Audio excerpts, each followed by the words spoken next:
Salt water slapped me across the face. I opened my eyes. Under me was a busted-up wooden board. Calling it a board is generous. It was really just a few rotted logs lashed together, the gaps wide enough to see the ocean churning below. Every wave sent the whole thing rocking. On reflex, I clenched my left hand and found myself gripping a big, snapping turtle. The thing had pulled its head in and wasn't moving, just its two beady eyes rolling around, like it was asking what the hell I was staring at. What the? I didn't finish the curse. I slowly sat up, and the raft pitched a few times with me. 20 square feet of space, tops. Forget standing, just rolling over was a struggle.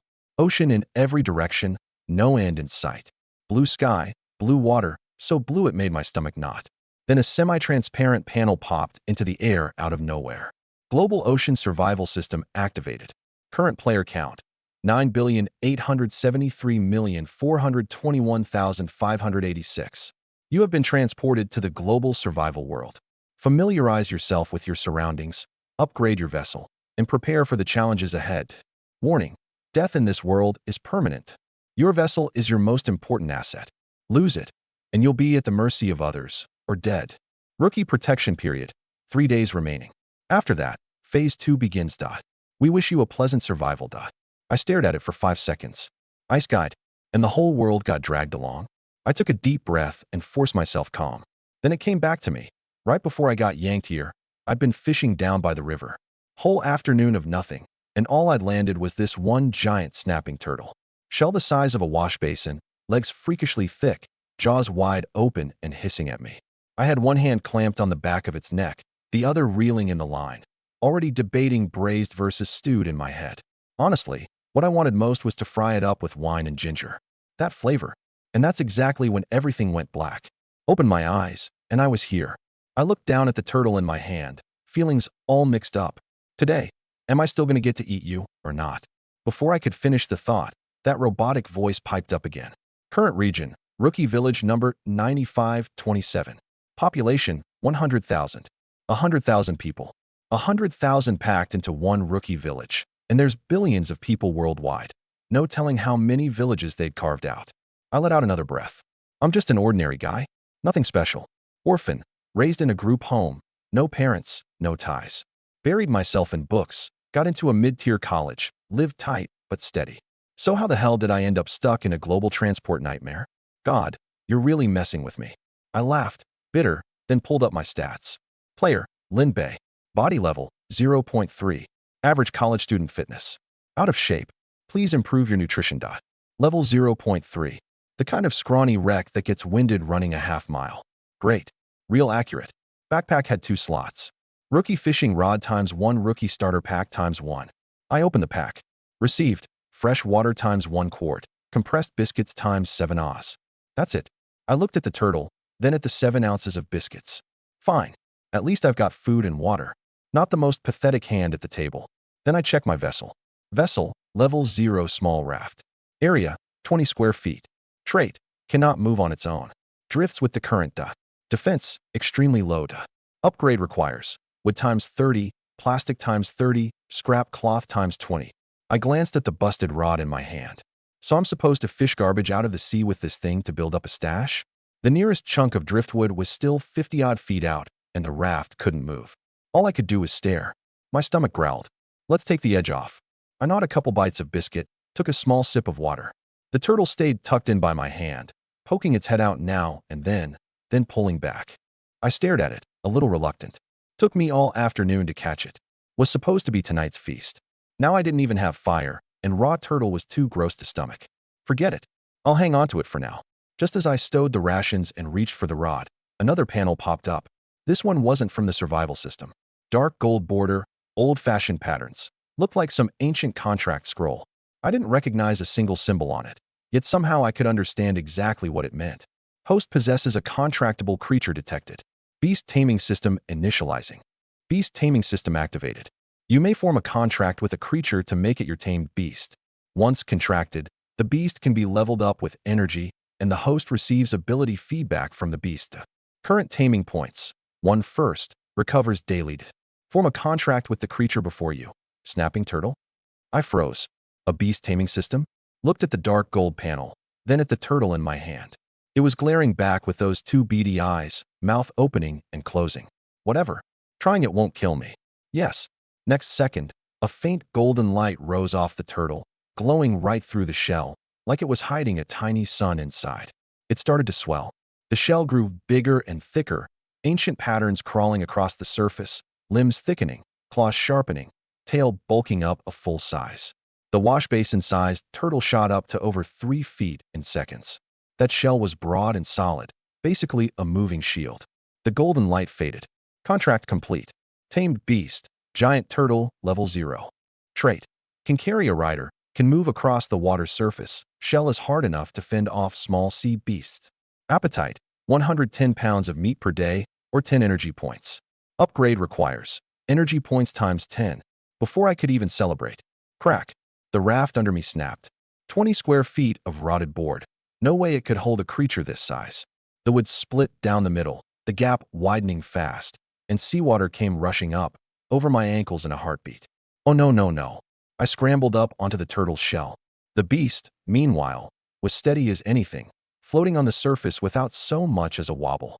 But right then, that warning from when I first got transported came roaring back into my head, spelled out plain as day. Lose your vessel, and you either get sheltered by someone else, or you die. I whipped my head around. Nobody. Not a single other player. You've got to be kidding. Just landed a free cheat code, and now I'm about to check out? God, I'm sure of it now. You really are toying with me. Before I could even finish the thought, the survival system chimed in. Survival system has detected a new vessel, giant turtle, level 0. Bind as your new vessel. Yes, no. The raft was already scattered into a spread of driftwood. Don't bind, and I die. As for how I got to bind a second time, who cares about that right now? I didn't hesitate a single second. Yes, the system's voice sounded off in my head.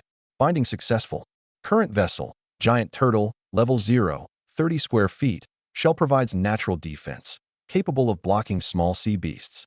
Upgrade to level 1 requires 10 energy points. The words had barely finished when a warm surge of power flowed out of the turtle, running through my blood and into every part of my body. My muscles trembled. My bones cracked and popped.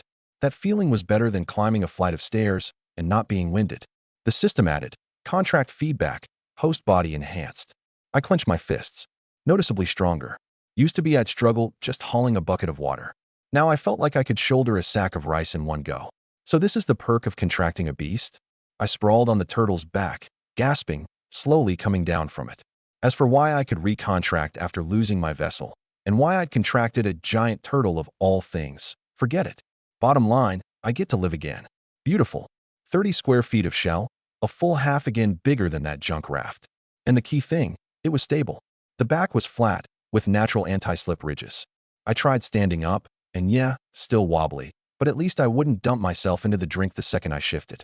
I could feel it. Some connection between us I couldn't quite name, like it could hear the thoughts in my head. I thought, head that way. The turtle slowly turned, gliding toward the nearest piece of driftwood. Not fast, not slow, a bit quicker than walking, but 100 times better than just drifting with the current. I leaned over and scooped. Wood in hand. Scooped again. A plastic bottle. I crouched on the turtle's back, fishing away, having a blast. In no time I'd pulled in a dozen-odd pieces of basic materials. Beats the little raft, huh? I grinned and pulled up the upgrade requirements. Turned out leveling up only cared about one thing, energy points. And energy points came from trading in the cores dropped by sea beasts. 3 days of rookie protection. Sea beasts wouldn't attack on their own. But nobody said I couldn't attack them. I'll get to that once I've got the lay of the land. While I fished for junk, I opened the chat channel. And man, the place was blowing up. People asking how to go home. People preaching death's permanent, just live quietly. And even more people talking about their talents. I'm D rank, strength enhancement, can carry more stuff. What's the point? Am I hauling seawater? Anybody awaken in S rank? S rank? Dream on. 1 in 100,000 would be a miracle. Scrolling through, I started to wonder. Talent? Does my beast taming system count as a talent? A guy calling himself Data King was breaking it down. Open your personal panel, tap, awaken under the talent tab. Everybody's got one. I opened my panel immediately, and, well, what do you know? My talent hadn't even awakened yet. So what was the beast taming system? I figured it out fast. The beast taming system wasn't a talent. It was my cheat code, only I had it. Talents in this world were a separate thing. Everybody had one. But the rank and type came down to luck. I tapped awaken. A flash of light, and the system's voice came with a touch of gravity. Congratulations. You have obtained an S-rank talent, Farming Master. Crop growth speed doubled, plus a 30% chance to grow mutated plants. S-rank. Turns out that 1 in 100,000 chosen one was me. But the next second, I went quiet. Farming Master. On land, that's a god-tier skill. Enough to feed a whole village. Problem is, I'm floating on the ocean. 30 square feet of turtle shell, not even room for a flower pot. No seeds, no soil, and the tiny bit of fresh water I've got is for drinking. Farming Master. Right now that's just 2 words. Nice to look at. Useless in practice. Great. I'm a chosen one at half strength, tops. I laughed, bitter, closed the panel, patted the shell, and looked up at the darkening sky. I'll call you Xuanwu from now on. No fried turtle for me, but a free pet that at least looks intimidating. Guess I didn't come out behind. Xuanwu paddled its legs and let out a low, rumbling call, like it was answering. Right then, a roar came up from somewhere far off, muffled and rising from the deep, low and long. My expression shifted. Only 3 days of rookie protection. After that, the sea beasts start hunting. In these 3 days, I've got to level up like my life depends on it. But then I looked down at that appetite line again, and my head started pounding. This big guy needs 110 pounds of meat a day, or 10 energy points. Everything I owned put together couldn't cover a single meal. Everybody else's little raft, aside from getting smashed apart by waves, needs no feeding at all. Me? I opened the game with a free gold-devouring beast. All right, I gave it a pat. Today, no matter what, I'm getting resources. Gotta feed you, at least. I gave the order in my head. Head for open water. Xuanwu stroked its limbs and moved steadily forward. Sea wind hit my face, salt cutting into my nose. I fished up floating wood and plastic the whole way, running the numbers as I went. Still scooping, I caught something in the corner of my eye. A squared-off wooden crate bobbing on the surface up ahead, giving off a faint sheen, rising and dipping. My eyes lit up. A treasure chest. My luck's finally turning. I had Xuanwu pick up speed and close in. Up close, I could make out the simple patterns carved into it. Very plain, an ordinary wooden treasure chest. But to me, with pockets cleaner than my own face right now, even that was a rare treasure. I scooped it up in one grab. Heavy. If I hadn't just gotten my body boosted, I might not have been able to lift it. Open it. The system rattled off a list. 3 cans of pork, 2 bottles of drinking water, 10 F-rank cores, and 1 blueprint for a wooden spear. My heart skipped a few beats. At least I wasn't going to starve to death now. Blueprint first. This thing was slick. No workbench needed. Just burn some wood, and it cranks out a spear. Basically a free weapon. Then those 10 cores, 10 of them, exactly 10 energy points, just enough to bump Xuanwu up a level. Perfect fit.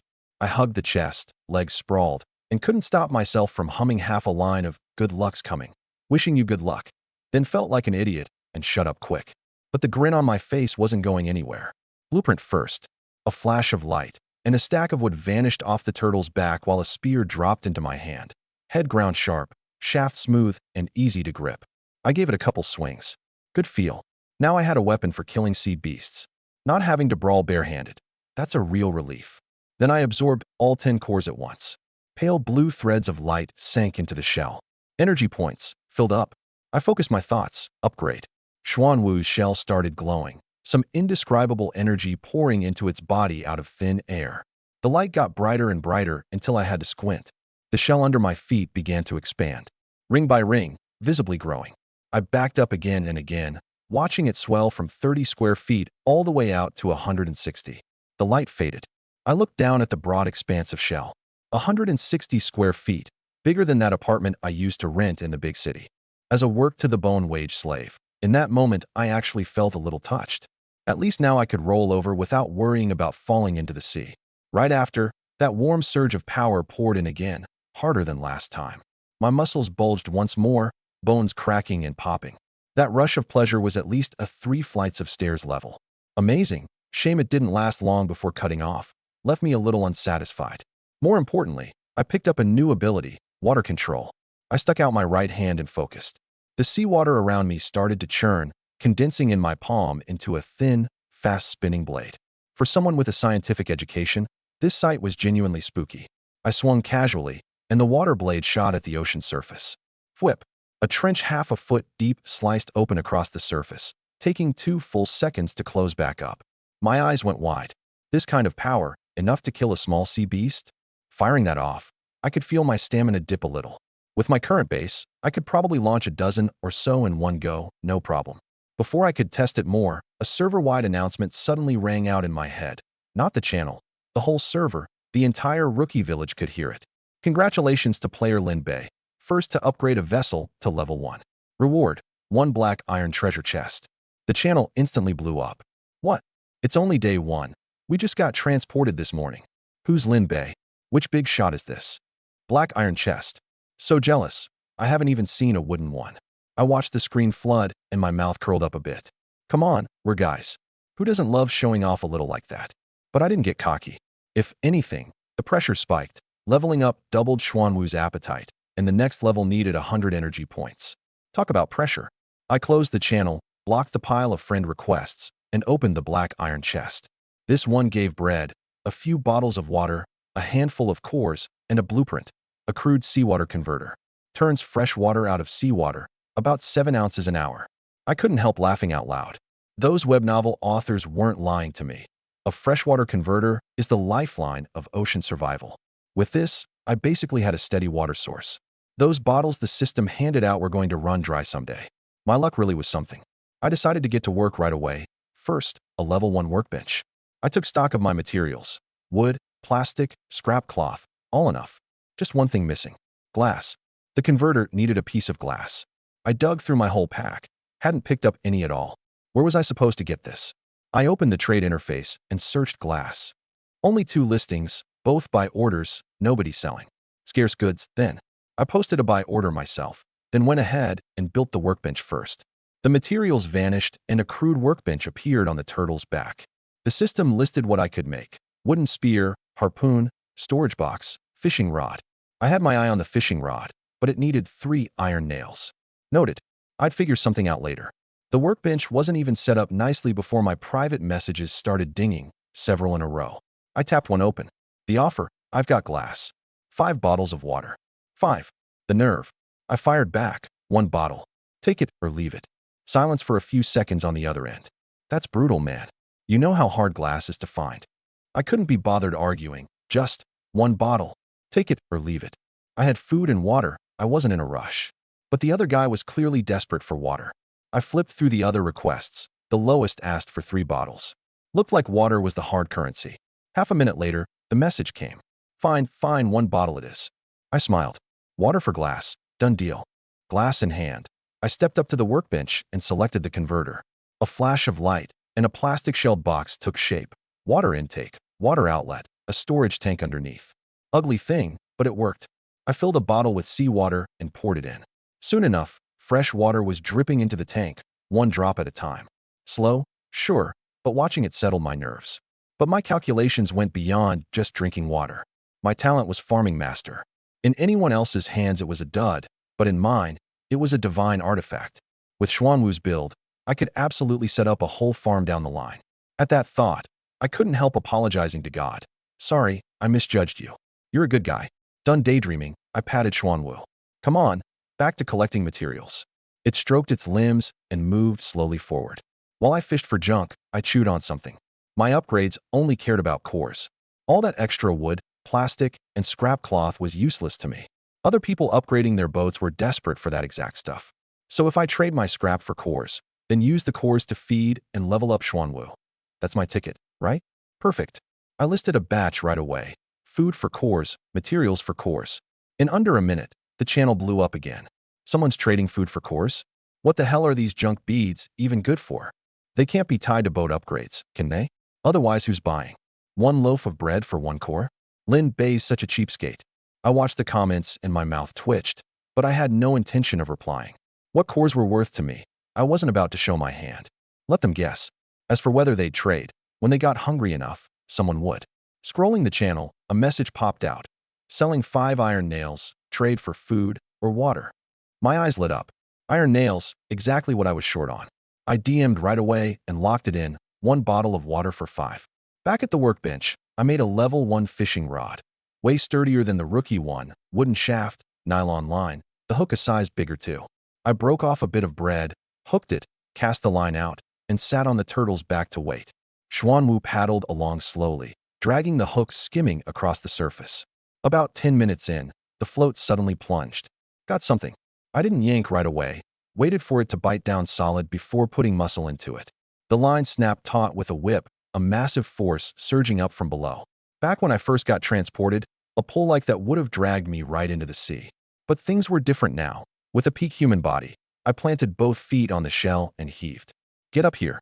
The line creaked and groaned, the thing underwater thrashing for all it was worth, but it wasn't even in my league. I couldn't hold it in and let out a shout. Dragon subduing 18 casts. Cringy, sure, whatever. Nobody around anyway, and if it's fun for me, that's all that matters. The line snapped in hard, and a huge black shape burst from the water, smacking down on Xuanwu's back. A monster fish over a foot and a half long, gray-black scales all over, mouth full of jagged teeth, eyes bulging out, ugly enough to hurt. The system slapped a title on it. Hideous monster fish, F-rank sea beast. What the hell is this thing so ugly? It startled me, but once I read that line of description, I slowly calmed back down. As a weakling who used to be too scared to even kill a chicken, I knew one thing for sure. In a place like this, my heart had to get harder than before. I took a deep breath and thrust the spear. The system tallied it up clean. Hideous monster fish killed. Obtained 1 core, 22 pounds of fish meat. So this is what a sea beast is. I bent down to grab the core, then looked at that pile of fish meat. Enough for one of Xuanwu's meals. I hefted the spear, feeling like killing monsters maybe wasn't so hard after all. Right then, the server-wide announcement rang out again. Congratulations to player Lin Bei, first to kill an F-rank sea beast. Reward, 1 black iron treasure chest. The channel instantly blew up again. Lin Bei again, first to level up this morning, and now first to kill a sea beast. This guy's cheating, right? Anyway, that's a big shot we can't afford to mess with. I watched the screen fill with chatter, my mouth curling up a bit. Seems like I've gone and shown off again without even trying. The black iron chest gave the same 3 staples plus a handful of cores. I absorbed it all, and my energy points climbed another notch. In a great mood. I even found myself hoping the rookie period would hurry up and end. Instead of scouring the whole sea for beasts like now, wait for them to come to me. And isn't that just cores and meat delivered to my door? I rebaited and cast again. This time I pulled up a weak little fish. I looked at it, then looked at Xuanwu paddling below, and an idea popped into my head. I patted its shell. Xuanwu, when you see a fish, eat some yourself, yeah? A turtle that puts in its own effort is the best kind of turtle. Xuanwu slowly turned its head, 2 little eyes fixed on me. Then it rolled them. I paused. Did this turtle just get sentient on me? It couldn't talk, but I received the message loud and clear. It's already got a master, and it still has to do its own dirty work? I laughed. The capable carry the heavier load, my friend. It couldn't be bothered with me anymore, just silently pushed forward, snapped up a passing fish, and swallowed it in 1 gulp. I gave it a thumbs up. Good turtle. Good turtle. Me collecting resources up top, it hunting for itself down below. 2 prongs at once, and efficiency straight up doubled. I stayed busy like that the whole afternoon, cores coming in 1 by 1, fish meat piling up. Somewhere in there, I ran into a reef beast sunbathing on top of a treasure chest. Chubby thing, too lazy to move. Xuanwu swam over and bit its neck clean through in 1 go. This time I finally got it. Whatever Xuanwu killed counted for me too. From here on out, hunting sea beasts, I wouldn't even have to lift a finger. As the sun dipped west, I opened the channel, and the whole vibe had flipped. At noon they were cursing everyone out. Now they were all screaming about being hungry. Anybody got food? Buying at top price. I'll trade 5 pieces of plastic for 1 bite. Please, I'm begging. The scraps the system handed out aren't even enough to get stuck in your teeth. Someone had finally cracked. The same people calling me a cheapskate at noon were now scouring the world for food. The orders I'd listed started closing 1 by 1, and my energy points shot up. Call me stingy at noon, will you? Now you know how precious food is, huh? Collecting and absorbing as I went, I was just a little short of the next level. At this rate, I should have enough within 2 days. Just as I was thinking that, someone in the channel posted a screenshot of the level 2 upgrade materials: 100 wood, 100 plastic, 80 scrap cloth, plus iron nails and iron ingots. I sucked in a cold breath. Man, any regular player seeing this list is probably going to cry. But I noticed one detail: no cores in the upgrade requirements. I let out a breath of relief. If cores became a must-have for boat upgrades, my whole food for cores pipeline would be in jeopardy. For now, they were still some mystery trinket to regular players, so this business, at least, wasn't drying up anytime soon. I closed the panel and patted Xuanwu. Keep moving. Let's grab more before dark. The sky was dimming, and the flotsam on the surface was getting harder to make out. Luckily, Xuanwu's night vision wasn't bad, and it kept gliding steadily forward. And I knew in my gut, the real battle was still 3 days out. Come nightfall, I cracked open a can, paired it with bread and water, and got a dinner down. Xuanwu had been eating and drinking on its own the whole way and was about half full. I topped it off with some fish meat. A few bites in, I got a little grumpy. I wasn't some toothless old man. I really couldn't gnaw dry bread every single day. If only I had a pot to cook something hot. But a level 1 vessel had no kitchen. Forget a kitchen, not even a shack to keep the wind and rain off. I looked up at the cloudless sky and muttered to myself, please, please don't rain.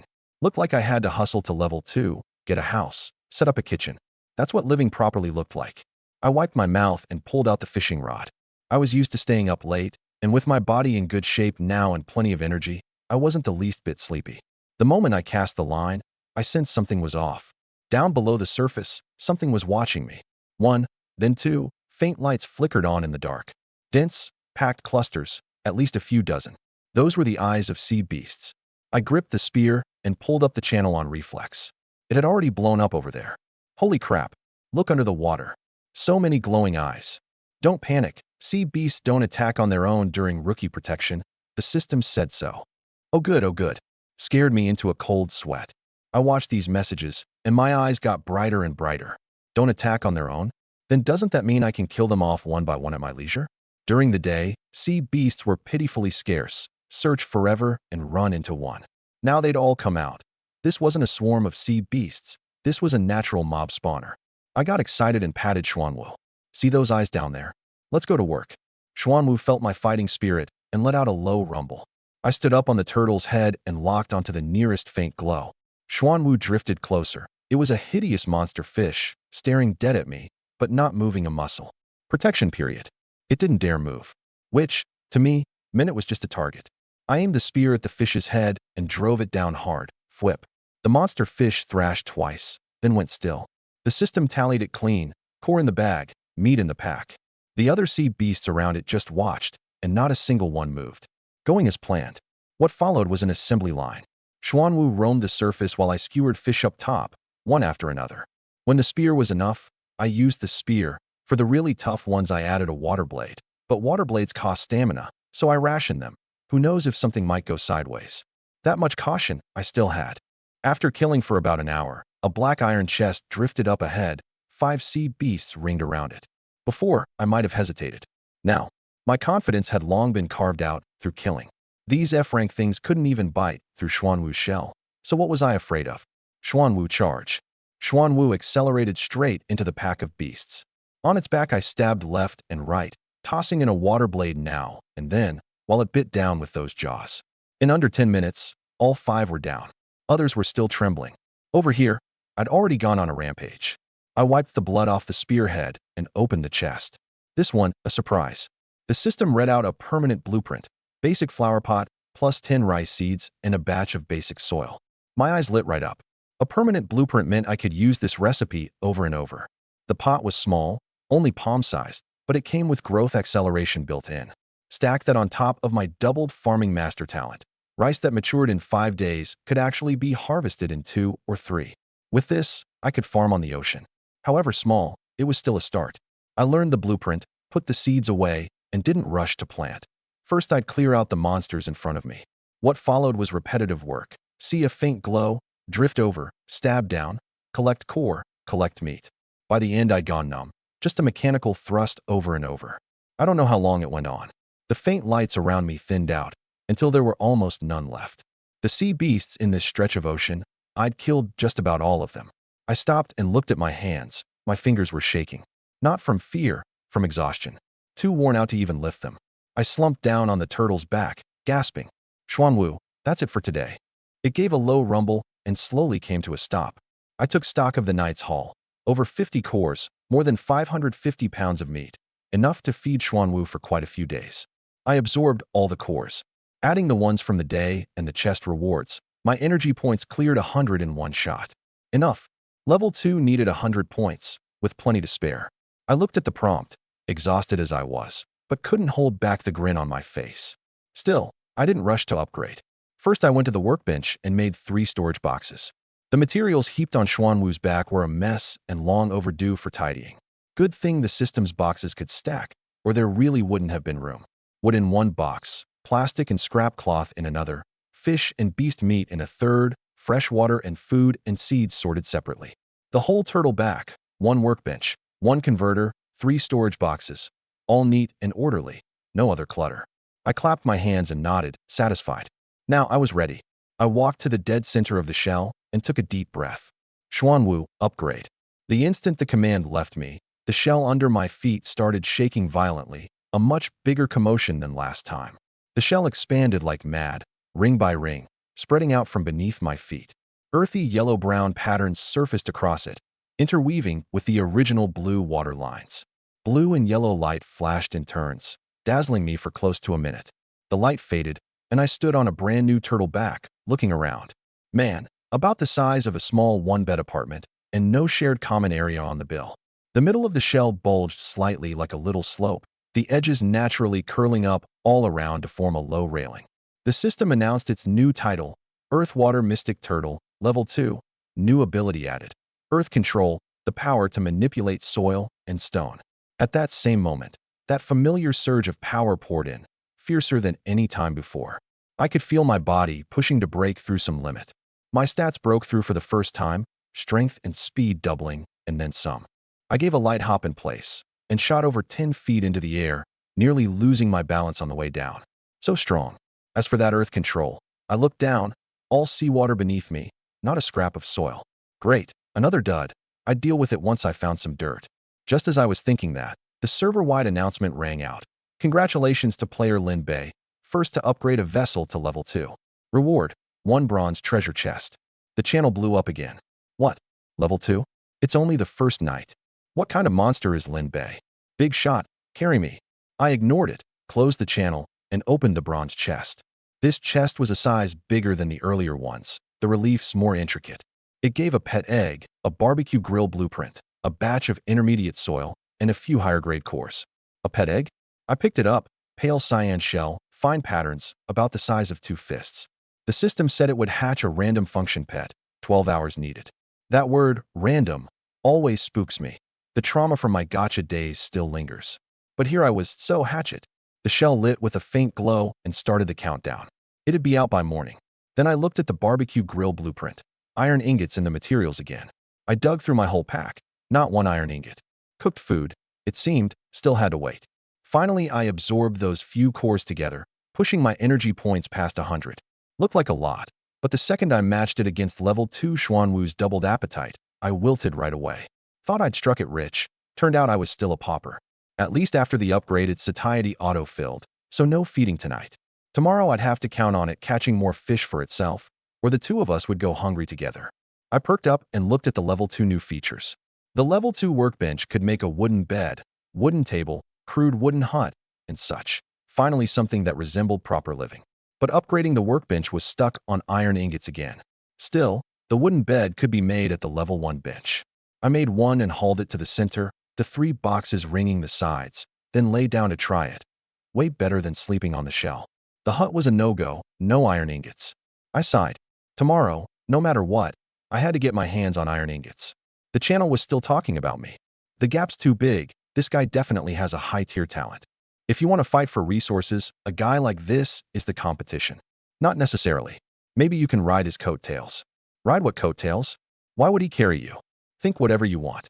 I closed the channel, lay down, and pulled up the thin blanket pieced together from scrap cloth.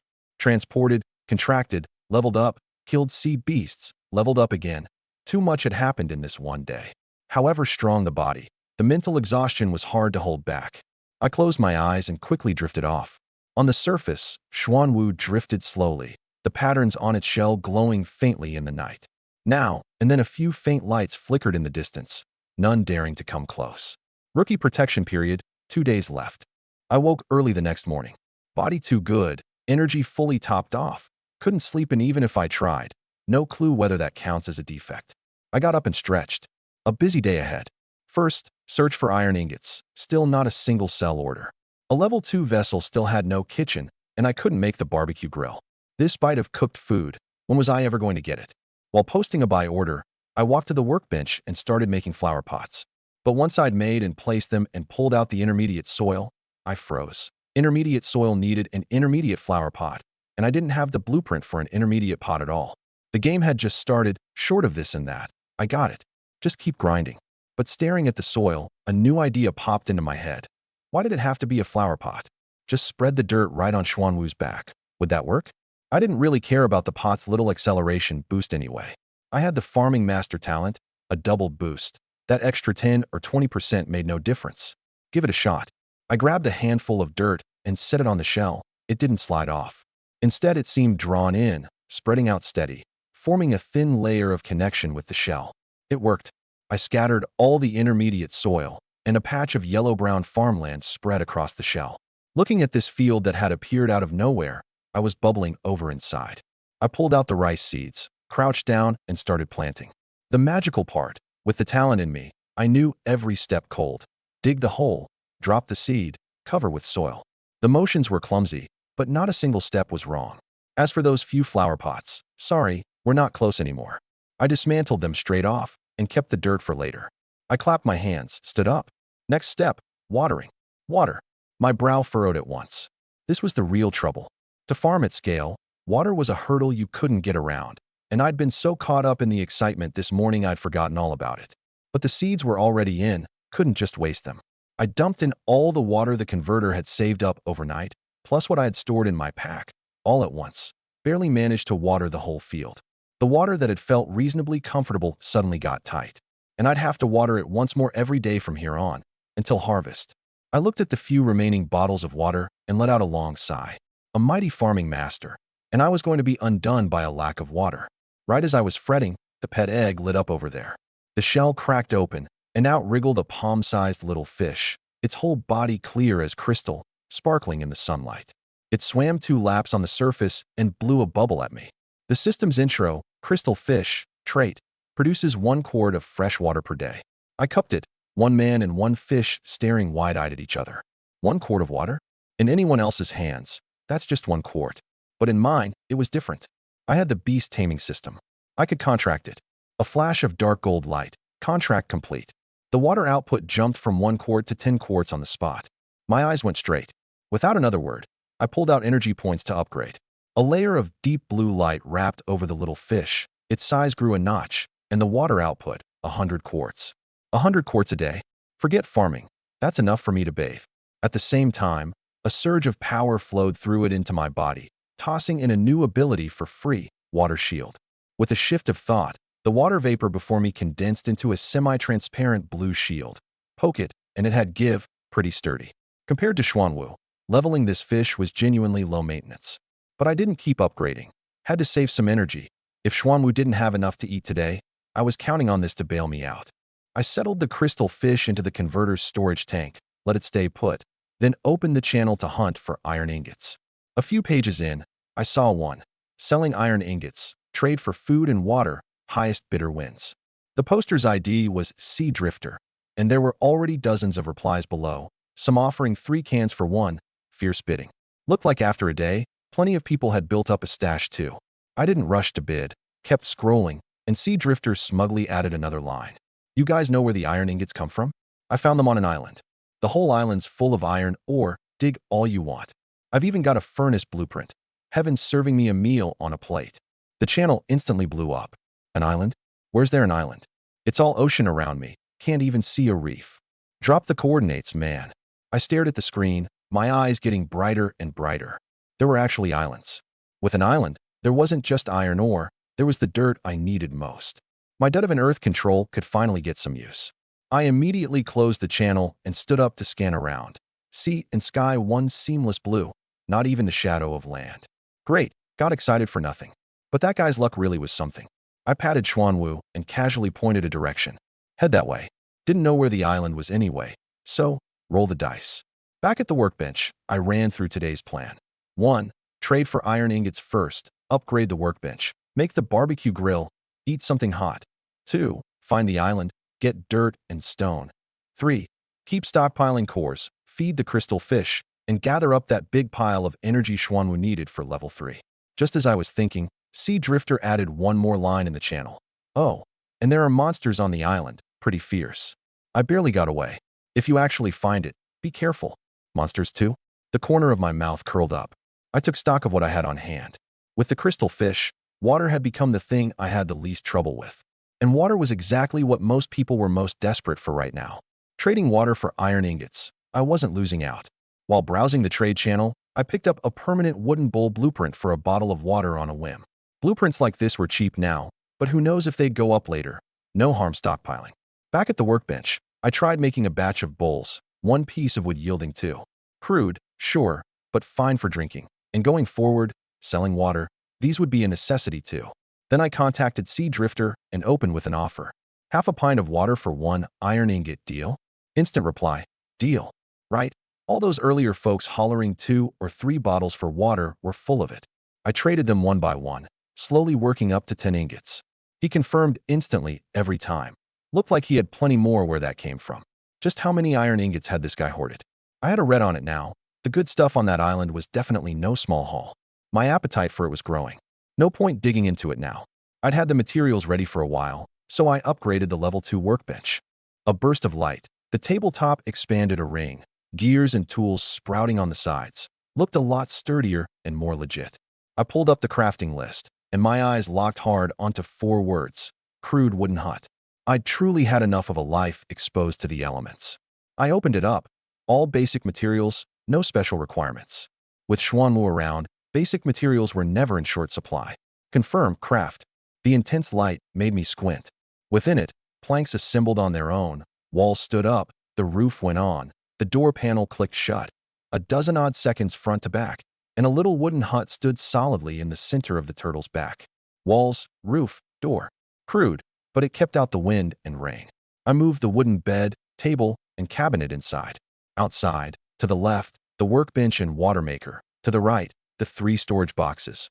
Up front, the 100-square-foot rice paddy, seedlings already poking up, a lush stretch of green. The tiny turtle back was packed full. I stood in the doorway, hands on hips, surveyed my little turf all around, and the sense of accomplishment welled right up. Day 2, and I've got this kind of setup. Who else? Busy till midday. The sun had the shell baking hot, and my stomach was empty. It suddenly hit me. I hadn't made the barbecue grill yet. I traded a few stones off the channel and made the grill. A square sheet metal rack, a firewood port underneath, could grill 3 pieces of meat at once. I picked a few kinds of sea beast meat from storage, some hideous monster fish, some reef beast, a few I couldn't name, gritted my teeth and grilled first, questions later. Add firewood, light it, crackle crackle, flames licking the iron mesh. About 15 minutes, the first batch came off, surface golden brown, fat sizzling and bubbling, aroma drifting far on the sea breeze. I blew on the heat and took a big bite. Crispy outside, tender inside, the real deal. But after eating, not a flicker in my body, and the panel didn't budge either. I got it. This grilled meat gave a little stat boost, but I'd long since broken through the 10-point mark, so this bit of boost was like scratching an itch on me. But useless to me didn't mean useless to others. Every day in the channel someone was crying hunger, someone was running low on stamina, someone was getting chased all over the sea by sea beasts. A piece of grilled meat that filled the belly, restored stamina, and raised stats. To a regular person, that was treasure. I immediately started batch grilling, 3 at a time, 1 round every 15 minutes. Once I had a batch, I listed it on the market, 1 piece of grilled meat for 1 core. Not too much, right? Cores could drop from chests, but grilled sea beast meat couldn't. The water the crystal fish stockpiled, I bowled up and listed too, 1 bowl per core. Once listed, I dropped a line in the channel. Grilled meat for cores, water for cores too. Limited quantity, first come first served. Then I went off to other things. I hadn't expected that one line to set the channel ablaze again. Big shot Lin Bays got goods again. I just traded for a piece. And guess what? My constitution went up. Stamina refilled full after eating, and it's permanent. Holy crap. What are you waiting for? Trade already. Cores are finally useful. Good thing I didn't toss mine earlier. Trade notifications popped one after another. Cores flooding into my pocket like running water. The few pieces of grilled meat snapped up in a blink. And it was from this point that my name slowly got remembered by quite a few people. 1 listed, 1 grabbed. Grilled meat couldn't keep up with demand, the channel full of people hounding for stock. But it was just me and one grill, 3 per 15 minutes. That was the whole output. Couldn't sustain a long-term supply. Just as I was mulling it, a private message popped up. Brother Lin Bei, I've got a barbecue grill blueprint, superior quality. Interested? The ID was Sea Breeze. What's the price? Not coarse. Grilled beast meat. 30 pieces for this blueprint. I flipped through my stores. The big fight last night had netted over 550 pounds of meat. Grilling 30 was nothing. But not haggling when buying? That's not how a normal person operates. 20 pieces. Deal if you'll take it. He hesitated a moment, then replied, deal. I stopped selling, worked a while to grill 20, sent them over, blueprint in hand. And one look at the material list, the corner of my mouth twitched on the spot. 10 iron ingots, 5 copper ingots, 30 stone blocks. Copper ingots? I hadn't even seen one. No wonder he was willing to sell. Before a trade, you could only see the rough outline, not the specific materials. Well played. I'll eat this loss. Blueprint stowed away. This island trip was now a must. No copper ingots for sale? Then I'd go dig copper or myself. Just as I was thinking that, Xuanwu suddenly let out a low rumble, excitement in the sound, a wave of information passing through the contract, the scent of the earth element, right up ahead. My eyes lit up. This was the earth control gained at level 2 kicking in. Xuanwu could sense earth elements. Out on the boundless sea, what else could give off earth scent besides an island? Set out to the island. Xuanwu surged forward at full speed. The sea wind howled. Standing on the turtle's head, I saw a black dot rising on the horizon, getting closer and closer, an island. A lone island on the sea of a few thousand square feet, lush and green, with trees, stones, a beach, and beasts moving about. I gripped the spear. Move in close. Xuanwu ran aground in the shallows. I hopped off its back, feet planting on real land, and had a moment of vertigo. 2 days transported, and I'd finally stepped onto solid ground. Before the emotion could pass, 3 gray-black shapes darted out from the beach, wolf-shaped, scales all over, mouths full of fangs. The system called them rock wolves. Beasts on an island counting as sea beasts, reasonable enough. The 3 rock wolves closed in a fan formation. I didn't retreat, I advanced, running my spear clean through the nearest one's neck. The other 2 lunged. I raised my left hand. A water shield formed and bounced them back. 2 follow-up thrusts, all done. Mere F rank. No threat to me anymore. I absorbed the cores offhandedly and surveyed the whole island. Not big, but rich in resources, trees and stones and shrubs, all present. I crouched, pressed both hands to the ground, and triggered earth control. The situation underground fed into my brain like a radar scan. Gray dots were ordinary stone, black dots were ore. I walked to the nearest black dot, dug away the sand, and a black-brown chunk of ore emerged, iron ore. I found a yellow dot and dug it open, brassy yellow with green rust, copper or for real. I got excited, bent down and dug them out chunk by chunk, hauling load after load onto the turtle's back, panting from the effort. As I hauled, a layer of yellow-brown light suddenly lit up across Xuanwu's shell. The ore and stones on the ground seemed grabbed by an unseen hand, floating up one after another and settling steadily onto the turtle's back. I froze on the spot. I stared blankly at Xuanwu, then at my own mud-covered hands. You can move rocks through the air. You could have said so earlier. Xuanwu blinked slowly, the meaning unmistakable. You didn't ask, either. Fine, no more chit-chat. I just directed it onto the island. The iron ore over there, collect it. That pile of stone, collect it. Can you collect that tree? Xuanwu gave it a try, shook its head. What was beyond it? Only ore and stone. I wasn't greedy, took what I could. I tried earth control myself too, and found this fed-back ability of mine could only sense, not move things, far behind Xuanwu. Xuanwu inched slowly across the island, the ore on its back piling higher and higher. Iron ore heaped into a little hill, a dozen-odd chunks of copper or 2, ordinary stone beyond counting. Looking at that backload of weight, I felt a bit uneasy, patted it, and asked if it was too heavy. It gave a low rumble, no big deal. Reassured, I pressed deeper. An open clearing at the island's center, a few rock wolves sunbathing. They bared their teeth and lunged when Xuanwu approached, but it bit and rammed them all flying, and I cleaned up with a few thrusts. Just about to move forward, the ground went soft underfoot. I looked down, it was soil. Black, loose soil. I grabbed a handful, fingers sinking in, could smell the earthy tang. Ordinary soil, no boost, but I didn't care. As long as there was soil, I could farm. I had Xuanwu haul this patch of soil away. Earth control triggered, Great chunks of soil peeled off the ground and flew onto the turtle's back, the field expanding from 100 square feet to several hundred, until the surface soil of the whole clearing was cleared out. Only then did I stop. Now, as long as I had enough seeds, I could farm properly. I nodded, satisfied, and was about to have Xuanwu head back when the corner of my eye caught a tree up ahead, clearly different from the others, the trunk giving off a faint glow, a few bright red fruits hanging among the branches. A bronze treasure chest sat under the tree too. Beside the chest lay a huge wolf, twice the size of a rock wolf, silver gray fur all over, a pair of golden eyes. The system marked it a new rank, E-rank C beast, rock wolf king. How much weight an E-rank demon beast carried? I had no idea. I had Xuanwu hold the rear and advanced with my spear. The rock wolf king rose slowly, shoulder height near 6.5 feet, silver gray fur with a metallic sheen, a pair of golden eyes fixed dead on me, a low growl rolling from its throat. I didn't rush to strike, tested first. Raised my left hand, sent a water blade. It dodged sideways, the blade grazing its pelt and flying past, cutting a small tree behind it clean through. Fast. I condensed a chunk of earth and hurled it at the beast's flank. This time it didn't dodge, smashed it with one claw. Plenty of strength too. I had a red on it now. I charged in, a straight thrust at the throat. It backstepped half a pace and bit down on the spear shaft. Crack, the wooden shaft snapped in two. I tossed the broken spear, didn't retreat, advanced, and slammed a fist into its nose, driving it back 2 steps. What followed was a brawl. Left hand water shield to defend, right hand water blade to attack, chunks of earth for sneak hits. It was fast, but all 3 of my stats had broken the 10-point mark, my reactions quicker. After one missed lunge, I seized the opening, the water blade slashing hard into its back. A 1.5-foot gash split open, silver fur dyed red with blood. It shrieked and tried to flee. I chased and slashed 3 more times. It twitched twice, then went still.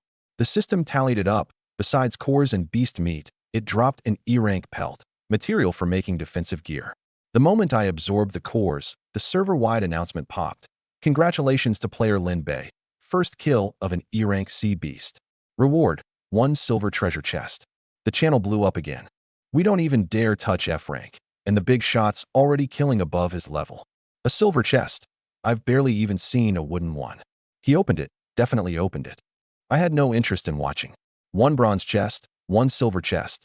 This trip was a huge win, but I didn't rush to open them. First I looked at that glowing tree, the trunk a milky white, a dozen-odd red fruits on the branches. The system called it a light-wing tree. The fruit could heal wounds and also boost strength. More good stuff. This island really was too sweet.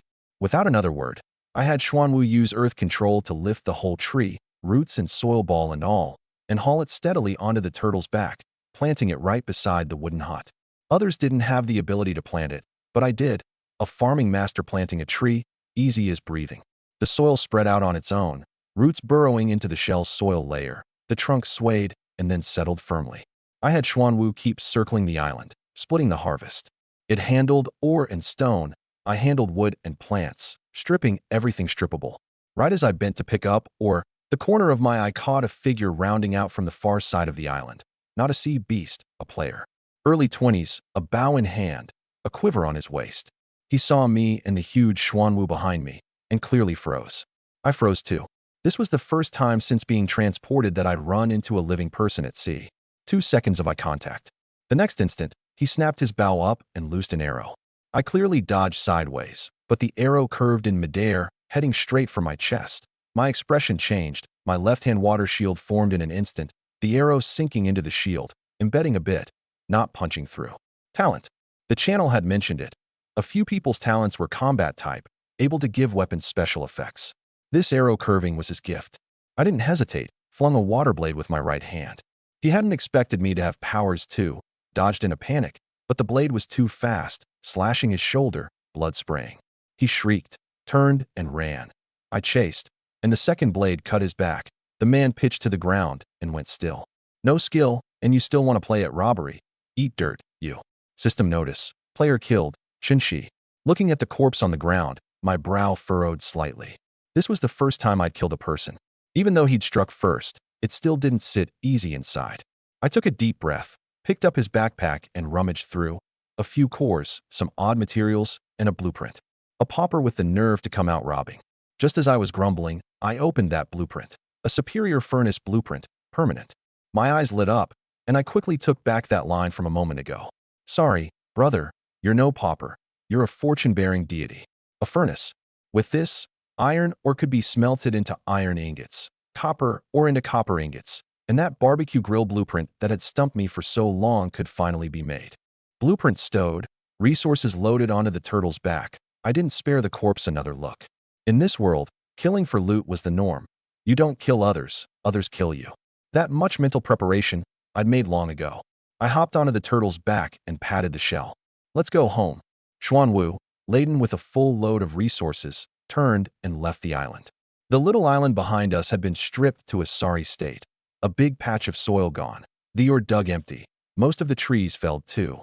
I stood on the turtle's head, facing the sea wind, and opened both treasure chests at once.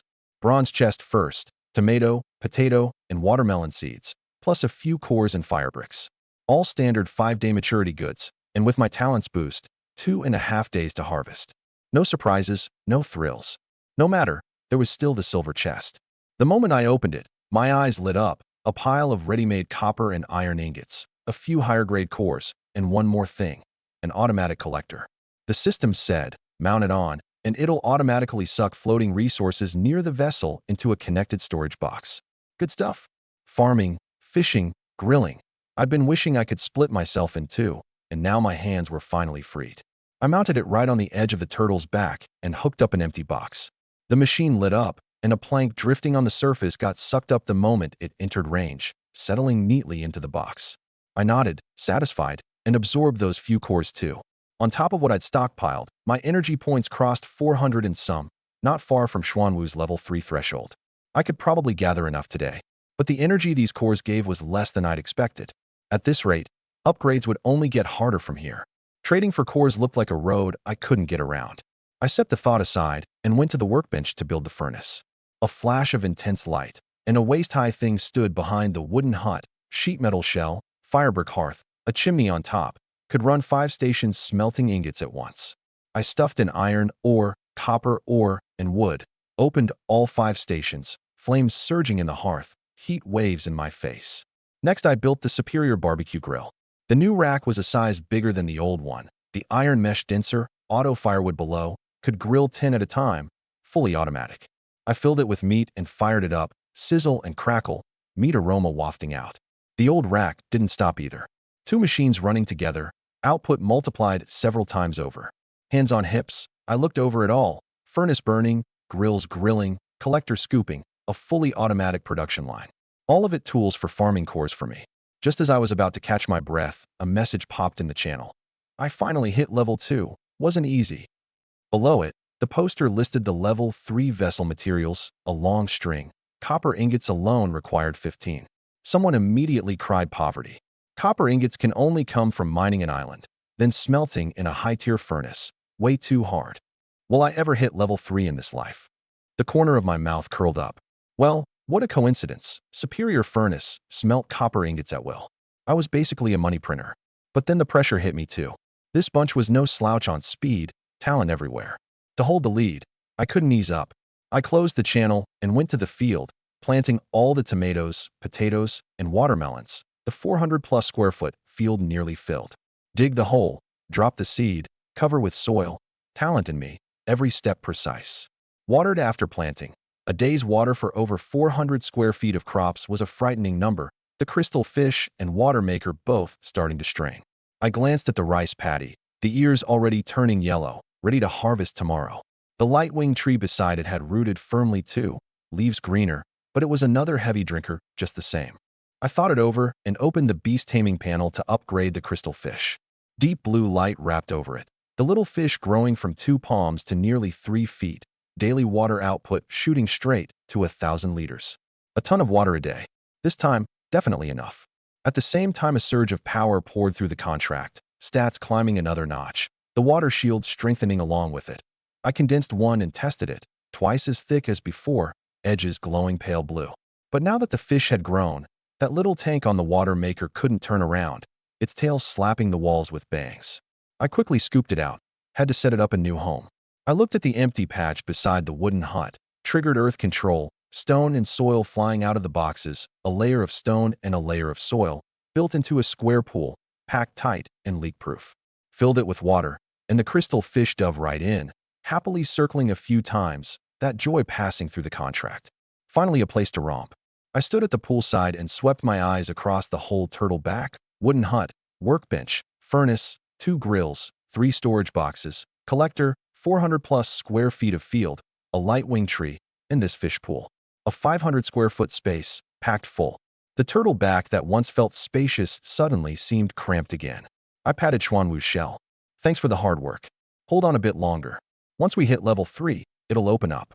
It gave a low rumble and swam slowly forward.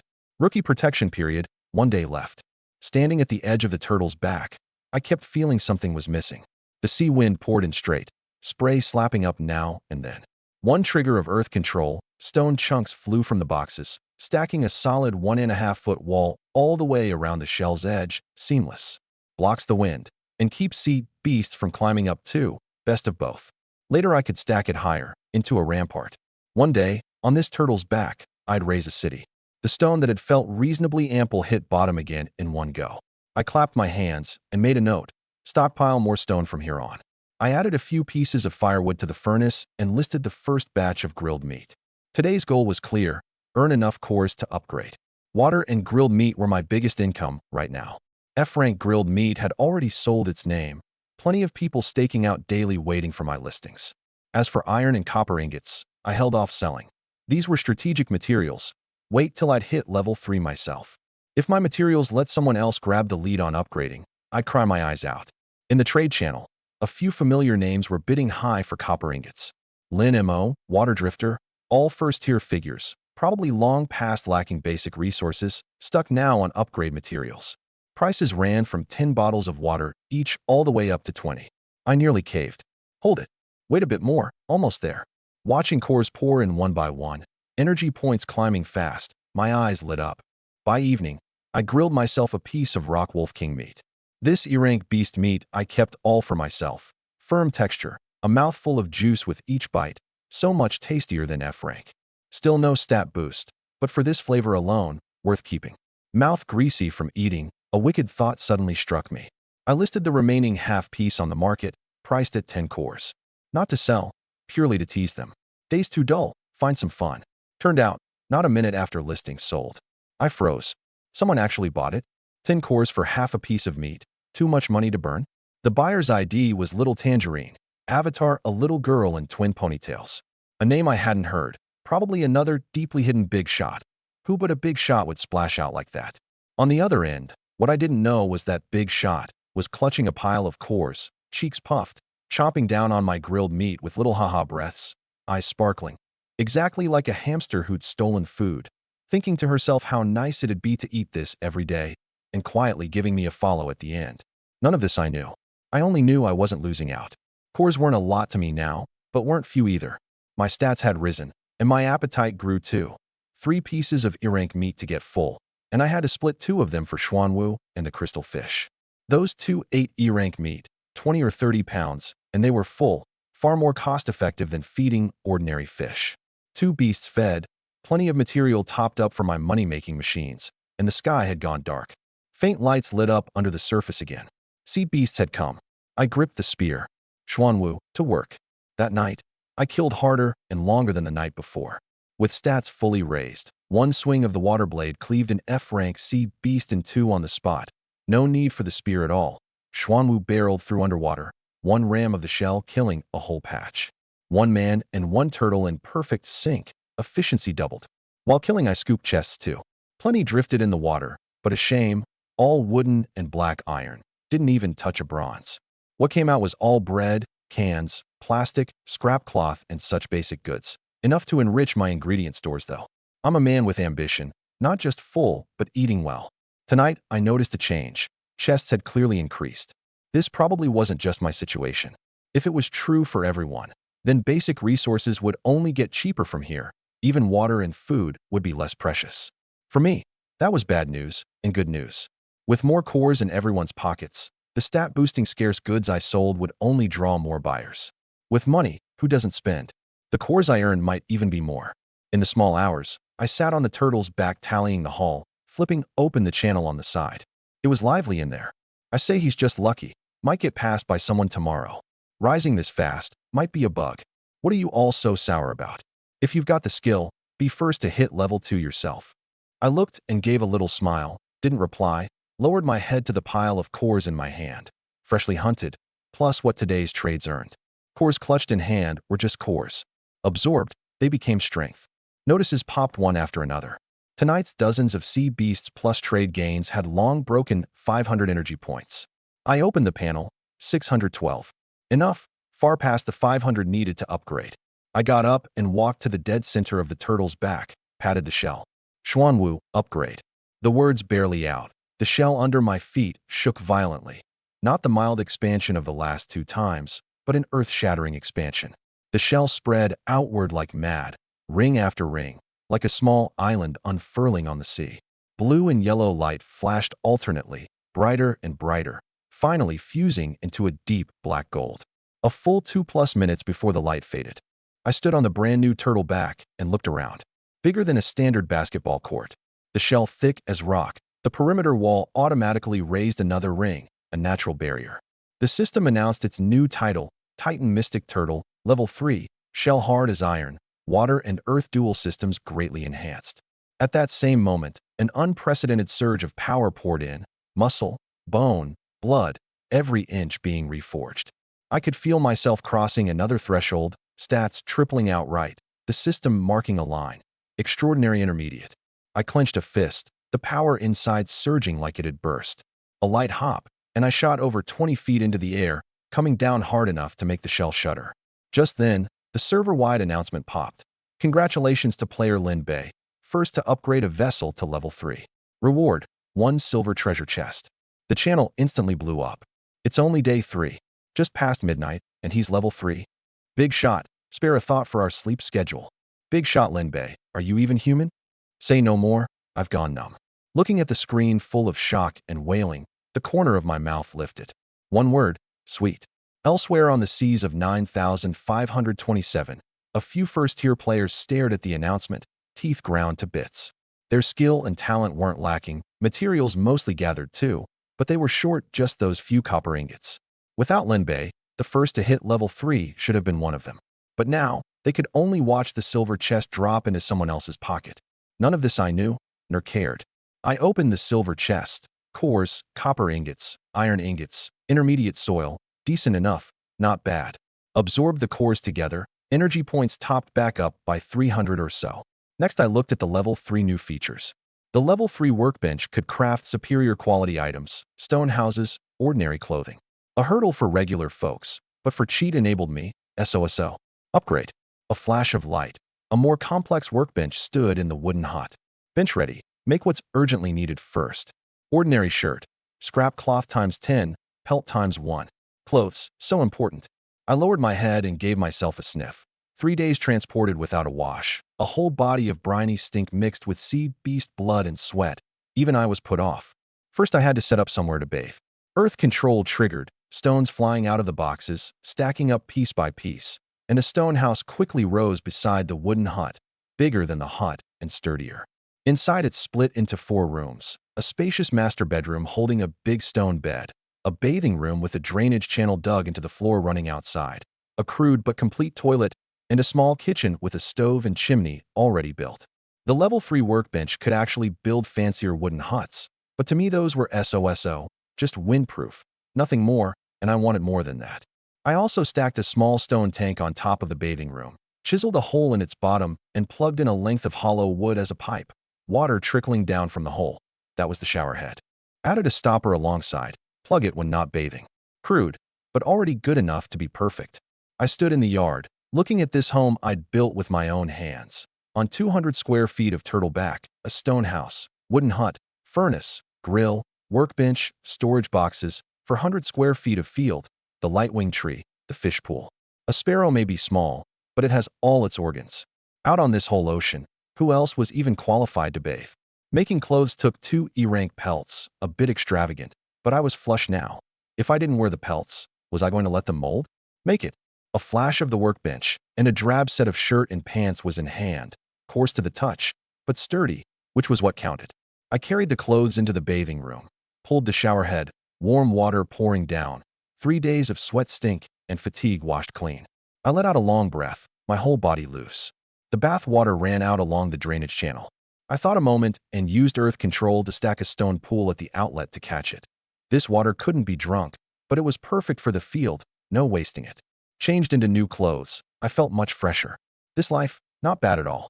I ambled into the kitchen, cut a few pieces of E-rank beast meat and tossed them in the pot, added some fresh water, sprinkled a handful of wild scallions foraged from the island, and boiled up a pot of meat soup, aroma wafting out. I ladled a bowl, sat at the edge of the turtle's back, drank it down under a sea full of moonlight, washed the bowl, and put everything away neat. I walked into the bedroom, lay down on the newly built stone bed, its boards spread with scrap cloth and pelts, far cozier than the wooden bed. Rookie protection period, 1 day left. Tomorrow, the challenge would come. The rice should be ripe too. Finally, I could get a proper staple food. Thinking it over, I slowly drifted off. I got up early the next morning.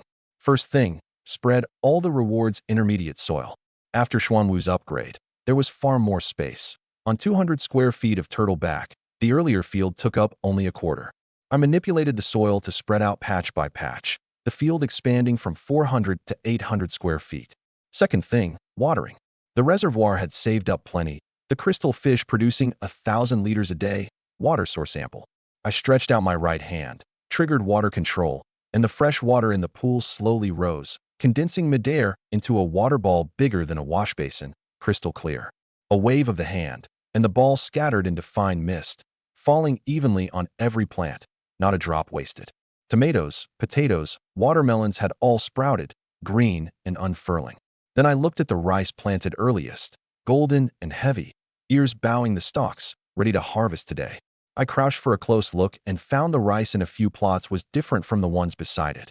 Richer color, plumper grains, surface giving off a faint glow. Mutated? The system popped a prompt right after. Farming Master triggered crop mutation for plots produced E-rank mutant rice, capable of yielding grain with special properties. My eyes lit up. 4 of 10 mutated, a 30% chance, decent luck. The specific properties I'd have to wait to see once fully ripe. No rush, just a few hours. I got up and walked to the lightwing tree. It had shot up over 6 feet, trunk white as jade, branches lush, standing alone over a big patch of ground. Last time's fruit was long picked clean, and who knew when it would fruit again. I reached out and stroked the trunk, coarse bark, faintly warm. Out of nowhere, the dark gold panel popped up. Not the survival system, the beast taming system. Contractable plant detected. Lightwing tree, level 1. I paused. Plants could be contracted too? The beast in beast taming should be a living creature, no? Whatever. Trying wouldn't kill me, and I hadn't used today's taming point. Contract. Dark gold light wrapped the whole tree, the trunk trembling lightly, branches rustling. A dozen odd seconds later the light faded, the panel settling. Beast, Lightwing tree, level 1.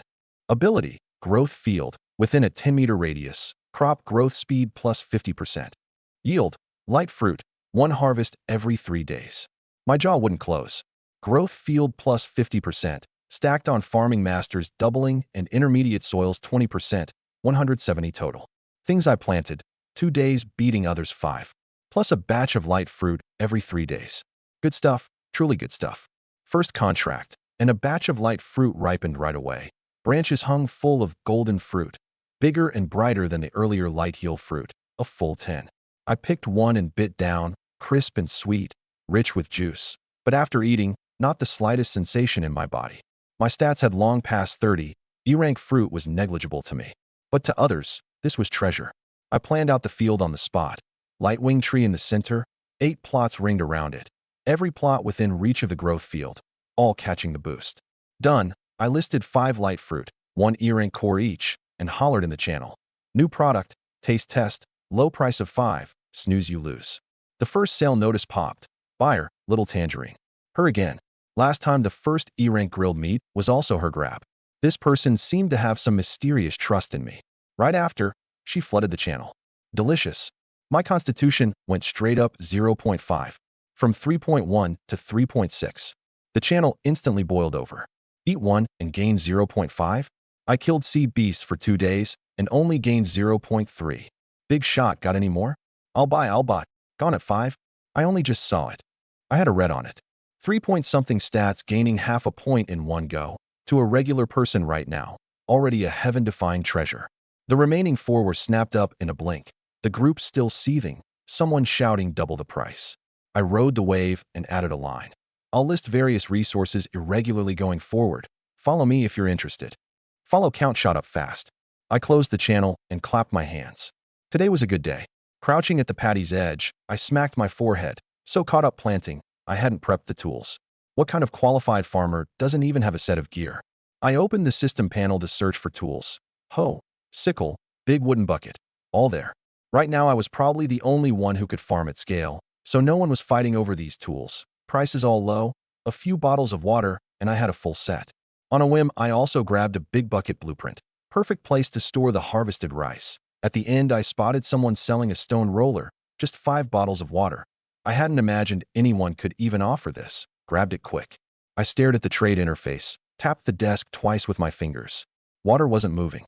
Yesterday, half a pint for 1 core, listed and gone in a blink. Today, listed and it sank like a stone. Food, orders the same. Day 3. Everyone had made it past the hardest hurdle. With grain in hand, the hearts at ease. Who's still rushing to trade? I pulled all the food for core's orders, keeping them for my own variety. Grilled meat with cans every day left my mouth bitter. I changed the water price. 1 liter of water for 1 core, double the amount, same price.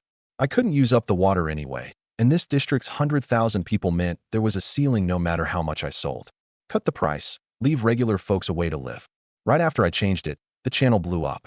1 liter for just 1 core? Those profiteers out there want 2 for half a pint. Highway robbery.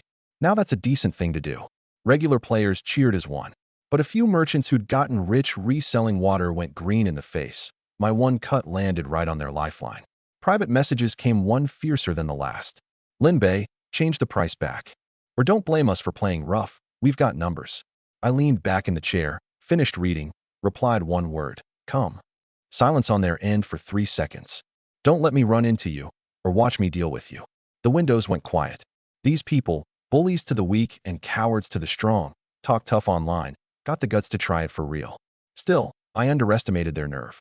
Before long, agenda-pushing posts cropped up in the channel, saying I was faking goodness, angling to monopolize the market. Some believed, some cursed, arguing into a mess. I didn't watch. The rice was ripe, more important than anything. I crouched at the paddy's edge, pinched an ear between my fingers, heavy enough to bow the stalk. 1 swing of the sickle cut a handful. The 6 ordinary plots yielded white rice, just for filling up. The 4 mutant plots were different, grains glowing dark red, like congealed blood.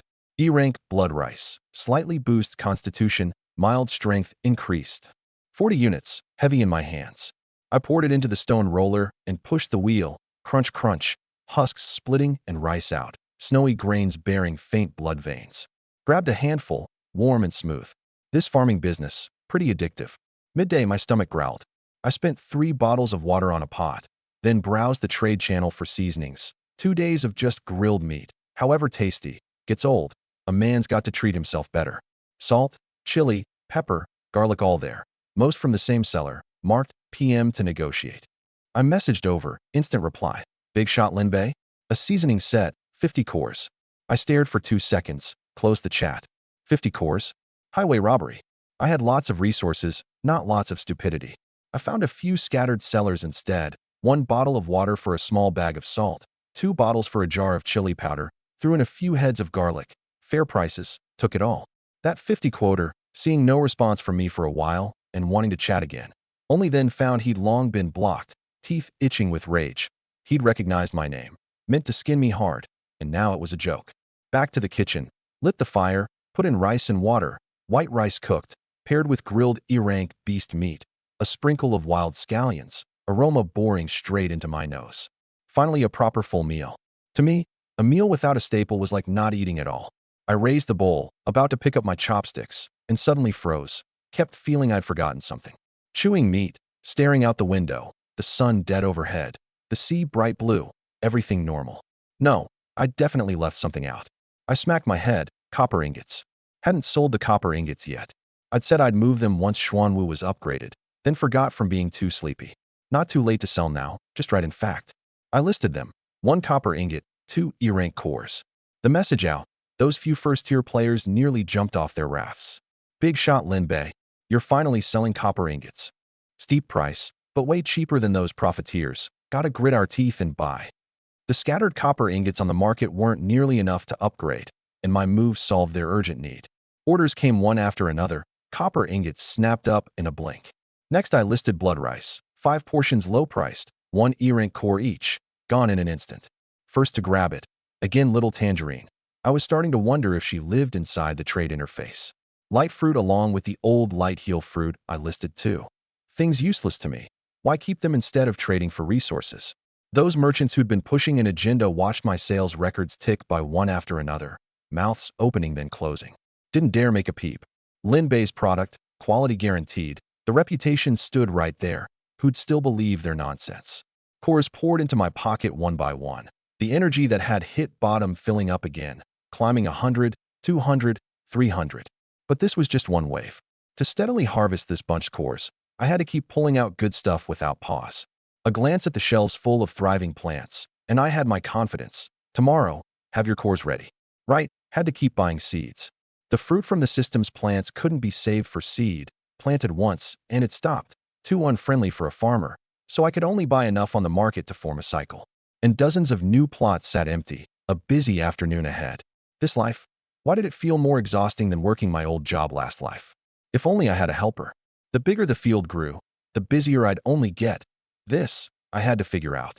Meanwhile, on the other end, a few of the first tier got their copper ingots and finally upgraded their vessels to level 3. The player group never lacked for topics, and now it was livelier than ever. Someone who'd hit level 3 tossed out a screenshot. The upgrade conditions past level 3, a long string, copper ingots alone requiring 80, and at the end weighing it down, a basic energy engine times 1. The moment this harsh threshold surfaced, the channel erupted on the spot. Everyone had figured upgrades would get harder, but no one imagined it'd be this hard. That person also showed off the look of a level 3 vessel. Over 300 square feet, a comfortable cabin, fitted with a level 3 workbench. The channel filled with envy. Over 300 square feet, bigger than the place I rent. They're living on a ship, and I'm still adrift on a busted raft. I lowered my head and looked at the 200 square feet of turtle back under my feet. Stone house, farmland, fish pool, light wing tree. Never mind, I'll keep quiet. Afraid of getting beaten up. A person shouldn't be too smug. Time ticked on, and everyone caught the urgency. A few hours left, and the rookie phase would end. No one knew what things would look like once the protective dome lifted, so all of them were desperately pushing their strength at the last moment. Stat-boosting resources, handy weapons, became the most sought-after goods. I listed grilled meat, sale notices coming in strings. F rank was the main force, not much E rank, kept for my own eating. I glanced at the district population on the side, still around 99,500. Not many dead over 3 days, mostly self-inflicted, no telling yet how brutal this place was. But after tonight, I had no red on it. Past 7, I ate a meal I'd cooked myself. White rice, E-rank grilled meat, sprinkled with chili powder and wild scallions. Just about to get back to work, a system prompt popped up. Event notice. The treasure chest event has begun. Chests will spawn near players, containing rare resources such as defensive structure blueprints. Take the initiative and prepare for the coming challenge. I narrowed my eyes. I'd guessed. Once the rookie phase ended, it would never stay this peaceful. Otherwise, why bother staging this? Defensive structure blueprints. Though, that was a first. Time to get moving. I climbed atop Xuanwu's head and looked out. Several spots on the sea flashed with light, a black iron chest nearby, a bronze one a bit farther. The channel had long blown up. Someone fished up a wooden chest and only opened basic resources. Someone's black iron chest yielded a small arrow tower blueprint. And someone was explaining. Wooden ones are basically all resources. Black iron can yield small defenses of a few square feet. Bronze can yield vessel spikes, armor and the like. And probably the higher the vessel level, the grander the chests that spawn. I didn't chime in, patted the turtle shell. Let's go to work. Xuanwu sped up, charging at the nearest black iron chest. The sky had gone fully dark, the sea pitch black, only my turtle back glowing with a patch of warm yellow. The light-winged tree shining, trunk and branches giving off a faint fluorescence, exactly like a little light bulb on the sea. Good looking, sure, but it drew sea beasts too. Faint lights floated up from underwater one after another, dense and packed. I smiled. Come on then. Left hand water blade, right hand earth chunk, standing on the turtle's head. One strike, one kill. Sea beasts couldn't get close. Xuanwu didn't stay idle either. One ram of the shell, one bite sending them flying. Killing away, I noticed something off. A few faint lights underwater were especially big, especially bright, not F rank, but E rank. The sea beast's tier was climbing. But E rank posed no challenge to me now. Pure resource delivery. One strike, one kill, dead on the spot. Cores absorbed offhandedly. Over an hour in, 5 black iron, 2 bronze, cores and beast meat heaped on the ground, plus a few small defenses opened. Small arrow tower, vessel spikes, vessel armor. I looked at the 200 square feet of turtle back, then at these few little trinkets in hand, and for the first time felt Xuanwu was too big. This little bit of stuff couldn't even spread out, couldn't cover the defense. 10 o'clock, the population dropped a few hundred. Taking the initiative carried risk, and casualties were starting. Someone in the channel was bidding high for something to restore health, each message more frantic than the last. Those who'd bought my light heal fruit and light fruit this morning were feeling immensely lucky right now. Out on this sea, that stuff equaled a life. Quite a few came back to plead with me. Big shot Lin Bei, any light fruit left? Double price. I shook my head. Not that I wouldn't sell, but truly none left. The light wing tree fruited only every 3 days. The light heal fruit long cleared out. Nothing I could do. In the trade channel, any resource that could boost strength was swept clean in a blink. Not even blood rice left. This little event let quite a few truly see the crisis. No matter how many resources you hoard, you've got to survive first for it to count. Basic goods rose in price along with it, merchants shifting with the wind. I didn't raise prices, sold at the same rate as before, and even put out plenty of basic resources cheap, giving one last boost to those who hadn't upgraded their rafts yet. These were all my future customers, and how many cores could I gather relying on myself alone? I needed them all pushing together. The light-winged tree glowed behind me, lighting the sea. I looked into the distance, still chests flashing. Patted the turtle shell. Keep going. Past 10, the channel grew quieter and quieter, time closing in, hearts growing more anxious. Out of nowhere someone asked, how come Big Shot Lin Bei hasn't hit the server-wide announcement today? That line was like a stone thrown into water, instantly setting off a crowd. Right? Usually one a day, and it's 10 o'clock with no sign today. Maybe he flopped. Flopped? He'd flop before you would. I bet 1 core, Lin Bei definitely hits an announcement tonight. I bet 2 he doesn't. I didn't know someone was waiting for me to hit an announcement. I was staring ahead, a silver treasure chest glowing on the sea, a size bigger than bronze, giving off a silver-white metallic sheen. But beside the chest stood something. Not a fish, not a beast, but a humanoid thing, gray-green skin, draped in worn scale armor, gripping a rusty trident, head like a fish, eyeballs bulging, mouth full of fangs. D-rank sea beast, fishman warrior. Amphibious, some intelligence, skilled with weapons. I narrowed my eyes. D-rank, the first I'd run into. I took a deep breath, didn't rush to charge. Xuanwu stopped 65 feet off, the light-winged tree lighting this patch of sea. The fishman warrior turned its head, bulging eyes fixed on me, gurgling in its throat like it was speaking. I couldn't understand, but I understood that gaze. Wary, threatening, and a touch greedy. It leveled its trident at me and charged across the surface of the water, spray flying, startlingly fast. I didn't retreat, hopped off the turtle's back, controlled water to condense a platform under my feet, and rushed to meet it. First time fighting D-rank, I was careful. One exchange, both of us backing off several yards. I roughly gauged it. This thing's overall stats were around 20, stronger than my Xuanwu at level 2. No way a regular player could hold it off. But with all 3 of my stats now past 30, I held the advantage, yet I didn't get careless. The trident stabbed in with a wind-tearing sound. I dodged sideways, backhanded a water blade at its neck. It pulled the trident to block, spray flying, the 2 of us passing each other. When it turned again, there was a trace more gravity in its bulging eyes. I didn't rush the attack. Facing ever stronger enemies was the perfect chance to hone combat skills, and no fight could be wasted. Its stabs and sweeps came fierce, and I took it unhurried. Water shield to block, water blade to return, earth chunks to sneak in. Each move flowing smoother, and I started testing combinations. Water blade feint to force a block, earth chunks smashing in from the side, staggering it, and I seized the moment to close in with a fist slamming into its chest, knocking it back several steps. Good feel. The channel was still buzzing, some already smugly cheering. Today's finally not his home turf. Some as usual snidely muttering, just a bit lucky. I'd been too eye-catching lately, plenty of people who didn't like the look of me. But right at this moment, server-wide announcement. Congratulations to player Lin Bei for the first kill of a D-rank C beast. Reward, talent upgrade stone ×1. The channel erupted on the spot. I knew it. Him again. Who was just saying no announcement? Face hurt. 11 o'clock. Big shot. Are you showing up right on the buzzer? I stood beside the Fishman warrior's corpse gasping for breath.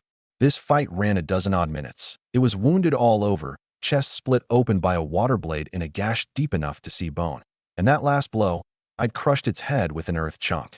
Among the drops, besides cores and beast meat, was a Fishman trident, D-rank ordinary quality, far stronger than my wooden spear, stowed away. Next I opened the announcement reward, talent upgrade stone, could raise an existing talent by 1 level. My eyes lit up, and without a word I used it. Only one option, Farming Master. Confirm. Farming Master raised to LV.2. Growth speed plus 120%, 40% chance to produce mutant plants to. Speed up from doubling to 1.2 times. Mutation from 30% to 40. No loss this wave. Then I walked toward the silver treasure chest. Open.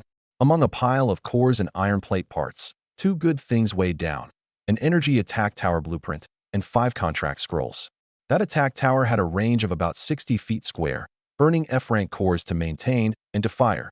Defensive structures finally had something that could fight. Contract scrolls could sign creatures, and once signed they wouldn't betray. Also good goods, just no use for now. I stowed the blueprint and resources, then kept searching the sea. But the chests grew fewer and fewer, the event seeming to reach its end, and another circuit only fished up 2 wooden chests, all basic resources. Finally, no new chests surfaced on the sea. Event over. Look forward to the arrival of the first round of challenged. I stood on the turtle's head tallying tonight's gains. Cores absorbed clean, energy points climbing in one go to 814, another big step closer to Xuanwu's next upgrade. 8 defensive structures, 5 F-rank, 2 E-rank, plus 1 D-rank energy attack tower. Less than I'd expected. Even here I felt it wasn't enough, and what others held would only be less, when the time came. Could they hold? I had my doubts. They were all my customers, and each one dead would pain me. 200 square feet of turtle back, with just this bit of defense, felt rather empty. I spread the blueprints out before me. F-rank small arrow tower, E-rank ballista, D-rank energy attack tower. Build the energy attack tower first. Confirm. The workbench lit with deep blue light, and a square metal tower rose from the ground at the center of the turtle's back. A spherical energy core slowly rotating at its top. Pale purple light illuminating half the turtle back. 1 square foot of footprint, 60-foot square range, the whole of Xuanwu within coverage. Next build the small arrow towers, materials enough, for in one go, mounted on the stone perimeter walls on both sides. Last the ballistae, 2, 1 facing forward, 1 set behind Xuanwu's rear. Arrangement set. Energy tower in the center, best vantage. Arrow towers and ballistae spread evenly around the turtle back's perimeter. I stuffed every structure full of cores, burning them before the fight even started. Boy, all core-guzzling gluttons. But what had to be spent, no skimping. Light lit atop the towers, bowstrings taut, cannon mouths pressed toward the sea. The whole turtle back like a ring of fireflies kindled. I flipped open the channel. Others were busy setting up defenses too. Someone showing off wooden arrow towers, someone showing off spiked walls. Thanks to tonight's chest event, everyone's resources had thickened up a good bit.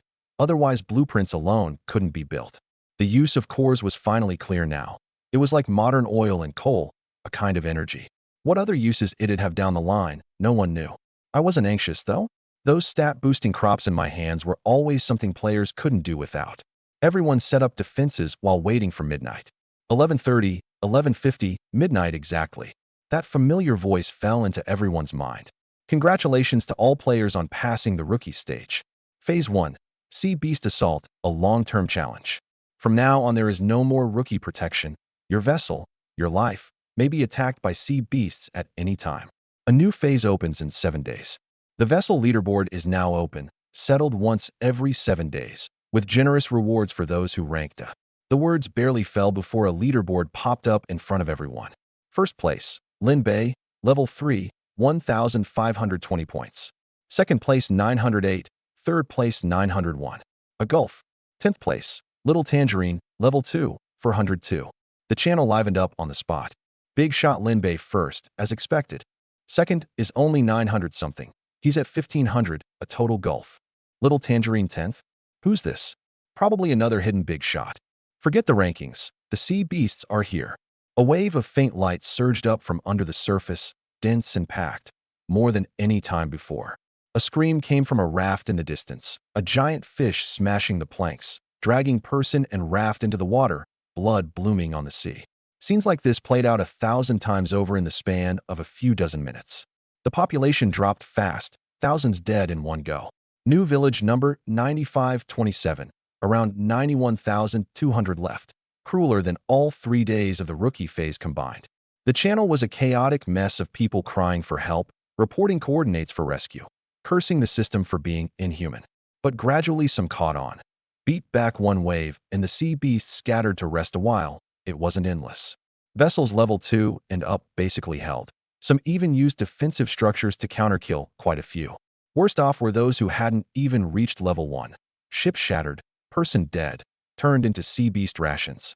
The cruelty of ocean survival only truly bared its fangs at this moment. On my end, a dozen-odd F-rank monster fish swarmed in two. The energy tower flashed, a beam of light striking the leader dead center, dead on the spot. The arrow towers loosed arrows whoosh whoosh. The ballista boomed, and one bolt pierced two. I barely lifted a hand, and a swath of sea beasts died, the remaining few turning tail and fleeing. First wave, easy. But it wouldn't do. Burning like this, I couldn't afford the drain. Except for the arrow towers that didn't eat cores, I set the rest to silent, to switch on only when truly needed, or this bit of cores couldn't fill the hole. I leaned against the energy tower's base and flipped through the channel. Some pleading for rescue, some already sensing a chance to rise, and some posting casualties. Over 6,000 dead already. I watched coldly. In the end, being strong yourself is the only real strength. I thought a moment and typed a line in the channel. Buying all kinds of seeds long-term. PM me if you've got something special. The message out, the channel blew up again. Someone offered wheat seeds, someone chili seeds, private messages one after another. I flipped through them one by one, and out of nowhere a familiar face popped up, Little Tangerine. Big shot, I've got seeds. What seeds? Haha, guess. My face darkened. This ID rang a bell. Several times when I listed goods, she was first to grab them, counted as a loyal customer of mine. Before I could reply, she dumped a string, golden wheat, greenwood greens, blazing chili, F rank, E rank, and at the end, astonishingly, a D rank meat melt mushroom too. Boy oh boy, this Little Tangerine, really a player? Who on earth was cheating here? Staring at that string of a list, I sucked in a cold breath, tapped the desk a few times with my fingers. Didn't rush to trade, probed first. So many good things. Where'd they come from? From opening chests. She replied lightning fast. Chests can open this much. My luck's pretty good, that's all. I narrowed my eyes. Good luck? This couldn't be rounded off with pretty good. Flipping through trade records, her name appeared over and over. Every time I listed something good. First to grab it was always her. Light fruit, blood rice, E-rank grilled meat. All cornered by her. Test her a bit. What do you want? Grilled meat. The tasty kind. E-rank ideally. That eagerness spilled right through the screen. The corner of my mouth curled. There's an opening. Not much E-rank left, but I've got D-rank. D-rank? You even killed a D-rank sea beast. Just killed it. Grilled it tastes 10 times better than E-rank. Silence on the other end for 5 seconds. I want it. I leaned back in the chair and typed leisurely. D-rank grilled meat. It's very expensive. I've got cores. Not trading for cores. Then trade for what? I flung over a screenshot of her seed list. These, for 20 pieces of D-rank grilled meat. She sent back a shocked emoji. You're way too ruthless. Forget it then. I closed the chat and started counting. 1, 2, 3. The PM popped up again. Wait. Deal. I'll trade. I smiled. But you've got to tell me, how come your luck is this good? She hesitated a moment, then flung over a panel screenshot. Player, Little Tangerine. Talent. Blessing of the Goddess of Luck, S rank. Greatly increases the chance of chests yielding high-quality items and combat yielding rare drops. I stared at that line, the trident in my hand nearly slipping loose. Boy oh boy. And I'd thought Farming Master was already fierce. Turns out there was this heaven-defying thing, a must-have for opening chests. Now this was the kind of talent a protagonist should have. I took a deep breath to press down the shock. My grasp of players' depths had gained another layer. and that faintly heady feeling settled down too. Can't underestimate anyone. I packed up the 20 pieces of D-rank grilled meat and initiated the trade. Seeds to me. She confirmed instantly. Come find me again if it's good. Thank you, Big Shot. Long live Big Shot. Seeds stowed. I went to the field's edge to plan. Fill the 80 plots as much as possible, planting the leveled seeds. No telling what they'd mutate into, and fill the rest with ordinary seeds. As long as they mutated, they'd all fetch a price. Row by row, I turned the soil, dropped seeds, watered, burying golden wheat, greenwood greens, blazing chili, meat melt mushroom all in, empty spots filled with ordinary seeds collected from others. By the time I finished, it was 2 in the morning. Took a bath, dropped into bed asleep. Early the next morning, the channel blew up again. Did you all notice? There's a new thing in personal info, coordinates. Idiot, don't report it. Someone will come knocking. With coordinates, players can find each other, not like now where we can only be internet friends. We can meet in person. As for whether meeting is a blessing or a curse, that's hard to say. I flipped open the panel, and sure enough, there was a new line. Current coordinates. East Sea Waters New Village number 9527, 1523 for 187. I frowned. With coordinates public, players could find each other's doors, a good thing and a bad thing. Without dwelling on it, I listed the seed buying message in the trade channel as usual. The words barely out, another server-wide announcement crashed down. Congratulations to player Lin Mo for founding the first player organization, Ling Yun Pavilion. Reward, talent upgrade stone ×1. The channel boiled over. Finally, a server-wide announcement other than Lin Bay's. Lin Mo? The third place one.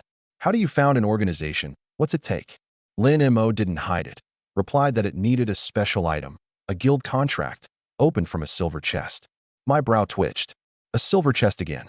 This Lin Mo, luck wasn't bad either. He immediately recruited. Ling Yun Pavilion is founded, welcoming experts from all quarters, developing together and looking out for each other. Strength in numbers. Big Shot Lin Bay, want to join? I'll give you a vice pavilion master spot. I didn't reply. Copycats founding organizations cropped up in droves, and PMs from those wanting to join me came one after another. I skipped them all. I didn't plan to run some big operation. Maybe I'd recruit a few reliable partners down the line, but that was for later. I lowered my head and looked at the 200 square feet beneath me. Stone house, farmland, fish pool, light-wing tree, defense towers. A sparrow may be small, but it has all its organs. I gave it a name, Xuanwu City. Someday it would grow bigger and better, until it truly became a city. Over there, Lin Mo had already begun directing guild members to close in on my coordinates, wanting to press me down with numbers. I'd seen the messages too. This Lin Mo did have some tricks. Still, mind your own business first. I clapped my hands and got back to work. Farming, watering, collecting goods, Xuanwu roaming the sea, hunting beasts, gathering items. Mid-work, the energy tower flashed out of nowhere, a beam striking the edge of the turtle back. Killed E-rank sea beast, Fong fish. I got up and looked out to sea. Not one, but a swarm, dense faint lights surging up from underwater, several times more than the batch at dawn. At dawn it was only scattered F-rank. Now the numbers were doubling and climbing, the tier higher too. The first E-rank had lunged in on its own. The sea beasts were growing too. I gripped the trident. For those players developing slowly, this was no good news. Sea beast assault messages flooded the screen one after another, someone reporting a death every few minutes in the channel. Another few hundred dead. The raft next to me shattered, the guy's gone. When will this life ever end? I glanced at the population, around 90,800. In just over an hour, another few hundred gone, most of the fallen level 1 rafts. When the sea beasts came, they were first to shatter. The pessimistic pressure in the channel was suffocating, some crying, some gritting through, some simply silent. In a world where you couldn't see one another, this channel became the only comfort. I had no time for this. Crouched at the field's edge, the watermelons, tomatoes, potatoes before me all ripe. Round melons hanging on green vines, tomatoes glowing red, potatoes cracking the ground surface in lines. Harvest quick, trade for energy to upgrade. Pick the melons first. 40-odd, each plump, half with dark red patterns on the rind, mutated. With the talent raised to level 2, mutation rate up from 30 to 40%. Nearly half the crops mutated, instant results.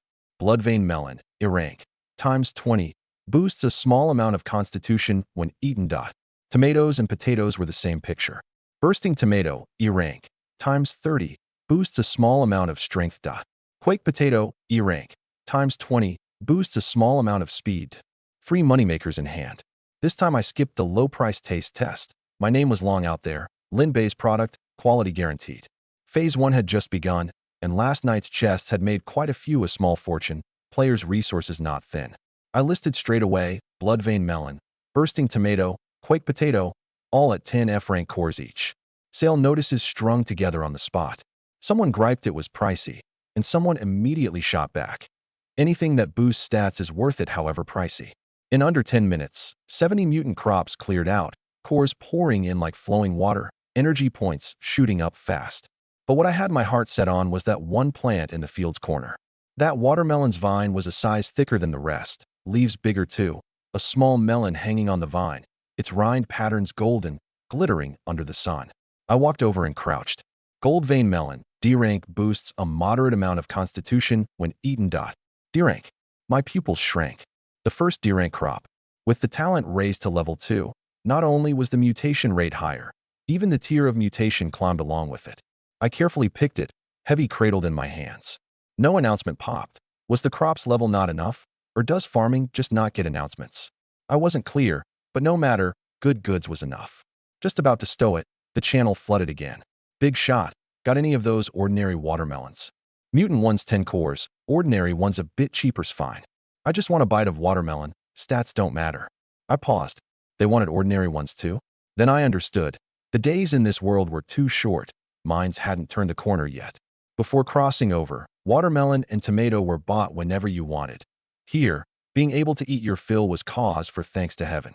If you could gnaw a bite of watermelon, toss 2 potatoes in while grilling meat. That life was called complete.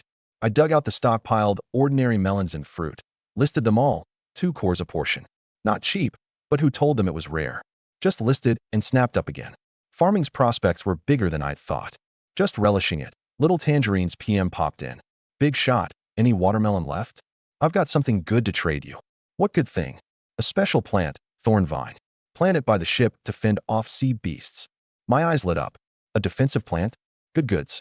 D-rank melons are gone. I've got 1 D-rank, want it? Want. D-rank's even sweeter. 10 E-rank cores, plus the thorn vine. Deal. I didn't cheat her.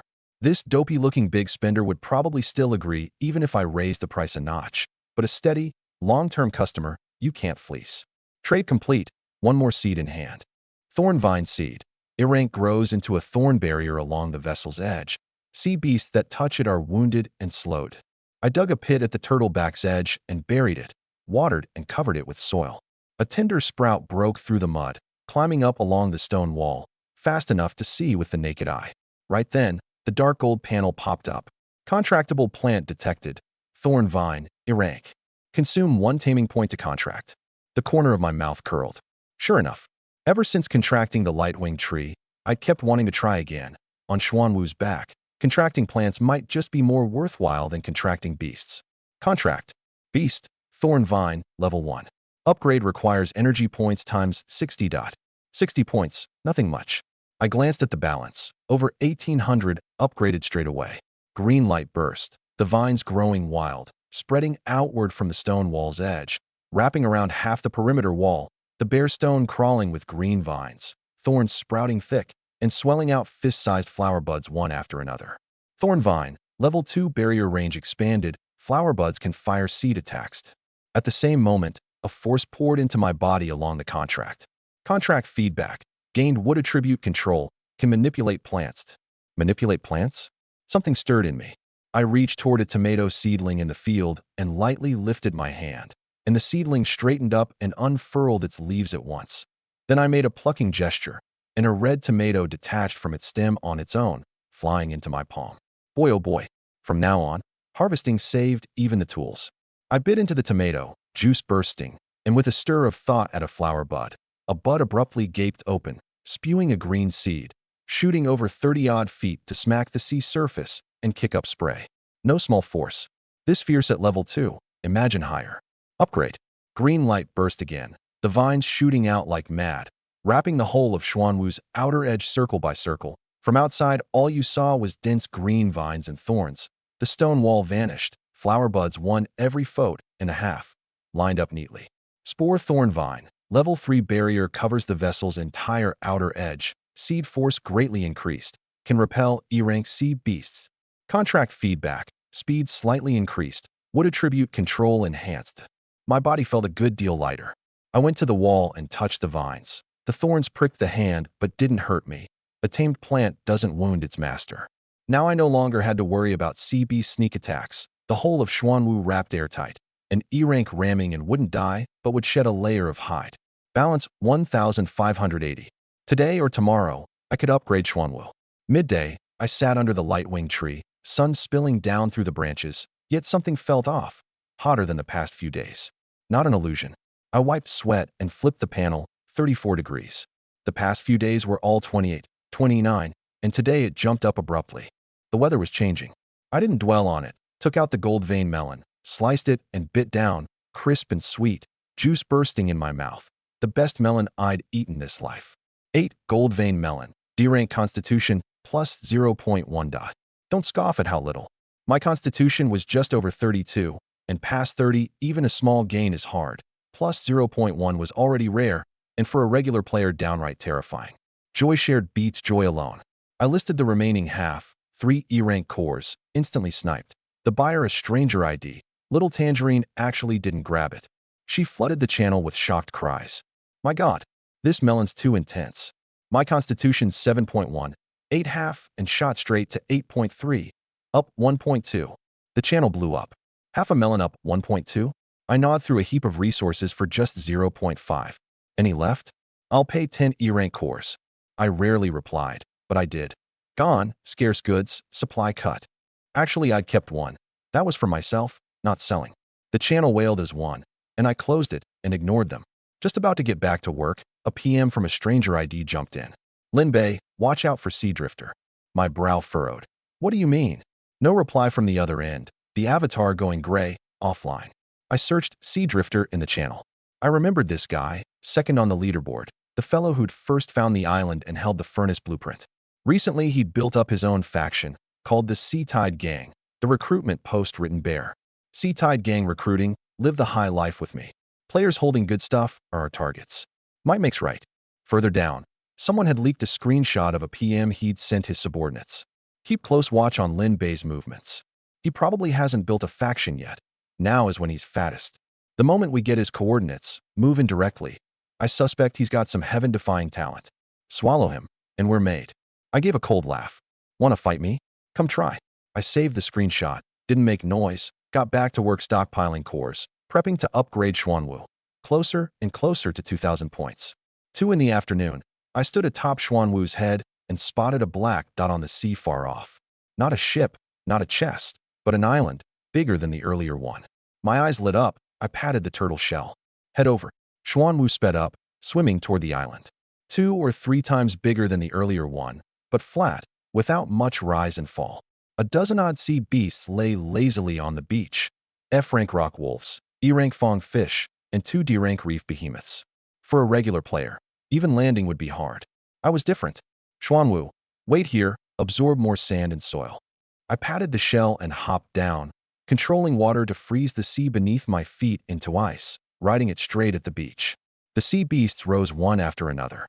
The first rock wolf lunged, I dodged sideways, the trident piercing through its neck. The second, the third, water blades and earth chunks alternating, killing as I pushed forward.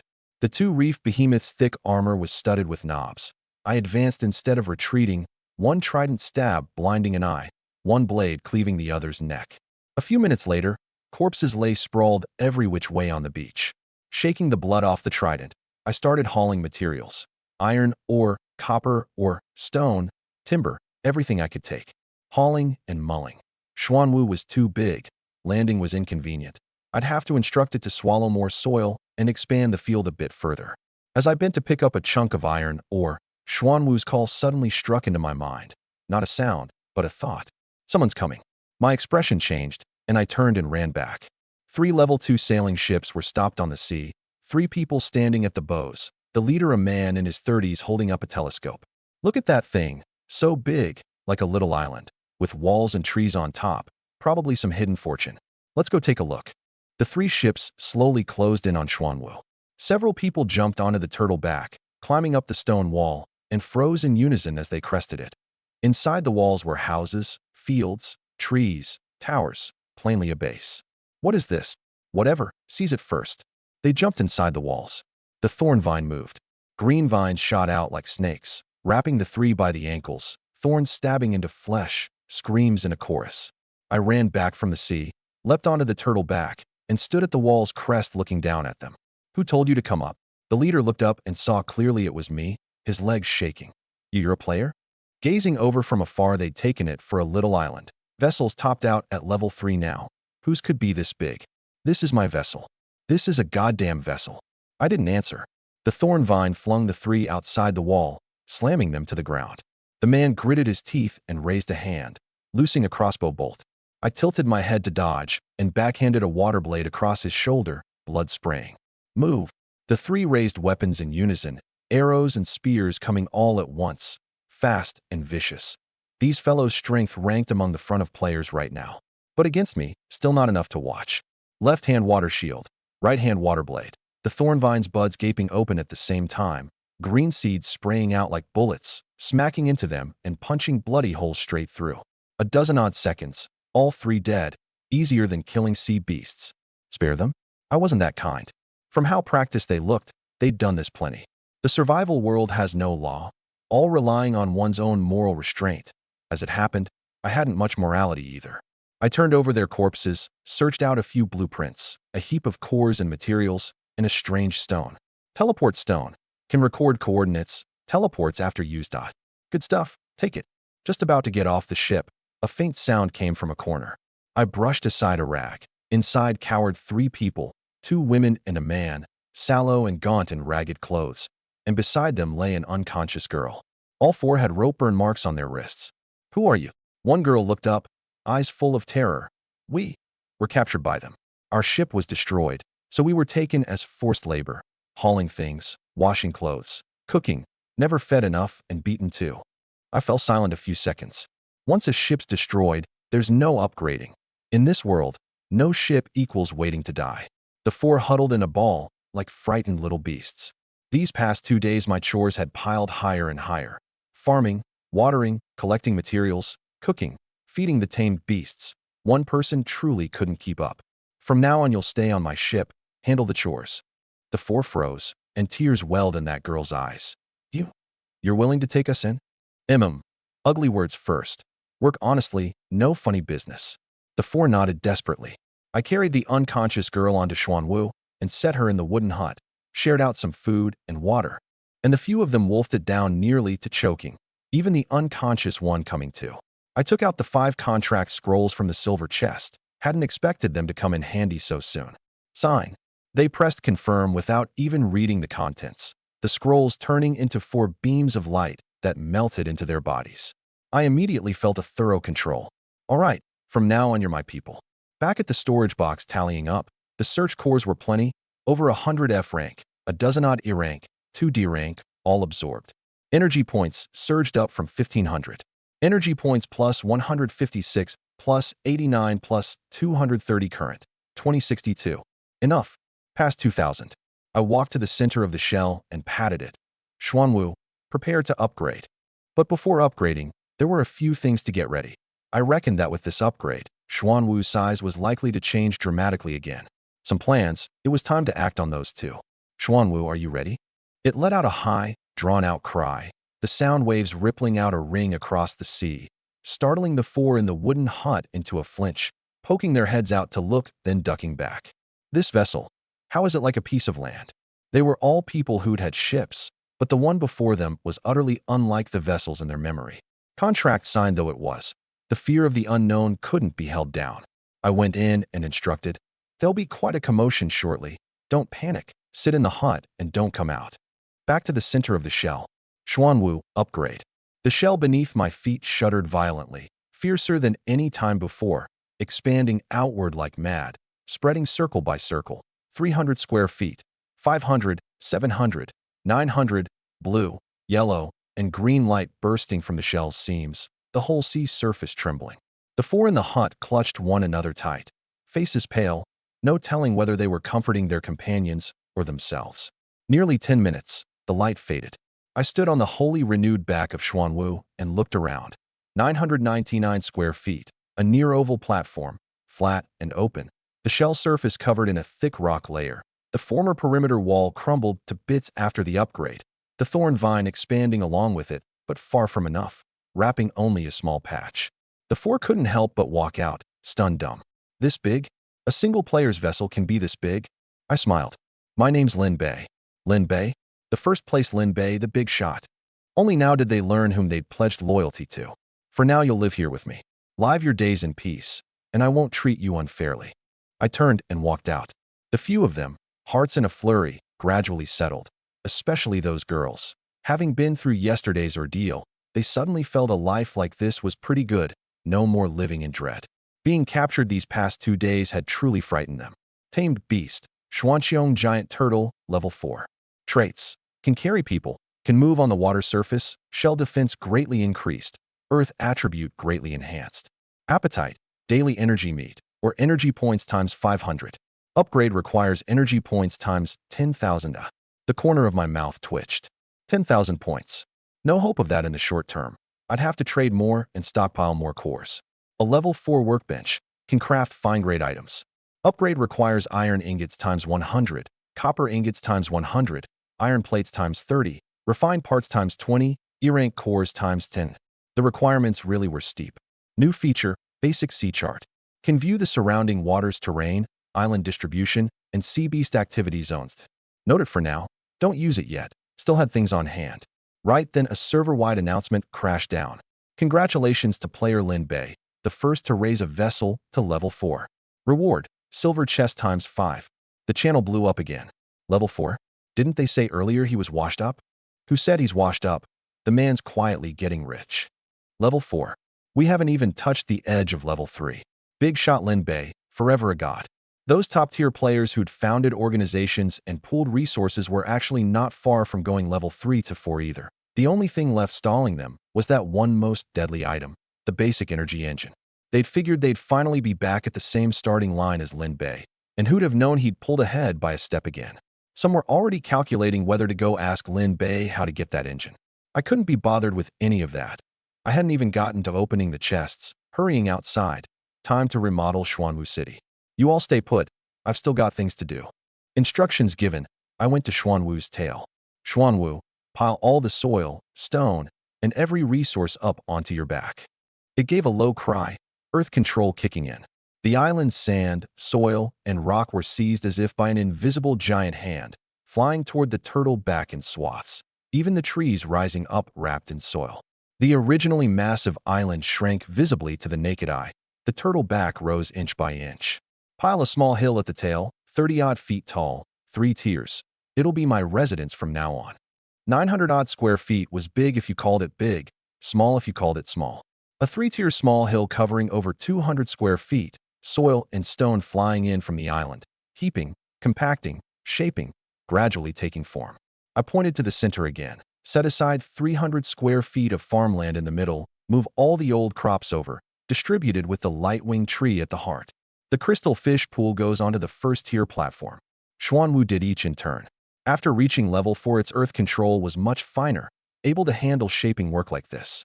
The tremors didn't stop, and the 4 couldn't help coming out again, running into an astonishing sight: soil and stone tumbling through the air, a small hill rising from the ground, farmland reorganized, crops lined up neatly around the light-winged tree, the pool settling onto the first-tier platform, crystal fish swimming merrily inside. Their mouths fell open. Is this building a city? I ignored them and kept directing. Put up 10 housing units in front, each a small single room, 15 square feet. They were my own people now. I wouldn't treat them harshly. Soil and stone heaped up, walls rose, roofs capped, 10 little huts lined up neatly. Make a public toilet too. I don't want the city reeking. Alone it didn't matter, but now with people moving in, rules ought to be set. Xuanwu raised a small partitioned room in a corner. Last, wall the whole city up for me with a perimeter. Soil and stone stacked along the turtle back's edge, a 6-foot-tall stone wall rising from the ground, enclosing the city tightly. The thorn vine climbed up along the new wall, thorns dense, yet no matter what couldn't wrap it fully. In the end the whole vine wilted, and I could feel the despair it transmitted. I quickly sent over a thought. Don't panic, it'll be fine once you level up. When the last piece of soil and stone settled, the island vanished entirely. All its resources melted fully into Xuanwu City. Xuanwu City had utterly changed its look. Small hill, farmland, houses, perimeter wall all present, finally with a bit of flavor to it. Though of course, only a bit. A domain of nearly 1,000 square feet was already an astronomical figure in other players' eyes. Yet in reality, it was just the size of one big, open-floor flat. I could only, within a limited space, first plant my first step firmly. Rest for now. I'll assign work after dinner. A word given, I headed for the rear platform, walked a few steps and turned back. Xuanwu, move a few trees onto the first-tier platform. Make it look nicer. It nodded its head, earth control kicking in, and several island trees, pulled up roots and all, settled steadily at the platform's edge. The third tier was 70 or 80 square feet. With a stir of thought, I controlled the stone to raise walls, cap a roof, cut doors and windows, and quickly stood up a 2-bedroom, 1-living-room stone house with kitchen and bath, rough but sturdy, lighting and ventilation both decent. On the second tier, I set aside another 50 square feet as a storehouse, moving in the storage box, workbench, furnace, grill rack all, leaving an open patch by the door for reserve. The bottom tier I left alone for now. The crystal fish I scooped out and sent into a 10-square-foot pool built ahead of time atop the third tier. From now on, this was the whole city's water source. With no device to actively pump water, I could only make do with elevation difference. I controlled the stone into hollow pipes one after another, laying them all the way down. One line to the third-tier kitchen and bath, one down to the second-tier storehouse to draw water, one straight to the planting zone. Above the planting zone, I built another reservoir, surplus water gathering in, an opening at the pool bottom connecting a water trough that ran along the field's edge all the way to the farthest living zone, with a well dug at the trough's tail. From now on, the city's people would draw water here. By the time I finished, the sky had gone fully dark. Tonight's temperature was again quite a bit higher than usual for this hour. I clapped the dust off my hands and went downslope, calling the few of them out. The 3 stood in a row, a little nervous. Introduce yourselves. The ponytailed girl spoke first. My name's Qin Xiaoa. I used to help in a restaurant's back kitchen. I can cook. The short-haired one followed. Zhou Xiaomian. I worked at a clothing factory. I can make clothes, and men too. The tall man scratched his head. Lu Dazhuang. No real education, just a bit of brawn. I can do any dirty or heavy work. I nodded. Let the unconscious one recuperate first. We'd talk once she came around. Xiaoa handles the 3 meals. I'll supply the ingredients.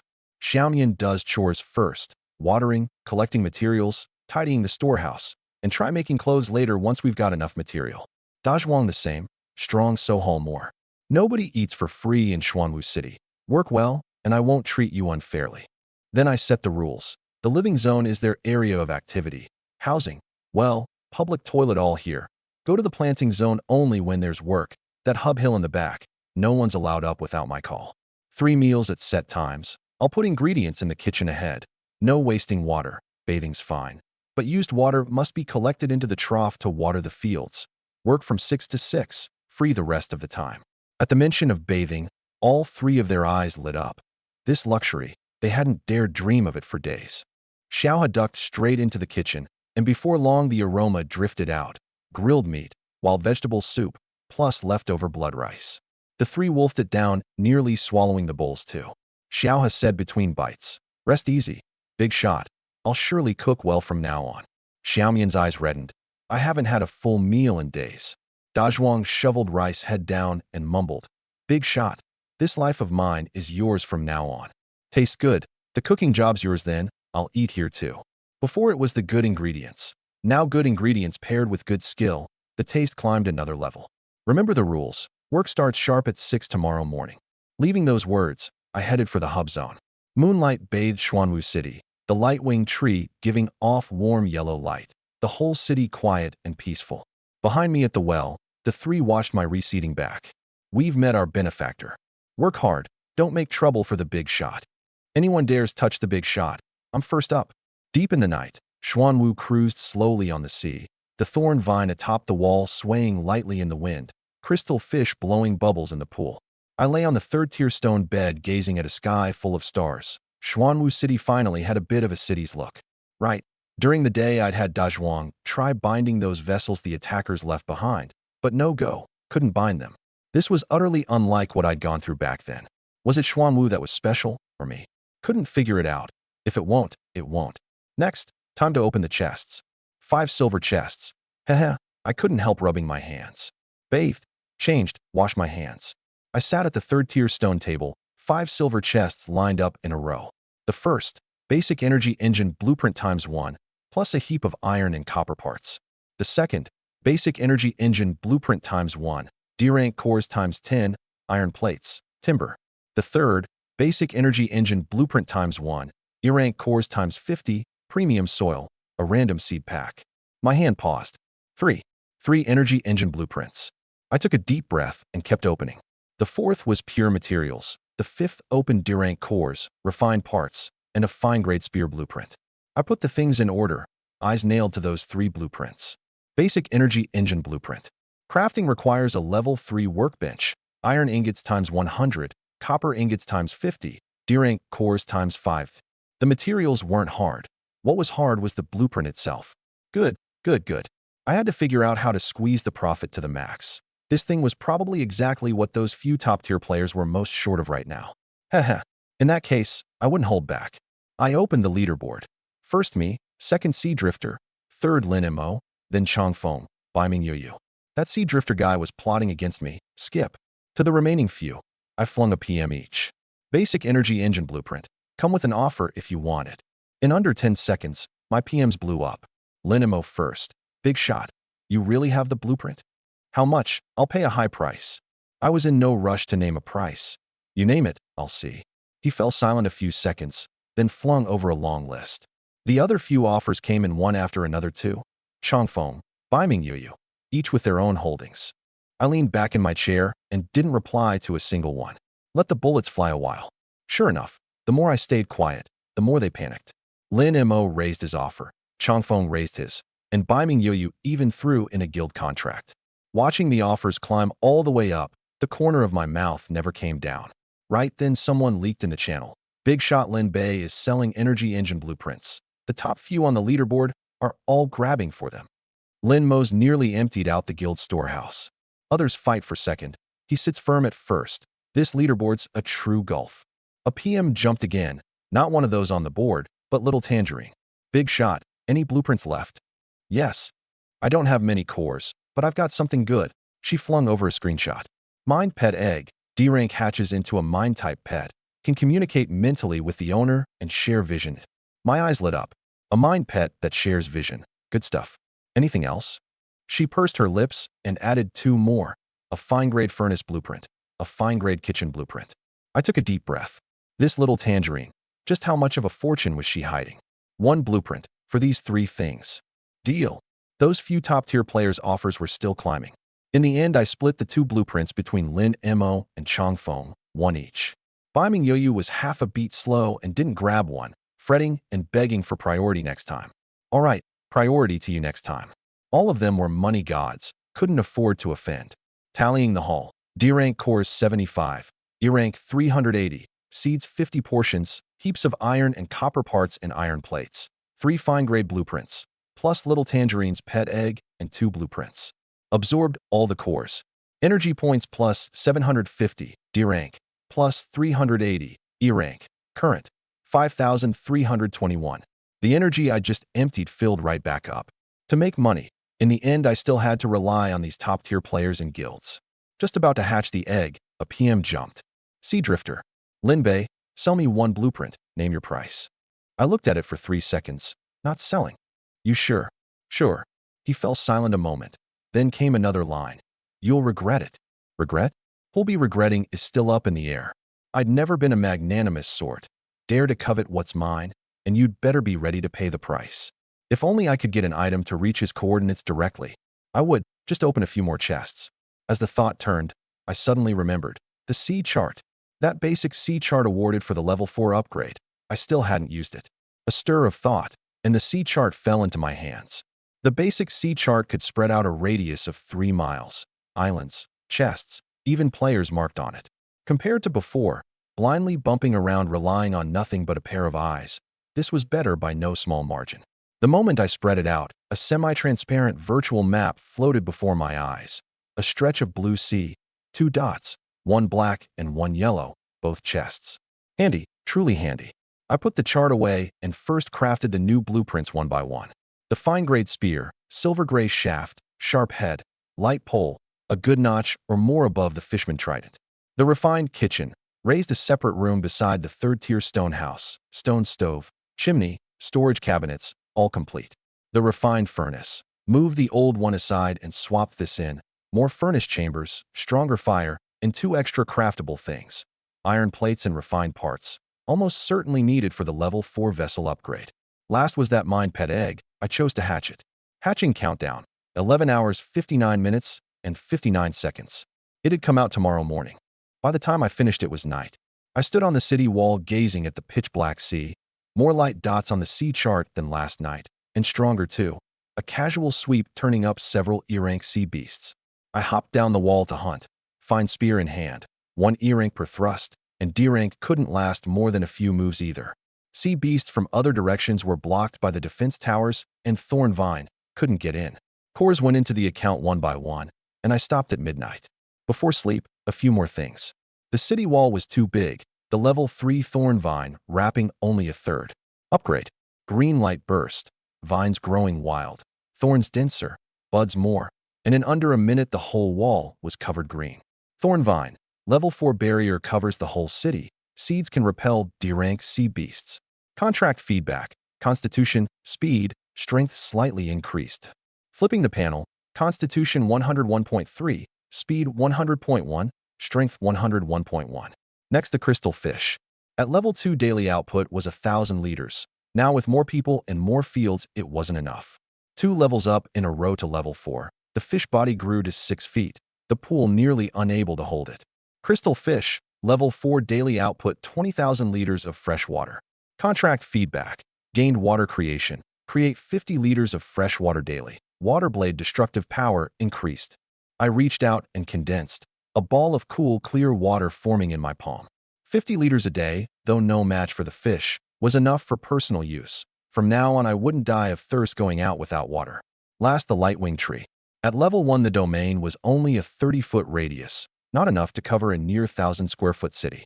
3 levels up in a row to level 4, the trunk turning from lustrous white to pale gold, golden light blazing out, the canopy covering 100 feet across and standing 65 feet tall, new light fruit already gestating among the branches and leaves. Lightwing tree, level 4 growth domain 100 by 100 feet, constant temperature within the domain, crop growth plus 100%. Yields light fruit, D-rank. Harvest every 2 days. Contract feedback. Constitution plus 0.5. Wood attribute control greatly increased. I stood beneath the tree, warm gold light pouring over me.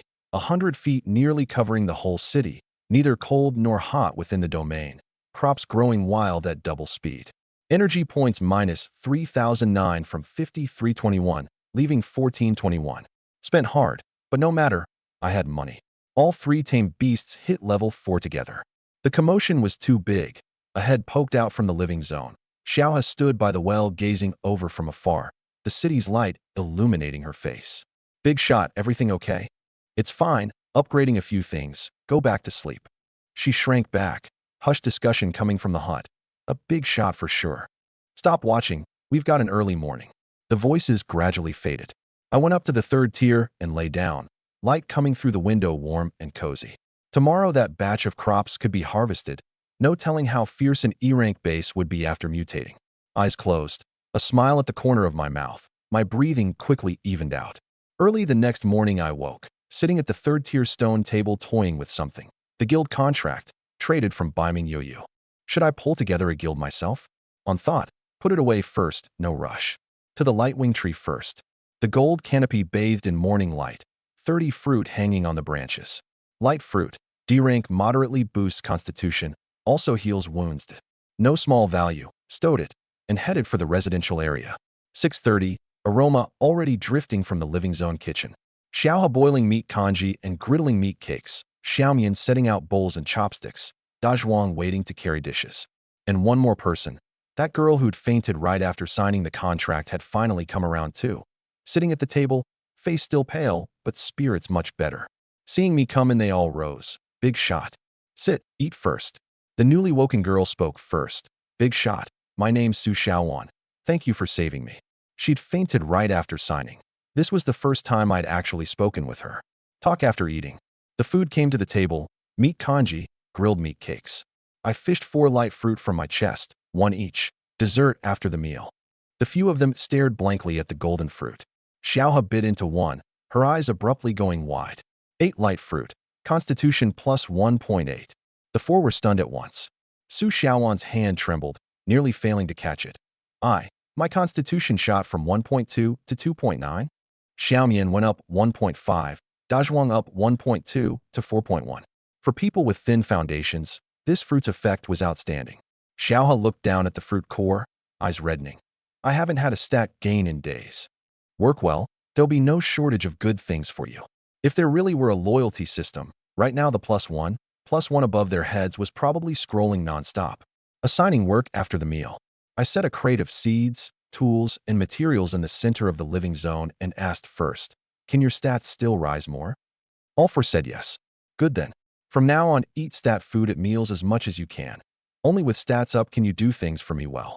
Took them out. The sun was already high, hotter than yesterday. No wind on the sea, muggy and damp. I frowned.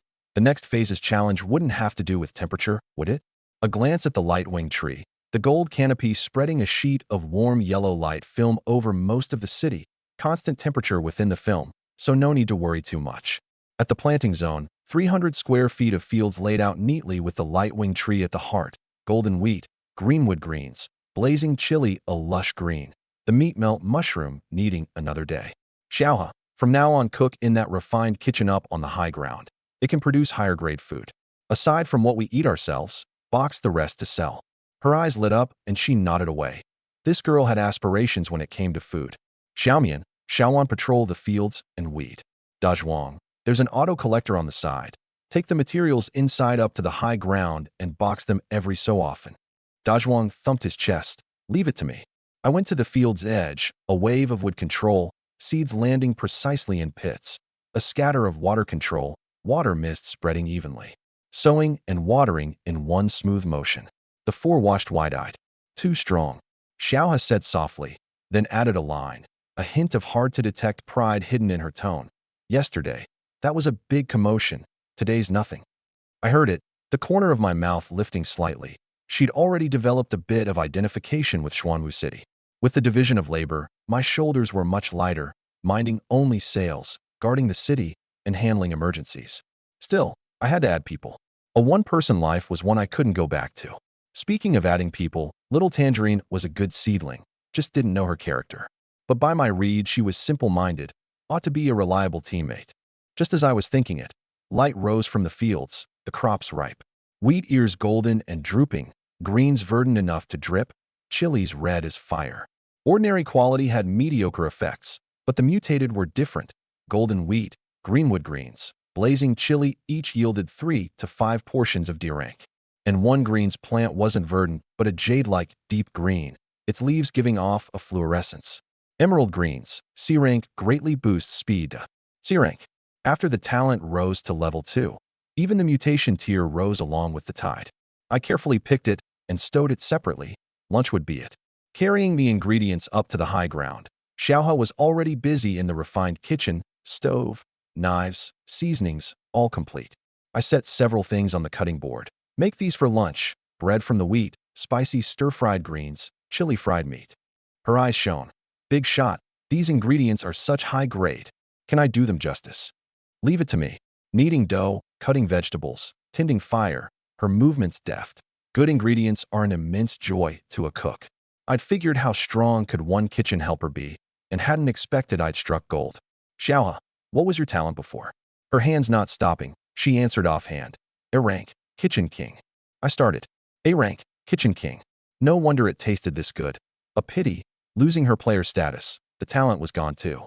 I leaned in the doorway watching her bustle, wondering whether that status could ever be found again someday. The oil pan sizzled in the kitchen, chili mixed with meat aroma drifting all over Xuanwu City. The C-rank greenwood greens, I'd only grown one plant. The jade-like leaves gave off a faint fluorescence, obviously extraordinary just to look at. I didn't sell it. I handed the greens to Xiaohe and said just 2 words, fry it. She took it, hands trembling. The oil pan heated, the greens hitting the pan with a sizzle, aroma bursting everywhere. The dish came off the pan, verdant and glossy, plated on white porcelain. I carried it to the stone table and sat, Xiaohe carrying the other portions toward the residential area, from today, eating separately. Not that I was putting on airs. I don't know management theory, but one thing I understand. You can be kindly, but you can't blur the lines. A sense of distance is part of authority. The residents still ate F-rank food. D rank and above I was keeping to sell. But they were already quite content. Meat and vegetables and stat gains too. A life you couldn't find a second of in all of Village 9527. Sis Xiaohe, today's dish smells even better than yesterday's. Stats went up. Constitution plus 0.1. With days like these, what more could you ask of life? I brought a chopstick of greens to my mouth. Crisp, fresh, sweet, with an indescribable sense of energy. Not something seasoning could produce, but the taste of the ingredient itself. 8 emerald greens, C rank speed plus 1.2. Worthy of C rank. Even with my stats past 100, it could still add this much. Sipping some meat soup, I suddenly thought of someone. Little Tangerine, my loyal customer. Snapped a photo and sent it over. Over there, Little Tangerine was crouched on her level 2 ship's deck, gnawing a dry flat cake. Hard enough to jar the teeth, barely swallowing it down with water. The screen lit up, the verdant glossy greens smelling good even through the screen. She swallowed and replied, "Big shot. What is this?" C-rank greens, spicy stir-fried. She stared at those 4 words in a daze. Having opened so many chests, she'd never seen a C-rank ingredient, and this guy just casually stir-fried a plate of it. It looked so delicious. The flat cake in her hand suddenly wasn't fragrant anymore. I traded some of the dish over. She paused, tapped accept, and a plate of steaming spicy stir-fried greens fell into her hands. She stuffed a chopstick full into her mouth and went utterly soft, crouched on the deck holding the plate, nearly bursting into tears. "Big shot, you're too good to me." She suddenly blushed, as if thinking of something improper. "Humph. Little Tangerine, won't be bought off easily. A lone wolf making the top 10 did it on skill. I sent over. Right? That talent of yours, don't tell others lightly." As if I would. And yet you were still easily coaxed into telling me. Humph, because I know you're not a bad person. Who's good and who's bad, I can feel it. My brow lifted. That's a talent. Sort of, had it before coming to the survival world. I fell silent a few seconds. Now that was a protagonist setup. This Little Tangerine. She wasn't actually the protagonist of some women's fiction novel, was she? Mid-chat, the pet egg on the table suddenly cracked open. A beam of gold light shot out, lighting up the whole 3rd tier. Eggshell shattered all over the floor, and a little monkey wriggled out. Whole body of glossy brown fur, eyes big and bright, 1.5 feet tall, cleverer than an animal just born ought to be. That gaze of its, like a person who could see right through you. Clever spirit monkey, D rank fairly high intelligence, can learn simple skills. It leapt onto the stone table and cocked its head at me, the dark gold panel popping out. Contract. Gold light wrapped it, its size unchanged. But those eyes changed, gaining something indescribable, as if able to see into a person's heart. Heaven Eye Spirit Monkey, level 3 Heaven Eye, can see through the human heart, sense good and evil. Upgrade requires energy points times 800. At the same moment, a coolness surged into my eyes. Contract feedback, gained ability Spirit Eye, can see through the human heart, sense goodwill, malice, and emotional fluctuations. I closed my eyes and opened them again. One glance at it, and I read its emotions at once. Curiosity, excitement, and a bit of mischievous probing. Then a look at Xiaohe in the distance. Contentment, gratitude, and a trace of hard-to-detect security. This wasn't a combat skill, but to me it was more useful than any attack. For developing a territory, seeing through people's hearts was hugely valuable. The little monkey jumped onto my shoulder, its furry head nuzzling my face, chittering. I understood, it was calling Master. I rubbed its head. "From now on, your Wukong." It cocked its head and hopped down. I took the fine spear from the box and handed it over, and it gripped the pole with both paws and started twirling it. Thrust, flick, sweep, cleave, flowing like drifting clouds. Monkeys are born knowing how to wield a staff. Snapped a photo for Little Tangerine. New pet, hatched from your egg. So cute. This monkey's so clever. Damn it, if I'd known it'd be this cute, I wouldn't have traded it to you. Traded is traded, too late. A couple lines of chat, and I closed the box, kept working. Resources listed: light fruit, D-rank mutant crops, grilled meat, water, put up one by one, sale notices coming one after another, cores pouring in like flowing water. Players' spending power was growing stronger and stronger. I collected and absorbed as I went, energy points climbing fast. Xuanwu leveling to 5 needed 10,000 points, and now it was just past 2,000, still far off. Mid-work, the channel suddenly livened up. The one speaking was Sea Drifter. What's Lin Bei worth? I'll level up just fine without him. Just got lucky scoring the blueprint early, that's all. Then he flung out a screenshot. Level 4 vessel, basic power ship. Area 200 square feet. With the energy engine installed, greatly increased speed, no dependence on wind direction, can build a second-tier cabin, unlocks basic electricity, can mount small defensive weapons. Followed by a long, intimidating string of upgrade materials, timber 5,000 at the head. The channel blew up. Level 4 takes this much material. 5,000 timber. I can't even scrape together 500. Sea Drifter leveled to 4, badass. Big shot Lin Bei was level 4 ages ago. What's there to brag about? Lin Bei relied on luck. Sea Drifter relied on himself. Not the same. I swept a glance over the screenshot, expressionless. 200 square feet, that's about it. The only vaguely useful thing was electricity. Lighting and processing were indeed convenient. But Xuanwu had the light wing tree, constant temperature, and glowing too. So electricity wasn't urgent for now. Sea Drifter was still hollering. Lin Bei, say something, won't you? Chickened out. Once I get your coordinates, you're first on my list. I closed the channel and kept listing goods. Wukong squeaked on my shoulder. No rush. My voice was flat. Let him hop around first. What use are tough words? What I wanted was to strike you dead in one blow. I opened the refined furnace and checked the crafting list. Iron plates, refined parts, both scarce goods right now, and fine-grade items and vessel upgrades couldn't do without them. The development line of trading resources for cores was set firmly in stone. I leaned back in the chair and calculated the next step. Wukong squatted on my shoulder, pulling my hair, chittering. I know. I got up and went to the city wall. A dozen-odd F ranks were swimming toward the city on the sea, 5 E ranks leading. Just as I was about to jump, a brown shadow had already shot out. Wukong. The little monkey, carrying the spear, leapt down off the wall's edge, a sweep sending an F rank flying, landing and turning to pierce another, movements flowing like drifting clouds. A few E ranks closed in, and it calmly flicked left and stabbed right, clearing them in 2 or 3 moves.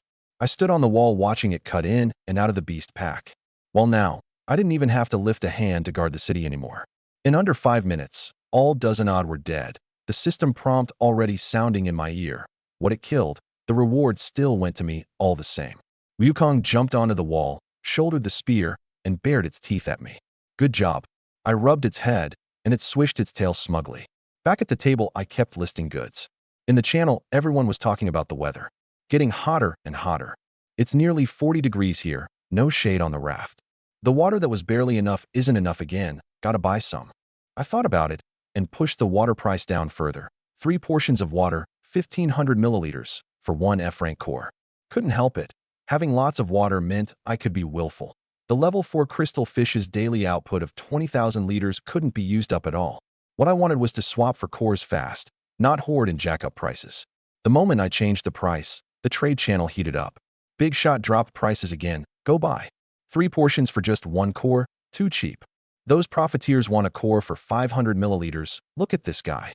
Regular players cheered as one, while the water resellers ground their teeth in hatred, but could do nothing about me. The man had lots of water and was willing to cut prices. What could you do? The days passed one by one, seemingly settling into calm. People still died, but not as many as the first couple of days. The first night, thousands died. The second night, thousands. And from the third day on, it was decreasing. Everyone gradually got a feel for the rhythm of the sea beast attacks. Defenses went up, weapons upgraded too, and the hope of surviving was slowly growing larger. Come nightfall, I sat beneath the light-wing tree, scrolling the chat log. Someone posted, "How come the Big Shot didn't put out any server-wide announcements today? Drawing a string, right? Not a single one. Fallen off. Bull, can't the man rest a day? Without the Big Shot's announcements, feels so odd." I watched, the corner of my mouth lifting slightly. No announcements. Today really had no big commotion. After the fierce competition of the past few days, things were steadying now. With vessel levels high, the slowdown in upgrading was inevitable. closed the channel, and kept working. Right now the growth bonus was already at 320%. Lightwing Tree 200, Own Talent 100, Mid-Grade Soil 20. Ordinary crops that took 5 days to ripen now harvested in a day plus. F ranks 8 days in a day plus. E ranks 10 days in 2. D ranks 15 days in around 3. The planting supply chain was basically taking shape. Patrolled the fields again. F rank golden flower greens, E rank hydroponic greens, C rank woodbud yellow grass were growing splendidly, all newly swapped seeds. I had to replant new crops every day to keep from running dry. The meat melt mushroom had poked its head up, harvestable in another day. New light fruit was gestating on the lightwing tree too. Everything going to plan. Deep in the night, back to the third tier and lay down, eyes closed and quickly asleep. Early the next day, I gave a big stretch. Today was the third day of the second phase, 4 days until the next phase. The sea beasts came again, and I was woken by Wukong's cries. Up on the wall I looked. 3 D-ranks appeared at once, larger in build than any before. I frowned. This many D-ranks by only the third day? In another 2 days, wouldn't C-ranks be showing up? Actually, I wasn't too worried. At my current strength I could hold even if C-ranks came. But what about other players? If everyone in the server died off, there'd be no damn point in playing. Wukong had already jumped down, spear meeting a D-rank, trading blows evenly. I didn't rush to act, standing on the wall watching. The channel livened up too, plenty saying today's sea beasts were stronger again.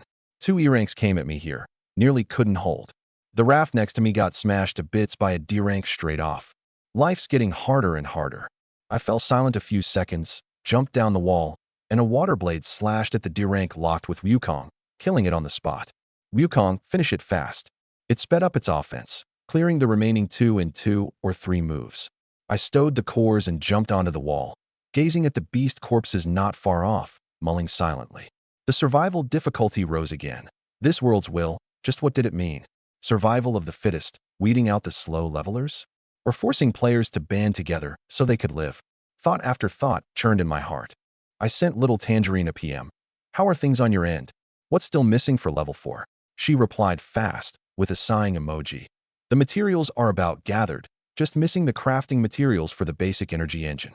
Iron and copper ingots are easy, but D-rank cores are too hard to get. You don't kill sea beasts. Well, she was a little embarrassed. Her resources came basically from opening chests. Sea beasts rarely touched her, hardly even coming to attack. No telling whether it was because of her talent. I opened tons of chests, just can't open a D-rank. However strong the talent, disliking combat, she could only barely get by on chests. Big shot, do you want to build a guild? I've got a guild contract here too. My brow lifted. You have one too? Opened it from a silver chest last time. Never used it. Building a guild alone is no fun. I fell silent a few seconds. This time I didn't refuse again, but I didn't need hers. I've got a contract. Use yours to trade for some cores to upgrade your vessel. So saying, I took out my own and used it. Guild Xuanwu City established successfully. Level 1, Storehouse 300 slots. Members 1/20th. Guild channel unlocked. First thing, I invited Little Tangerine. Member Little Tangerine joined. Xuanwu number 001. Looking at the panel, the corner of my mouth lifted. I suddenly thought of a possibility. Could Xiaohe and the others join too? Only trying would tell. I entered the few names, and they actually did appear on the invitable list. Tapped, invited. The next moment, the 4 froze at once, a long-lost panel popping up before them. Not the full survival system. Only the guild interface and personal stats, but the talent column had lit up. My talent's back? Xiaohe's eyes reddened. Though it was only guild and stats, with no vessel, chat, or trading, but it's enough. It's enough. The few of them were too moved to speak. Once they'd recovered, I spoke. Tell me about your talents. Xiaohe first. A-rank Kitchen King, boosts food's tastiness and effect, plus 50% at level 1. Even better than I'd guessed. Dazhuang scratched his head. B-rank Blacksmith, can learn blueprints to make weapons, armor, and items. Efficiency plus 30%, can craft up to fine grade. Learned blueprints are permanently retained, and later I can even develop blueprints myself. I stared at him, silent for 2 seconds. B-rank Smithing, crafting up to fine grade, and self-researching blueprints too. This was an extremely strong support profession, its potential fathomless. Xiaomian, C-rank Weaving, can make excellent grade cloth and armor. Su Xiaowan, C-rank Gardener, plant mutation probability plus 10%. The latter two were more ordinary, but both fit Xuanwu City's needs. The four's talents were far more useful than I'd thought, and every one was a match. I sat up straight and rearranged the division of labor. Dazhuang solely in charge of smithing, blueprints I'd buy. Xiaohe solely on ingredient processing. Since processing with a talent bonus, then selling was clearly more worthwhile. Xiaomian making clothing. First making everyone 2 sets of clothes and a few quilts for now. Though everyone had bathed last night, there was only 1 set of clothes each, already carrying a sour smell. Xiaoan getting familiar with the planting zone with me first, the gardener talent to head up the fields from now on. That batch of F and E rank pelts the sea beasts dropped, all handed to them to tend. Pulled everyone into the guild channel. From now on I'll assign work in the channel. The first messages scrolled up. Got it. Understood. Sure, big shot. No problem.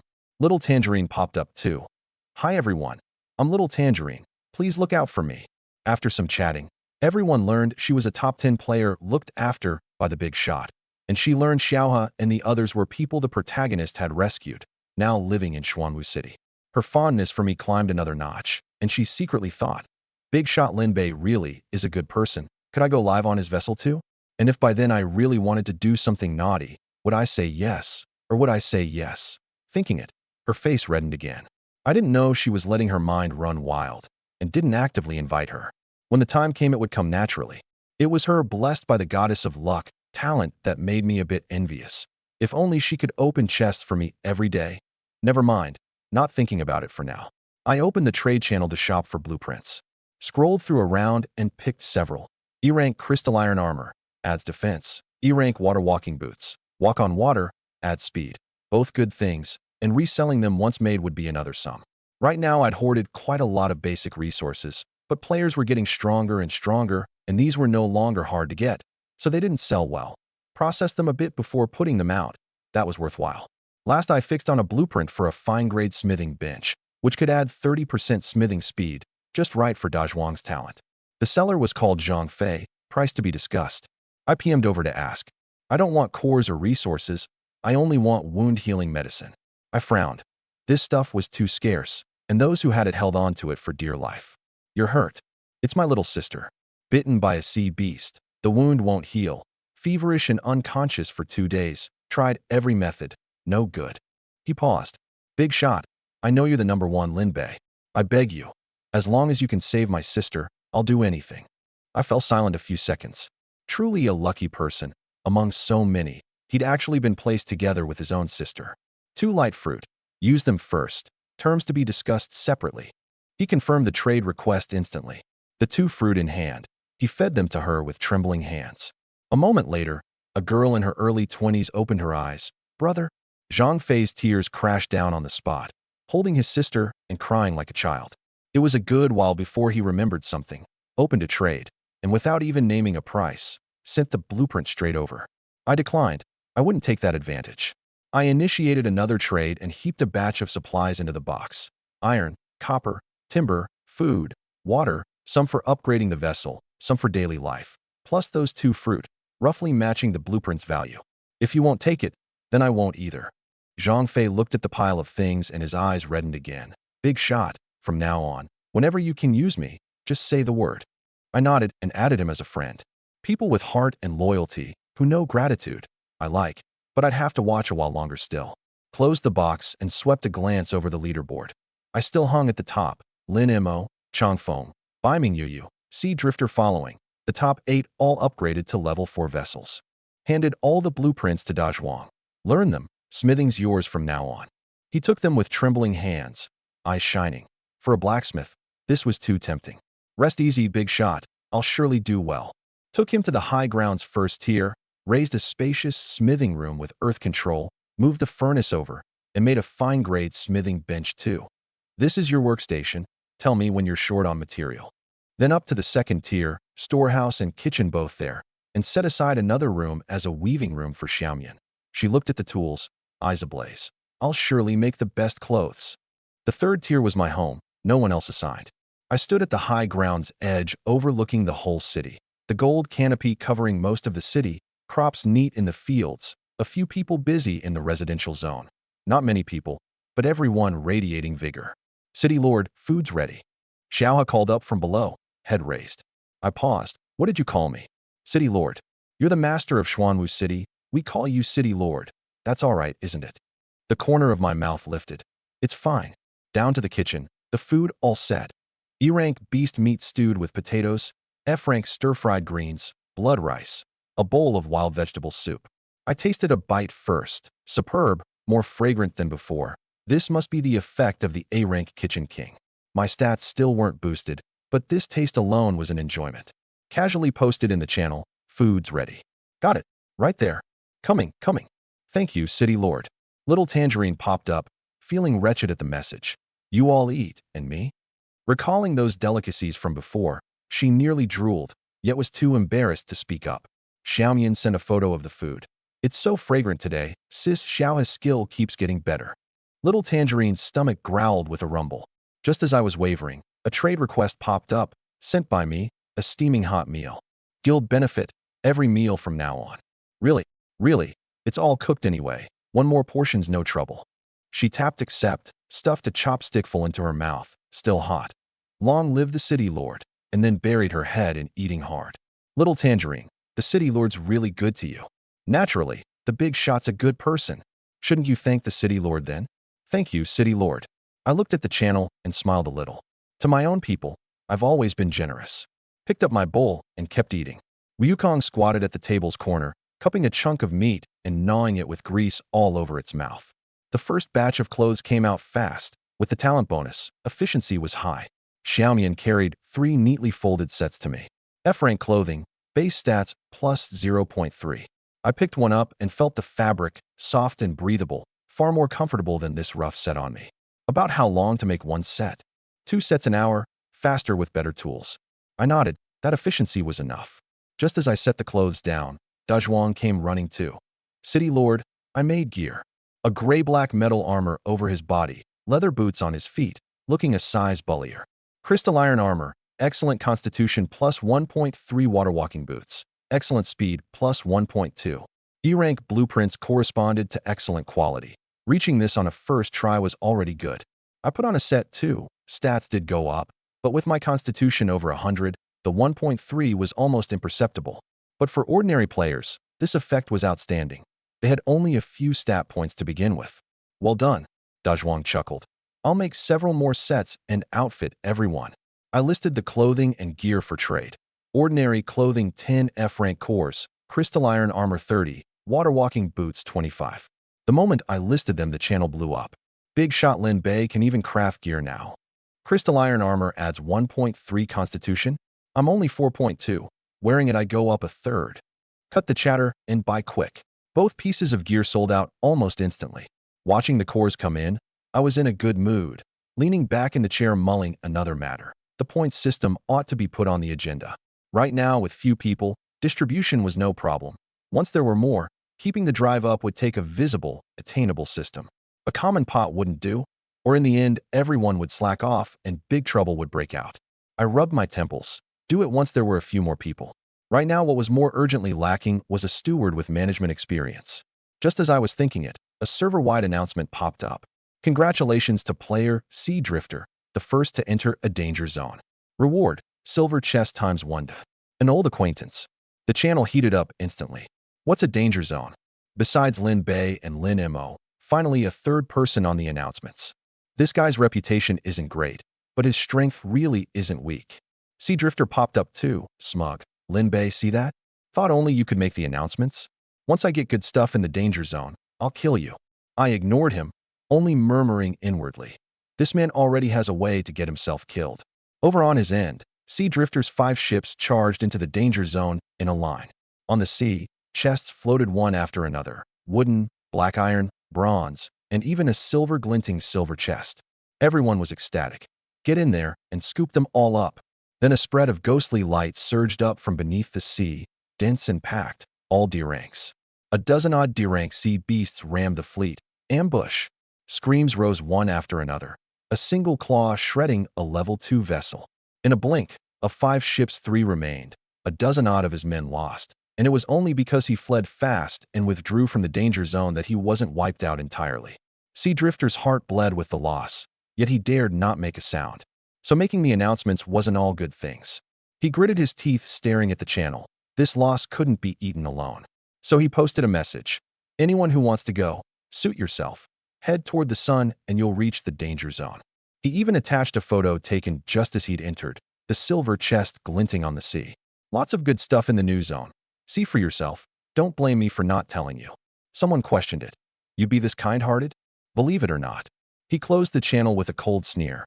Lin Bei, let's see whether you take the bait. I saw the message and saw that photo too. The silver chest glinting on the sea.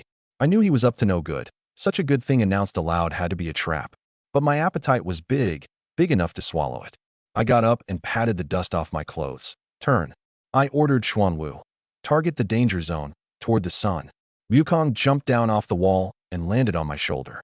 Xuanwu's massive body slowly turned and swam toward the direction of the sunrise, trailing waves behind it, like a moving island. Not just me, some confident individuals and guilds headed for the danger zone too. The danger zone was of course dangerous, but resources mattered more. A step slow was every step slow, and if you didn't want to be weeded out, you could only fight to raise your strength. At least having a direction beat being a headless fly. 1,000 sails vying to cross. A new challenge was about to begin. I stood on Xuanwu's head, gazing at the darkening waters ahead, a new zone's blurry outline already surfacing on the sea chart. Almost there. A PM suddenly popped up. Little Tangerine. Big shot. Help. What's wrong? I'm surrounded by a pack of weird ships.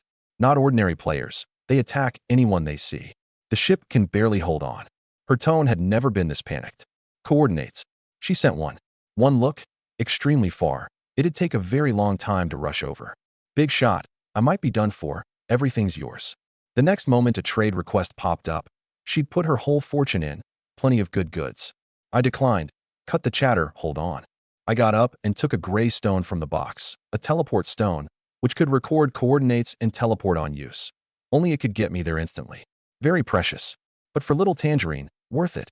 Gripping the stone, I murmured the coordinates. Gray-white radiance wrapping my whole body. Wukong, keep up. It jumped onto my shoulder. The light died and rose, and I was already in a new stretch of sea. Not far off, a level 3 sailing ship teetered on the verge of collapse, riddled with holes, broken wood, and torn cloth scattered on the deck. Little Tangerine crouched at the cabin doorway, gripping a short sword, face deathly pale. She'd already despaired, and seeing the shadow of a huge sea monster loom up beside her, she despaired more. First pirates, then a sea monster, done for, utterly done for. Big shot. I'll never get to eat your cooking again. Boo-hoo-hoo. At this point, what she missed most was actually that bite of food back in Xuanwu City. I stood with Wukong at Xuanwu's edge, having already made out the scene over there. 3 black ships surrounding her ship, hulls worn and sails covered in patches, figure after figure of gray-black-skinned humanoids standing at the bows, in tattered rags, gripping curved sabers and long spears, no pupils in their eyes, only a wash of murky white. Pirate, F/E/D rank reason-lost humanoid monsters that actively attack players. The leader was the biggest, wearing half-body armor and gripping a blue glinting long saber. D rank. Wukong. It jumped down carrying the spear and stood at the bow. I took my spear too. Looking at these things no different from people, I cautioned, don't kill them in a bit. Leave live captives. 2 figures charged down off Xuanwu, treading across the sea surface straight for little Tangerine. Only then did she make me out. Who was that person? Boom. A water blade blasted the pirate attacking her flying, and I landed before her. What? Don't recognize me anymore. You're big shot, Lin Bei. Her eyes reddened instantly. In that moment it crashed straight into the hero descending from heaven drama in her heart. The big shot really came to save her. Don't be silly, get moving. I patted her head and charged into the remaining pirates. Xuanwu slowly drew near, the turtleback city wall casting green in the sunlight. Xiaohe, Dazhuang, Xiaomian, Xiaowan stood on the wall watching tensely. City Lord, we've come to help. Dazhuang, in full crystal iron armor and gripping an iron hammer, jumped straight down. Wukong flicked its spear, sending an F-rank pirate flying into the sea. I jumped down off the ship and treaded the water charging at the pirate ship, a water blade cutting a mast in 2. The thorn vine shot a spread of seeds from the city wall, pelting the pirates staggering. Dazhuang hammered an E-rank flying, howling. City Lord, these are easier to fight than sea beasts. In under 10 minutes, all 3 pirate ships were destroyed. The leading D rank was swept down by a staff blow from Wukong. I followed with a slash cutting its long saber, and the rest were all subdued. A server-wide announcement popped up. Congratulations to player Lin Bei, the first to defeat pirates. Reward, silver chest times 1. The channel blew up again. What are pirates? The big shots on the announcements again. How many things are there in this world we don't know about? I thought about it and posted, pirates, humanoid monsters, actively attack players, ranging F to D rank, with weapons and ships. Everyone stay safe. It'll get more and more dangerous from now on. A wave of gratitude flooded the screen. The big shot's so good, even reminding us. Gotta upgrade vessels quick, or we can't even beat pirates. Closed the channel and looked toward little Tangerine. She was still crouched at the cabin doorway in a daze. You're really big shot, Lin Bei? And that big sea monster is your vessel? It's called Xuanwu. She swallowed. Can I come up and take a look? I reached out a hand. Come up. She hesitated, then put her hand on mine, and I pulled her, treading the water, up onto Xuanwu City. Wukong squatted on the wall chittering at us. Little Tangerine stood on the wall, looking at the near 1,000-square-foot turtle back beneath her feet, looking at the light-winged tree, farmland, high ground, stone houses, her mouth open wide enough to stuff an egg in. This is way too big. I ignored her and opened the silver chest. Obtained. Contract scroll times 10. Can contract special creatures that meet the conditions. My eyes lit up. I looked toward those unconscious pirates, took a scroll, and aimed it at the leader. The scroll turned to light and sank into its body. The pirate leader's eyes snapped open, its murky white pupils returning to clarity, and it crawled up to kneel on one knee before me. Master. I used all 9 remaining scrolls, contracting all 10 pirates. As for the rest, no help for it. A water blade swept across, killing several. There was no system prompt at all, and no reward. Killed them for nothing? The contracted pirates recovered their reason, stood in a row, and gazed at me with burning eyes. I looked at their panels. Pirate Ada, D rank, Constitution 28, Speed 25, Strength 30, can be raised, no talent. Unlike tamed beasts, these people had consciousness, could speak, and could think, yet were absolutely loyal. Where did you come from? Ada shook his head. Master, I don't remember. I only remember. We used to be called players. My brow furrowed. Players? Yes, but I can't remember clearly. I only remember that long ago. I too was surviving on the sea. A trace of confusion showed in his eyes. And then I don't remember anything. When I woke, I was already a pirate. I fell silent a few seconds. Players? No, it shouldn't be current players, or rather, players who had once come to this world before. The waters of this world ran deeper than I'd thought. I lifted my head and gazed toward the distant, gray-hazed horizon. The danger zone had only just begun. Little Tangerine sat quietly beside me. Big shot, can I stay? My ship is about to sink. I glanced at her. You may. Really, go find Xiaohe to arrange a room for you. Thank you, big shot. She scampered off, hopping and skipping. I stood on the wall gazing into the distance. The 10 pirates were clearing the battlefield, hauling usable supplies onto Xuanwu. Little Tangerine's room was in the living zone too, not big, and she was already quite content. Once settled, she came running to find me. All the joy of one who'd survived a calamity, didn't have to die. Such good luck, hee. I couldn't help marveling too. That S-rank blessing of the goddess of luck really was no joke. Maybe even I myself was one link in this luck of hers. Come along with us from now on. She agreed without a second's thought. I had Xuanwu bring her ship over and made an external mooring for it. With a ship, more paths for development. Such a future core talent. My expectations of her weren't low. The pirates? No, they should be called Xuanwu City's new residents now. Carried the spoils back to the city. 2 silver chests, 5 bronze chests. I'd figured beating pirates gave no reward, and hadn't expected they were all right here. Busy for most of the day, everyone was hungry. Xiaohe went to cook, little Tangerine quietly tailing along. She was greediest for Xiaohe's cooking, a few meals having spoiled her palate. The whole group gathered in the mess hall, Ada and the others coming too, a sort of welcome party. Introductions as usual. Came little Tangerine's turn. Hi everyone, I'm little Tangerine. Everyone knew her already. The meal had the new residents brimming with tears, too delicious. Even Ada and the others, in what little remained of their memories, had never eaten this well. After all, when even surviving was hard, who bothered about taste? Little Tangerine, even more so, ate ravenously without lifting her head. After the meal, I assigned work. Ada, from now on you handle Xuanwu City's security. Don't give the sea beasts an opening. His strength ranked top tier among current players, just right.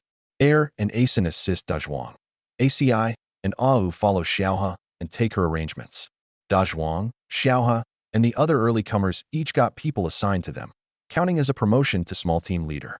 Assignments done. I took everyone to the living zone's outskirts, waved my hand, stone and earth flew in, and in a blink a dozen odd houses took shape.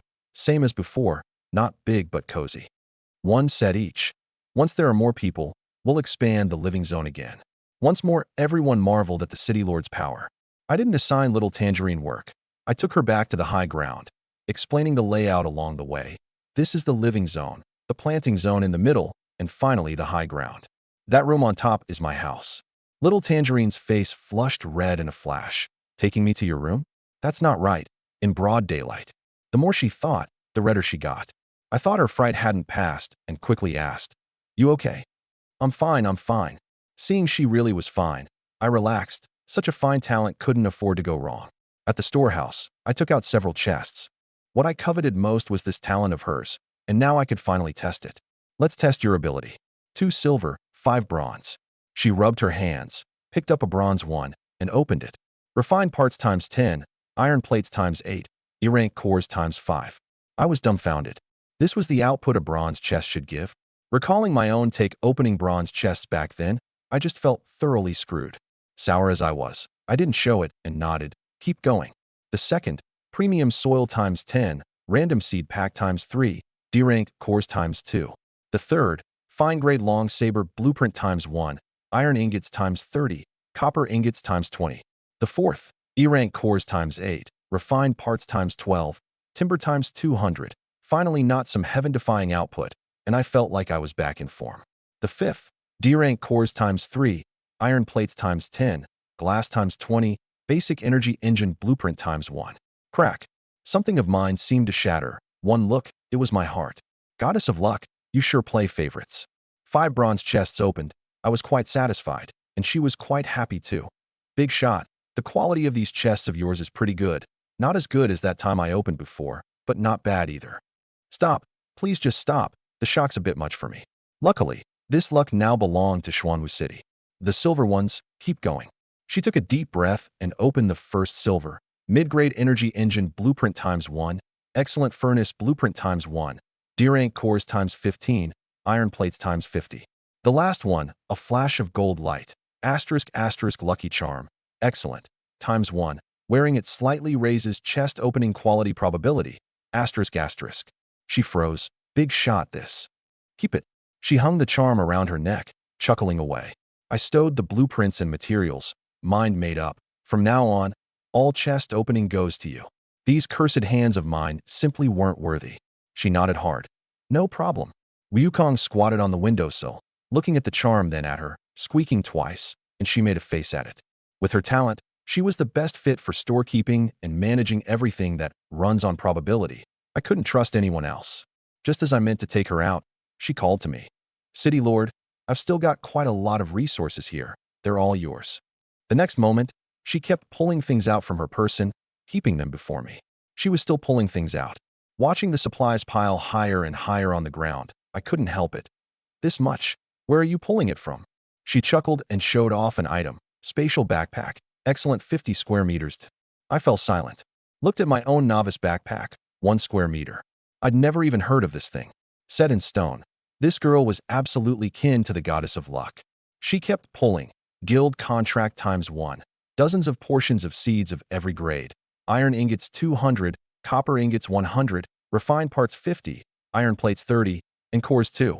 Over 300 F rank. Over 50 E rank, 3D rank, adding up to several hundred. I looked at the pile, then at her. What breed of rich lady even are you? All from opening chests. I couldn't use it, so I saved it up. I cut the chatter and absorbed all the cores, energy points climbing fast. Current energy points, 8,120. Together with what I'd had, of the 10,000 points needed to upgrade Xuanwu, well over half was there. Within 3 days, I'd upgrade Xuanwu another level. Supplies stored, I assigned her work. From now on you handle listing and selling exclusively, prices per what I said, adjusted to the market. No problem. Even the busiest work was handed off, and I finally had a bit of time to myself. sitting on the high ground watching everyone below busy at their own tasks. Little Tangerine crouched at the stone table diligently listing goods, scrolling the channel to adjust prices. Xiaohan now, with two helpers, the pirates cutting, washing, and delivering vegetables while she just did the frying. Xuanwu City's new signature, stir-fry, hit the market. Little Tangerine posted an announcement in the channel. Xuanwu City stir-fry officially on the market. Welcome to buy. The channel heated up instantly. Little Tangerine? The top 10 won. What's Xuanwu City? The guild Big Shot Lin Bei founded. Boom. The Big Shot founded a guild without a word. I want to join. Please take me in. Take me along. I didn't reply. I didn't plan to recruit on a large scale, a different route. Otherwise, with Xuanwu City's treatment, I could recruit a pile with a wave of the hand. Sea Drifter saw it too. He was startled at first. A solitary Lin Bei he could still make trouble for. A Lin Bei with a pile of subordinates, and it'd be the other way around. This grudge couldn't be reconciled, and naturally he didn't want to see me do well. But then he discovered I actually wasn't recruiting and laughed uproariously. Overconfident. He turned and ordered, "Seize this chance, find his coordinates for certain, and then everything of his is ours." In the channel, the first batch of stir-fry buyers began posting reviews. Delicious. And adds 0.5 stats. Way better than grilled meat. Pricey but worth it. List a few more. Xiaoha's spatula swung till it smoked. Little Tangerine replying and listing at once. Supply falling short of demand. Sweating all over from the rush. I sat on the high ground watching it all. The light-winged trees' warm light pouring down. Opened the sea chart. A new zone's outline surfaced at the map's edge. The danger zone finally reached. First time coming. I was careful too, standing on the turtle's head gazing ahead. Chests floated on the sea, wooden, black iron, bronze, silver scattered everywhere, glinting in the sunlight. Quite a spectacle. Beneath the surface, sea beast forms swam to and fro. Almost every chest had a pack gathered by it. To take a chest, you couldn't avoid facing them. Sea Drifter hadn't lied. The danger zone's resources really were rich. To the strong, this was the place most worth coming to at this stage. And who was the strong? Me, of course. Everyone. We're about to enter the danger zone. Get ready. I'd explained the danger zone business long ago, and everyone was eager. More resources equals better materials equals higher value created for the city. This set of policies had bound them tight long since. As for danger, in their hearts, nothing could stump the city lord. Ada, wearing the armor de Zhuang had newly forged, in water-walking boots, a fine-grade long saber at his side, stood battle-ready. Apart from me, he was the strongest. Right now, Xuanwu City's guard squad was strictly just him and Wukong. Set out. Xuanwu's massive body started up, sailing into the danger zone. Black shadows surged beneath the surface, dense and packed and E-rank sea beasts pouncing. The thorn vine struck first, the wall's vine spreading as one, seeds firing into the beast pack and bursting a swath open. The first batch of small monsters cleared in an instant. F-rank core times 1, sea beast meat times 10, E-rank core times 1, E-rank pelt times 1, prompts endless. F and E-ranks were simply no match for the thorn vine. No need to trouble anyone else. Xuanwu pressed on, and I controlled the seawater into a great hand, scooping up the first bronze chest. Wooden and black iron ones weren't worth my collecting specially anymore. The deeper in, the stronger the sea beasts, E-ranks growing more numerous, F-ranks denser. To others a challenge, to me all resources. I'd still underestimated the danger zone. I'd figured on gathering the upgrade materials in 2 or 3 days. Now it looked like with some effort today, might just reach 10,000 energy points. Everyone in the city minded their own duties. The smiths smithing, the cooks cooking, the farmers farming, the battle outside as if unrelated to them. Soon a silver chest appeared ahead, a giant octopus coiled beside it, tentacles thick and stout, suckers densely packed. D-rank. City Lord, let me. Ada volunteered, wanting to prove himself. I nodded. Xuanwu City's development couldn't rest on me alone. Capable subordinates were indispensable. Ada treaded out over the water, long saber unsheathed, sidestepping a sweeping tentacle and cutting it off with one slash. Tentacles flailed wildly, and instead of retreating, he pressed in with 3 straight slashes. In a moment, the octopus sank to the bottom. He came back holding the silver chest. Not bad. He chuckled and withdrew to one side. I'd opened silver chests till I was bored.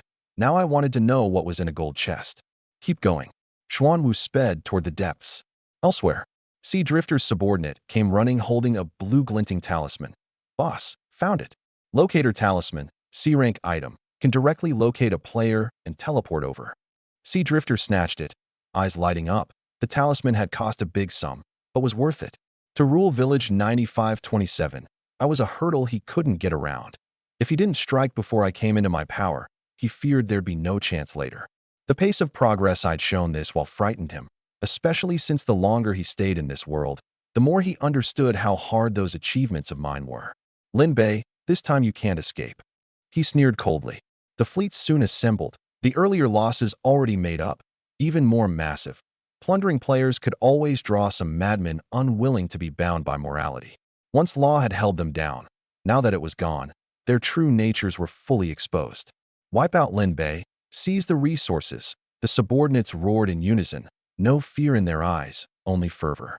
Wipe me out, and their names would ring throughout 9527, resources and beauties coming in droves. Wasn't it for all this that they'd thrown in with Sea Drifter? Sea Drifter crushed the locator talisman. Blue light burst and wrapped the whole fleet. A flash, and everyone vanished. When they reappeared, they were in an unfamiliar stretch of sea. The sea wind briny, the water deeper than usual. A subordinate looked up, voice trembling. "Boss, what is that monster?" Sea Drifter looked where he pointed. In the distance, a huge black shape moved slowly. Carapace, ramparts, light-winged tree, city wall, like a moving island. His pupils shrank sharply. And on the advancing Xuanwu, I too instantly sensed a pile of unfamiliar players cropping up nearby. These people, who were they now?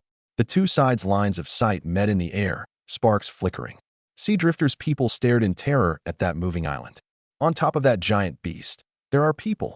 They remembered what they'd come to do, find Lin Bei. Lin Bei not found. They'd run smack into a giant beast instead, with people standing on it. Could Lin Bei have been wiped out by it? Or was the beast itself Lin Bei's?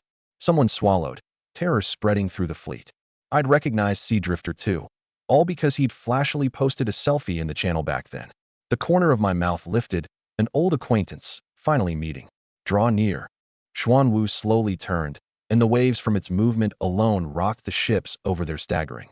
The slower-witted hadn't yet registered who was on the beast, while the Sea Drifter who'd recognized me had already gone cold in hands and feet.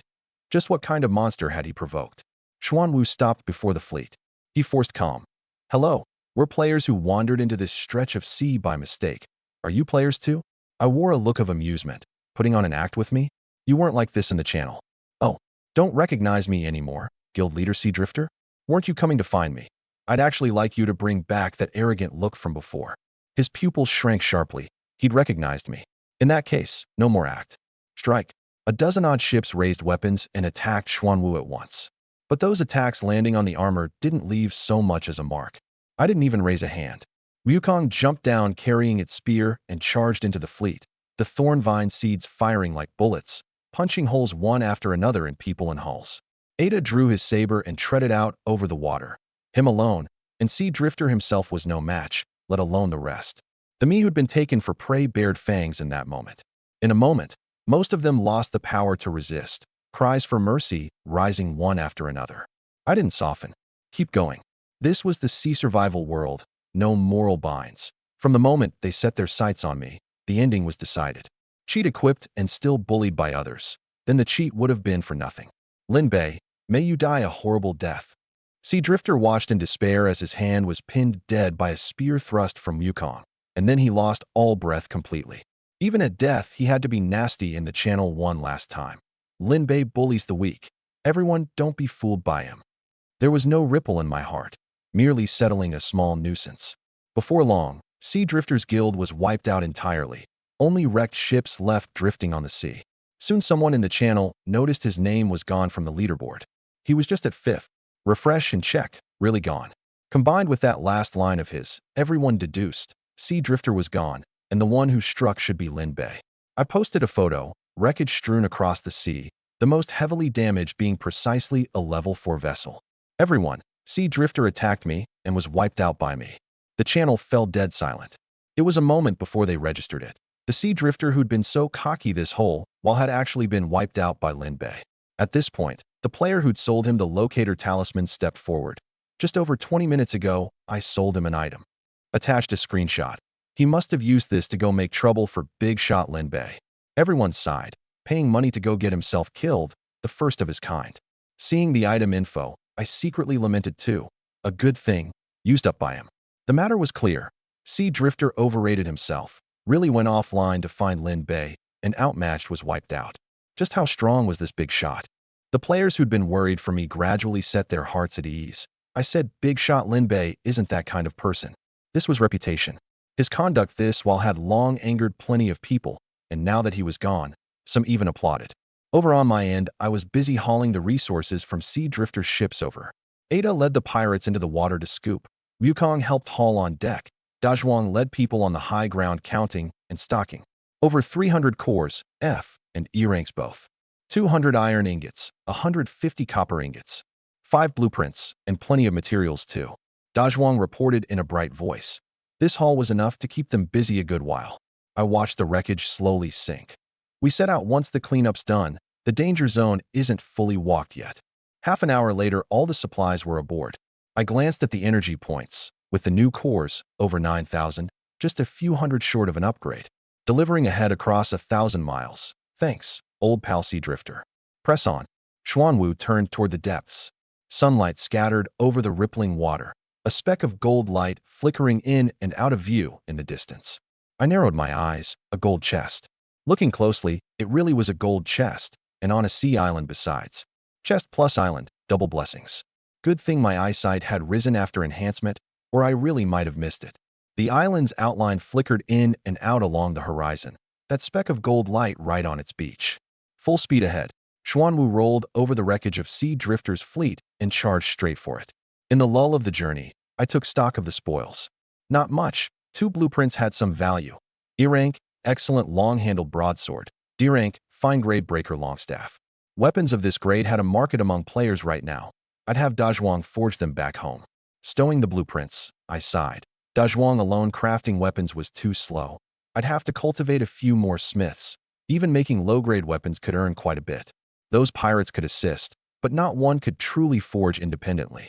The rest were low-grade armor and tools I couldn't use, listed for trade to swap for cores. The nearer the island, the more frequent the sea beast attacks, F-, E-, and D ranks wave after wave, as if someone were driving them from behind. The thorn vine fired seeds ceaselessly, bursting sprays of blood outside the wall. Wukong squatted on the wall with its spear held level, jumping down now and then to finish one off. Ada struck 2, slaying a few D ranks that closed in. I didn't move, my eyes fixed the whole time on that gold chest. 5 kilometers, Xuanwu covered in a dozen-odd minutes. The island came fully into view, bigger than any I'd seen, several thousand square meters at the least. Before even nearing, I saw great numbers of sea beasts entrenched at the island's edge. The levels here were clearly higher. E ranks everywhere, plenty of D ranks, roaming back and forth on the sand. The gold chest landed right at the center of the encirclement. Advance. Xuanwu rolled straight over without slowing, the thorn vine firing madly. Wukong and Ada working both flanks, tearing open a gap to make sure. Just then, a low roar came from the island. Trees swayed, and a huge shape walked out from the island's heart. 5 meters tall, dark green scales, thick stout limbs, tail dragging the ground, and sweeping deep furrows like a shrunken Godzilla. C-rank sea beast, dark iron beast. I'll go. I jumped off the city wall and treaded the water onto the beach.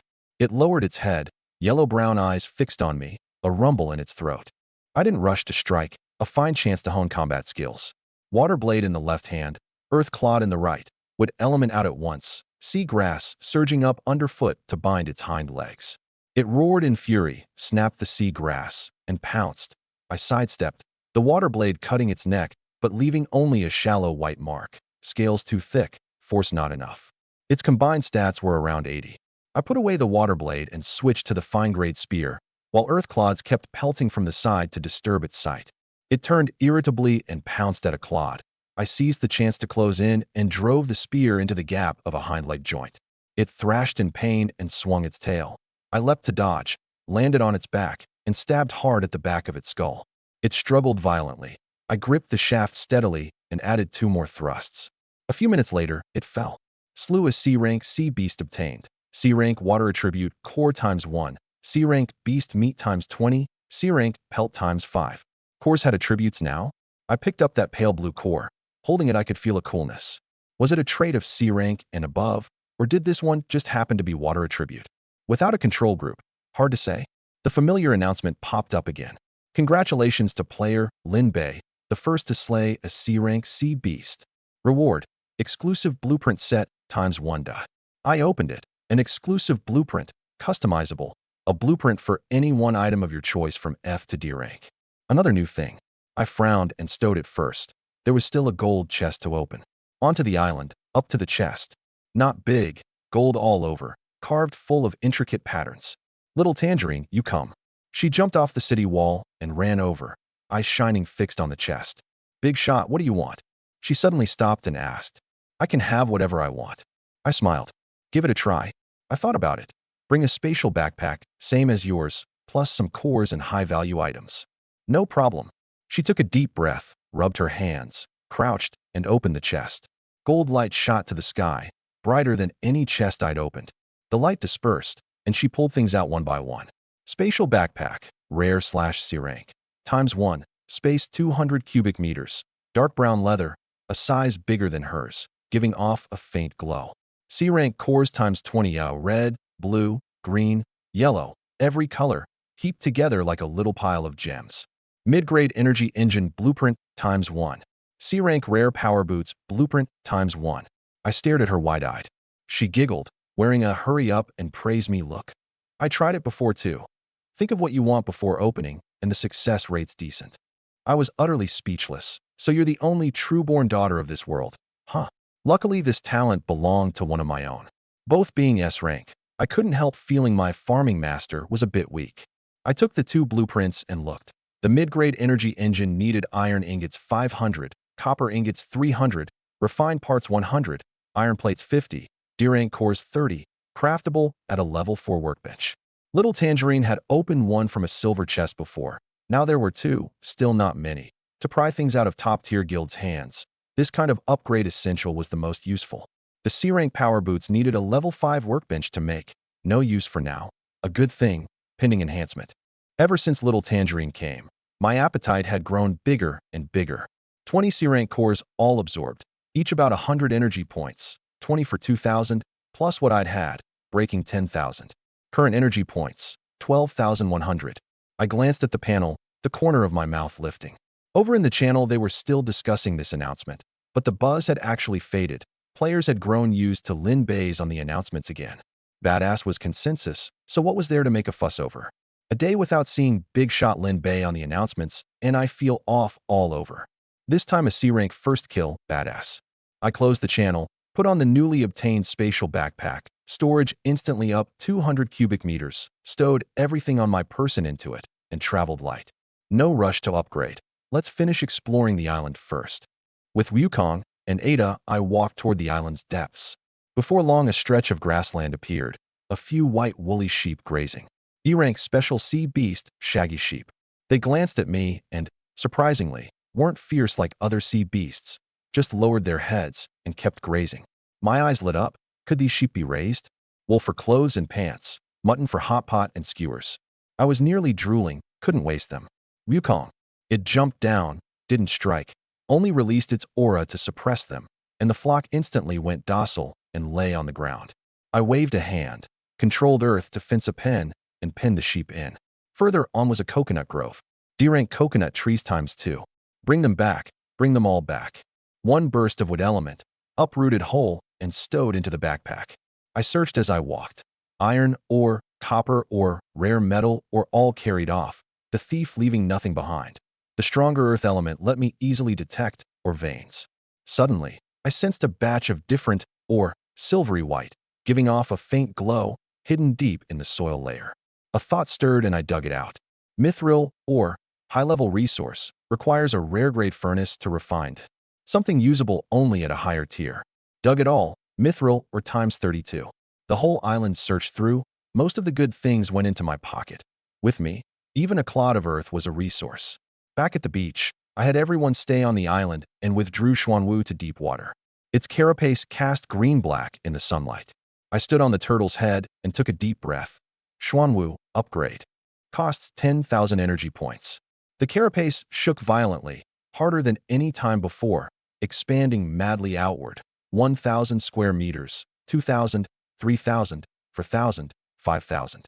Blue, yellow, and green light shot from the cracks, lighting up the whole sea. Water and earth elements madly strengthening. Armor thicker, power heavier. The tremor lasted nearly half an hour. Even those frenzied sea beasts were cowed by the momentum and dared not come to disturb. The light dispersed. I stood on the brand new turtle back and looked around. 5,000 square meters, dozens of basketball courts pieced together. Upgrade complete. Vessel, sky-bearing Colossus Turtle, level 5. Traits, water and earth abilities greatly strengthened. Carapace defense greatly raised. Unlocked. Level 5 workbench, mid-grade sea chart. Points required to upgrade. Energy points times 1,000,000. In the same instant, a surge of power poured into my body. Contract feedback. Host stats greatly raised. Constitution 310, speed 305, strength 315. Dual attribute enhancement. Water control and earth control power greatly increased. Range expanded. The server-wide announcement rang again. Congratulations to player Lin Bei, the first to raise a vessel to level 5. Reward, gold chest times 2. The players who'd just gotten a bit used to it broke down again. Stop opening or you'll get banned. I haven't even hit level 3, and he's at level 5. A few leaderboard players felt bitter. How did the gap grow bigger the later it got? Not competing anymore. First place is yours, we give up. I of course didn't know how they felt. I was busy adapting to the power in my body. The stronger, the safer. If you can play invincible mode, who plays hard mode? Just then, a weary response came into my mind from the thorn vine. During the upgrade, it had desperately tried to wrap around Xuanwu once more to hold its duty, but couldn't manage it no matter what, and in the end circled only a third. Master, I'm burned out. I hurried to comfort it. Don't fret, I'll upgrade you all soon. All tamed beasts, no playing favorites. I had Xuanwu draw up to the island, ready to absorb the island's resources. Everyone gathered round, gazing excitedly. This is Xuanwu City, our Xuanwu City. Pride was written on every face. Don't board yet. Wait till I've remodeled it. I jumped onto the turtle back. Standing on the high ground gazing at this brand new city, its zones now spread apart. A blueprint took shape in my mind. Standing on the turtle back looking at the Xuanwu before me, I wore a face of gratification. Now this is what you call size. That little bit of space before counted as a large flat at most. Let's get to work. Earth control activated. The whole city shook, not the earth-shaking kind of an upgrade, but a rhythmic, precisely controlled reshaping of the terrain, the turtle back's rock strata flowing, as if alive. First the high ground, the core hub of the turtle's tail. The original three-tier platform began to rise, earth and stone gathering from all over and stacking layer by layer, the sea island beneath shrinking steadily. Still 3 tiers, only each tier's area and height doubled. The first tier 300 square meters and 10 meters tall, the second 200 square meters and 15 meters, the top tier my house, 150 square meters and 10 some meters. Why so spacious? No other reason. There was enough land, so I could indulge. I stroked the rock surface underfoot, perfectly seamless. With earth control raised, my finishing craft had soared too. Sturdy enough. Walked to the edge and looked down, the whole city taking in at a glance. Before, one look saw through it all. Now I had to turn my neck to see. The pool first. The rock strata at the top tier's center sank, and a round pool 20 meters across and nearly 3 meters deep took shape. The pool wall spiral structure letting the water self-circulate. One burst of water control, and fresh water condensed from the air and welled up from a spring eye. The crystal fish flew up and landed in the new pool, its 2-meter-long transparent body making one turn, then swimming about gleefully, its tail slapping up a splash that soaked me. I could feel the pure, unmixed joy it conveyed. This is your home from now on. It swam over and nuzzled my finger with its head. Down to the second tier, the storehouse zone. The old storehouse stood there alone, all empty ground around it. I raised a hand, and walls rose from the ground. One main storehouse, the largest, storing cores, high-tier materials, blueprints, and such valuable goods. 3 sub-storehouses holding ore, timber, and plastic, and food separately. The floor was given a slight slope and drainage channels leading to the platform's edge, so seawater splashing up wouldn't pool. Right beside it I built a workshop, the fine-grade smithing bench, refined furnace, an excellent furnace lined up in a row, shelves set into the wall, a water channel drawn to a corner as a quenching pool. It had the look of a smithy now. Dazhuang will be thrilled to see this. Down another tier, I expanded the kitchen and ran a water channel through. The high ground remodel was complete. Walked into the flatland zone. At the center was still the light-winged tree, its golden crown spreading a stretch of warm light covering 30 meters. The planting zone stays for now, it's enough. The original 300 square meter terraced fields looked a little shabby on the 5,000 square meter turtle back, but I didn't blindly expand output. Not enough hands. Plant too much, and it couldn't be managed, so I only optimized the structure. The terraces radiated outward from the foot of the light-winged tree, each ring half a meter lower, both good-looking and letting every plant get full sun. The stone slab paths between fields letting people go in to tend without trampling the seedlings. Su Xiaowan's gardener talent could be brought to its utmost in this kind of field. On the empty ground beside it, I newly planned a husbandry zone. About 300 square meters, a 2-meter stone wall enclosing the sheep, divided inside into a main pen, spread with soil brought back from the island. A rest area, stone shed with dry hay, and a feed area, stone troughs and water troughs, with the grass dug from the island planted as feed. A thought stirred, and I moved the several shaggy sheep over. They were dazed a moment. The lead ram tentatively took a bite of grass, lifted its head with a bleat, and the rest lowered their heads and ate contentedly too. I leaned on the wall watching, already reckoning in my mind about mutton skewers and wool coats. No rush. Wait till they bred up. Last was the residential zone. A 4-meter-wide stone slab main road ran from the entrance to the far end, for branch roads splitting off on either side, each leading to a residential cluster. Walls rose, doors and windows took shape, roofs went on, each building a 1-bed, 1-living room. Bedroom 15 square meters, living room 20 square meters, with a sofa, dining table, and simple kitchen counter, all made of stone yet unusually refined. Each building had an independent bathroom, underground channels converging to a septic tank. I specially added ventilation pipes connecting to roof exhaust ports, so cooking and bathing indoors wouldn't leave it damp or smelly. For water, I drew a main pipe from the top-tier pool, running down the high ground's outer side into the ground, and laid along the main street. Each branch road having a subpipe, and each building a household pipe. The stone pipe's inner walls polished smooth, joints seamlessly connected with earth control so they didn't leak. The faucet stone too, giving water at a twist of the knob. Drainage and step. Each building's independent drain pipe connecting to the main channel beneath the main street. Converging to a large pool at the city's edge, wastewater settled, then used to water the ordinary crops. Recycled without wasting a drop. I stood at the far end of the main street and looked back. A stone slab road. Neat stone houses on both sides. A small patch of open ground before each door. Perfect. Clapped my hands. Done. Opened the guild channel. You can come up. Everyone was on the island, watching Xuanwu drain the sea island bit by bit. Trees uprooted whole and flying toward the turtle back. Rock peeling from the soil layer and rising into the air, soil shoveled away layer by layer, as if by an invisible shovel, exposing gray-white bedrock. The whole island was being demolished. Dazhuang gaped and held it a long while. The city lord's going to move the whole island empty. Little Tangerine crouched on the beach, cupping her chin. Wonder what it's become inside. Xiaohe stood beside her, eyes full of anticipation. The island shrank smaller and smaller, until only this patch of beach beneath their feet floated alone. Xuanwu drew near, my voice in the channel. You can come up. Little Tangerine charged up first, stood at the city gate, saw the remodeled living zone at a glance, mouth open in an O. This is where we'll live from now on? The others came up one after another. So big. Su Xiaowan's gaze was hooked by the radiating terraces. This field will definitely be easy to farm. Little Tangerine had already run in along the main road and pushed open a house door. Living room 20 square meters, bedroom 15 square meters, independent bathroom, stone water trough, clear water flowing at a twist of the faucet. There's even an independent bathroom. She ran out and pushed open the one next door. The same. The one after that, still the same. She stood in the middle of the road and turned a circle. Everyone gets a set like this? I walked over from the high ground.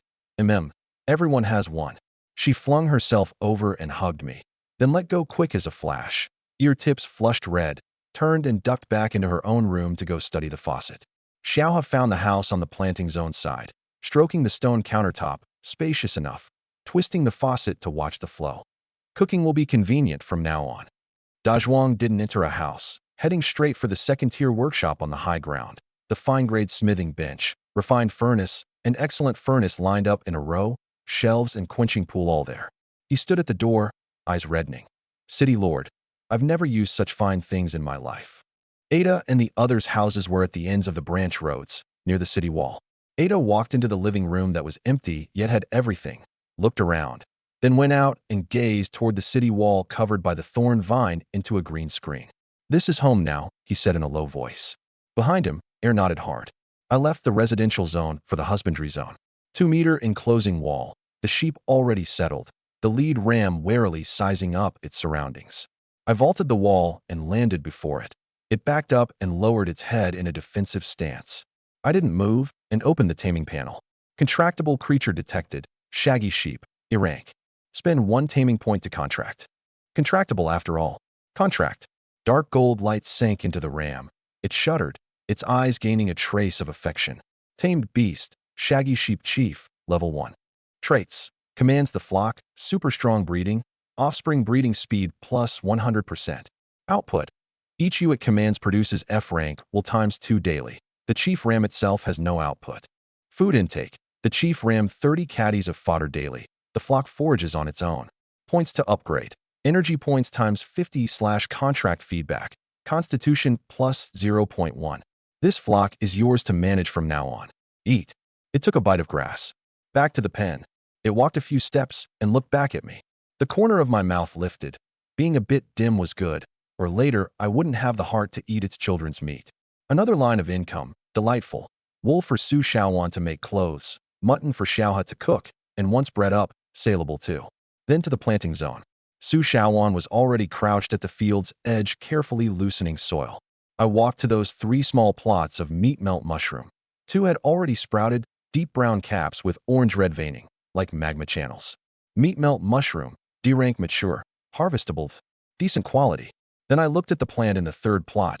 Cap bigger, color deeper, veining like lava, warm to the touch. Lava mushroom, C-rank mutated variety, mature. Effect.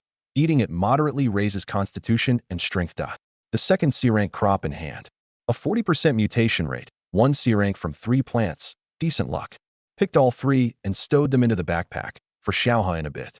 In the fields the golden wheat, greenwood greens, blood rice, and other E-ranks were nearly ripe too, another batch of course.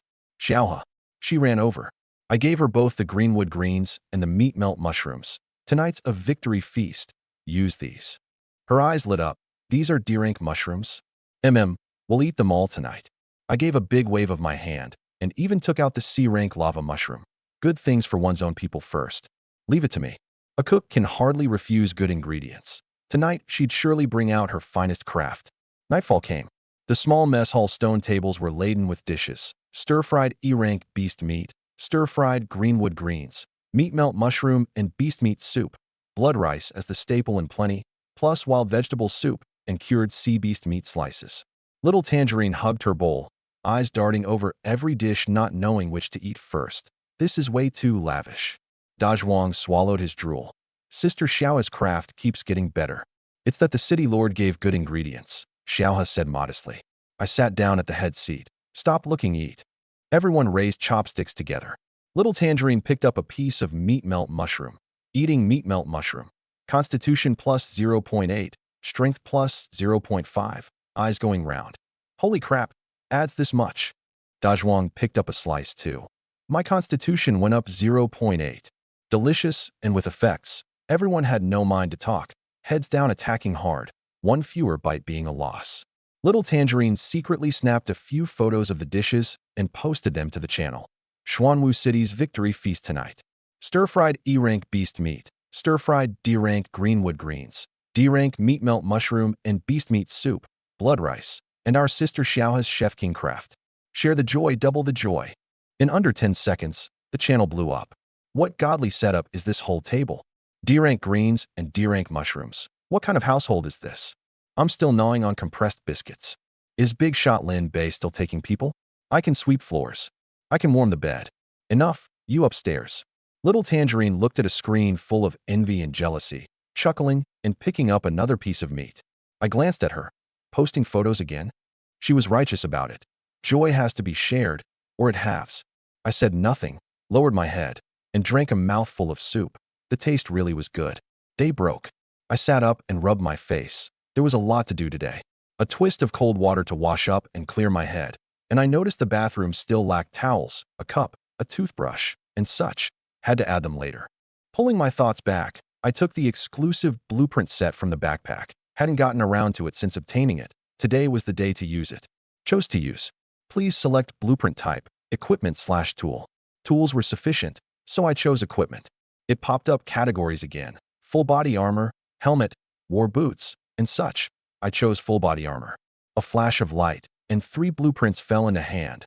One each of F, E, D, same design, just different grades. So this is what an exclusive set is. 3 of the same design, from low to high. A whole production line. I named it Xuanwu Armor, Xuanwu City's standard issue armor. Anything Xuanwu produces is bound to be top quality. The name settled, the 3 characters Xuanwu Armor automatically surfaced in the blueprint's blank space, along with a simplified pattern with crisp lines, like both a turtle and a snake. Xuanwu Armor, F-rank light armor, Constitution +2. Materials, iron ingots 10, F-rank pelt 2. Xuanwu Armor, E-rank Constitution +5, strength +2. Materials, iron ingots 30, copper ingots 10, E-rank pelt 2. Xuanwu Armor, D-rank Constitution +12, strength +6, speed +3. Materials, iron ingots 80, copper ingots 30, iron plates 10, refined parts 5, D-rank pelt 1. At least 50% stronger than ordinary gear of the same grade. The D-rank one's bonuses nearly caught up to my early Tame Beasts contract feedback. Another thing that could rake in big money. Dazhuang, come up here. In 2 minutes he came running up. I handed over the 3 blueprints, and his eyes went round. Xuanwu Armor? Our own design. Forge 5 D-rank sets for our own people first. Ada and the guard squad get outfitted first. 1 set for me, 1 for you. He was stunned. I get 1 too? You're the smith. If something happens and you're not in armor, who forges the iron? He scratched his head and chuckled, hugging the blueprints and hurrying to turn away, then looking back after a few steps. Should I forge some F and E-rank ones too? Do. 10 F-rank sets, 5 E-rank, listed for trade to sell. Test the market first, then set the quantity. I figured it'd sell well. You got it. He ran off in high spirits. Once the name got out, the 3 words Xuanwu City would be a brand. Just as I was thinking this, Xiaoha came in carrying a bowl. City Lord, breakfast. A bowl of noodles soaking in a bright red broth, sprinkled with chopped scallion, crushed peanuts, a few thin slices of beast meat, the hot and sour smell shooting straight up the nose. This is hot and sour noodles. She smiled. Noodles ground from potato and blood rice. Took several tries to get right. The broth stewed from beast bones, with chili and vinegar added. I took a chopstickful. Noodles smooth, sour first, then spicy, then an indescribable savoriness. The softness of potato and the chew of rice mixed together, better than any hot and sour noodles I'd eaten in my past life. A few mouthfuls to the bottom. Any more? She smiled and served another bowl. After the second bowl, I let out a long breath. Xiaoha, this one's impressive. Her eyes lit up. Really? Really? From now on, breakfast follows the standard. Develop more new dishes. Hot and sour noodles. E-rank eating raises Constitution +3, strength +2, effective once daily. Too low grade to be of use to me, but for ordinary players a rare good thing. The stat boost wasn't much. The key was it was delicious. In sea survival, being able to eat a decent meal beat any amount of stats. Make plenty, list it to sell.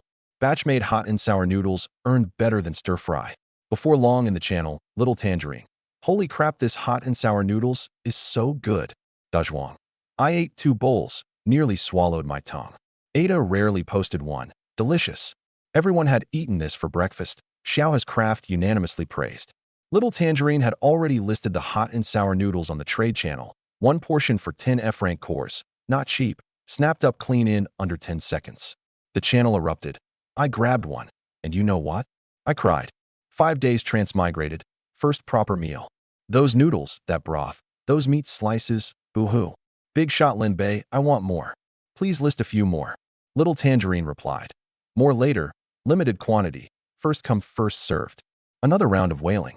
Closed the channel, time for real business. I went down the high ground, crossed the residential zone, and jumped onto the turtle's head. The sea wind was damp and hot. I frowned. Yesterday was 30-some degrees, today muggier. Opened the panel to look. Temperature 41 degrees C. Past 40 in the morning already. Scrolled the channel. Why is it so hot today? It's nearly 40 over here. Water's draining so fast. It started getting hot yesterday. Today's absurd. Is the weather about to turn? Anyone stockpiled water? What I bought yesterday's already gone up in price today. Switched to the trade channel. Water prices had indeed risen. I'd originally set 3 500 milliliter portions for one F-rank core. Other water-selling players, unwilling as they were, could only follow. This morning it generally rose to 2 portions for one. A few profiteers even listing 1 portion for 2. I thought about it and didn't change my own pricing, still 3 portions for 1. The cores earned from water were long no big deal to me. Xuanwu City's daily gear, food, and crops each earned faster than water. No need to trash my name over a few cores. Ordinary players didn't have many cores to begin with. Saving a bit was saving a bit. Reputation was worth more than cores. Closed the trade channel, posted a line in the guild channel. Little Tangerine, come over. She came running with a bowl of hot and sour noodles. City Lord, what's up? I took the 2 gold chests from the backpack. Her eyes lit up, opening chests. She immediately set down the bowl and rubbed her hands. Leave it to me. Little Tangerine rubbed her hands and crouched before the first gold chest, took a deep breath, and opened it. Gold light burst out. Fine-grade cold storage blueprint, D rank, ×1. C rank cores ×20. Watchtower blueprint, D rank, ×1. She laid them out in a row and looked to the second. Keep going. Opened it too. Talent upgrade stone ×1. Talent stone, C rank, ×5. Guild upgrade card ×1. Talent stone. She froze. I picked up one, fist-sized, pale gold, fine dense veining, warm in the hand. Talent stone, C rank after use. Awakens a C rank talent, limited to the unawakened. My fingers tightened, limited to the unawakened. Xiaohe, Dazhuang, and a few others had all recovered their talents after becoming residents, but Ada and his 10 pirates still had no talents. If those minding their own duties each gained a C rank talent, they'd be even more useful. This thing's nice. Stowed the 5. Guild upgrade card. After use. Guild +1 level. Member cap 50. Warehouse 600 slots. Perfect timing. Now 17 people. Cap 20. Nearly full. Used it. Guild Xuanwu City. Raised to level 2 / member cap 50 / warehouse 600 slots / next upgrade. Needs upgrade card ×2. Last was the talent upgrade stone. Last time I raised farming master from 1 to 2.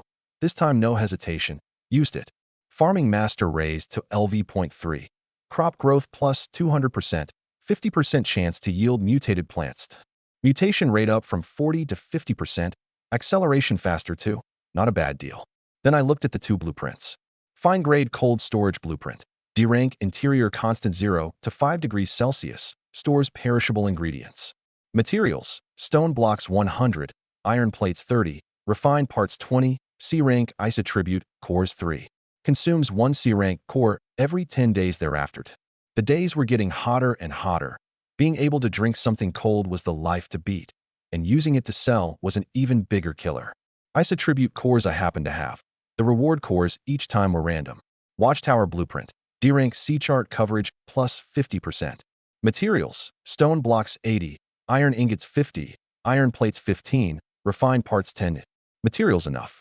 I picked a spot at the edge of the high ground's 3rd tier, 1 burst of earth control forming the foundation, and confirmed construction. A 5-meter stone tower rose from the ground, a round lookout platform at the top. C-chart coverage +50%. I opened the mid-grade C-chart unlocked at level 5, base 10 kilometers, farther with the watchtower. A good many dots had already appeared on the chart, green dots for islands, chest dots of every color, even 2 gold player lights, about 10 kilometers off. More players had entered the danger zone. The top-tier guilds weren't slow. I didn't plan to go find them, doing my own thing first. The most crucial was the cold storage. Chosen beside the main storehouse. Used the cold storage blueprint. Resources dispersed, and a dozen cubic meter building emerged. Pushing the door open, a chill washed over me, a world apart from the 40-some degrees outside. I moved all the ordinary watermelons, potatoes, tomatoes, and greenwood greens from the storehouse. No stats, but decent taste. Inside and stacked them neatly. Before, without cold storage they'd rot if kept long. Now it was fine. Picked the biggest watermelon and cut it open, red flesh and black seeds giving off a chill. Took a bite, the icy juice bursting in my mouth and cooling all the way to my stomach. In 40-degree weather, This one bite beat any stat. I leaned against the cold storage door, gnawing away in big bites, delighted. Little Tangerine passed by and stared round-eyed. Where'd the iced watermelon come from? I jutted my chin at the cold storage. She ran in, grabbed one, cut it, and took a bite, humming. So cold and sweet. This life's too great. I finished and wiped my hands. Get back to work after eating. Right. If you see items like toothpaste and toothbrushes, buy some. She answered vaguely. I opened the sea chart, a 30-kilometer range, many more places to go. I patted the turtle's head. Head for the depths. Xuanwu gave a low rumble and turned. Around 2 or 3 in the afternoon, the sun at its fiercest, I lay under the light-winged tree cooling off, Wukong beside me gnawing an iced watermelon rind.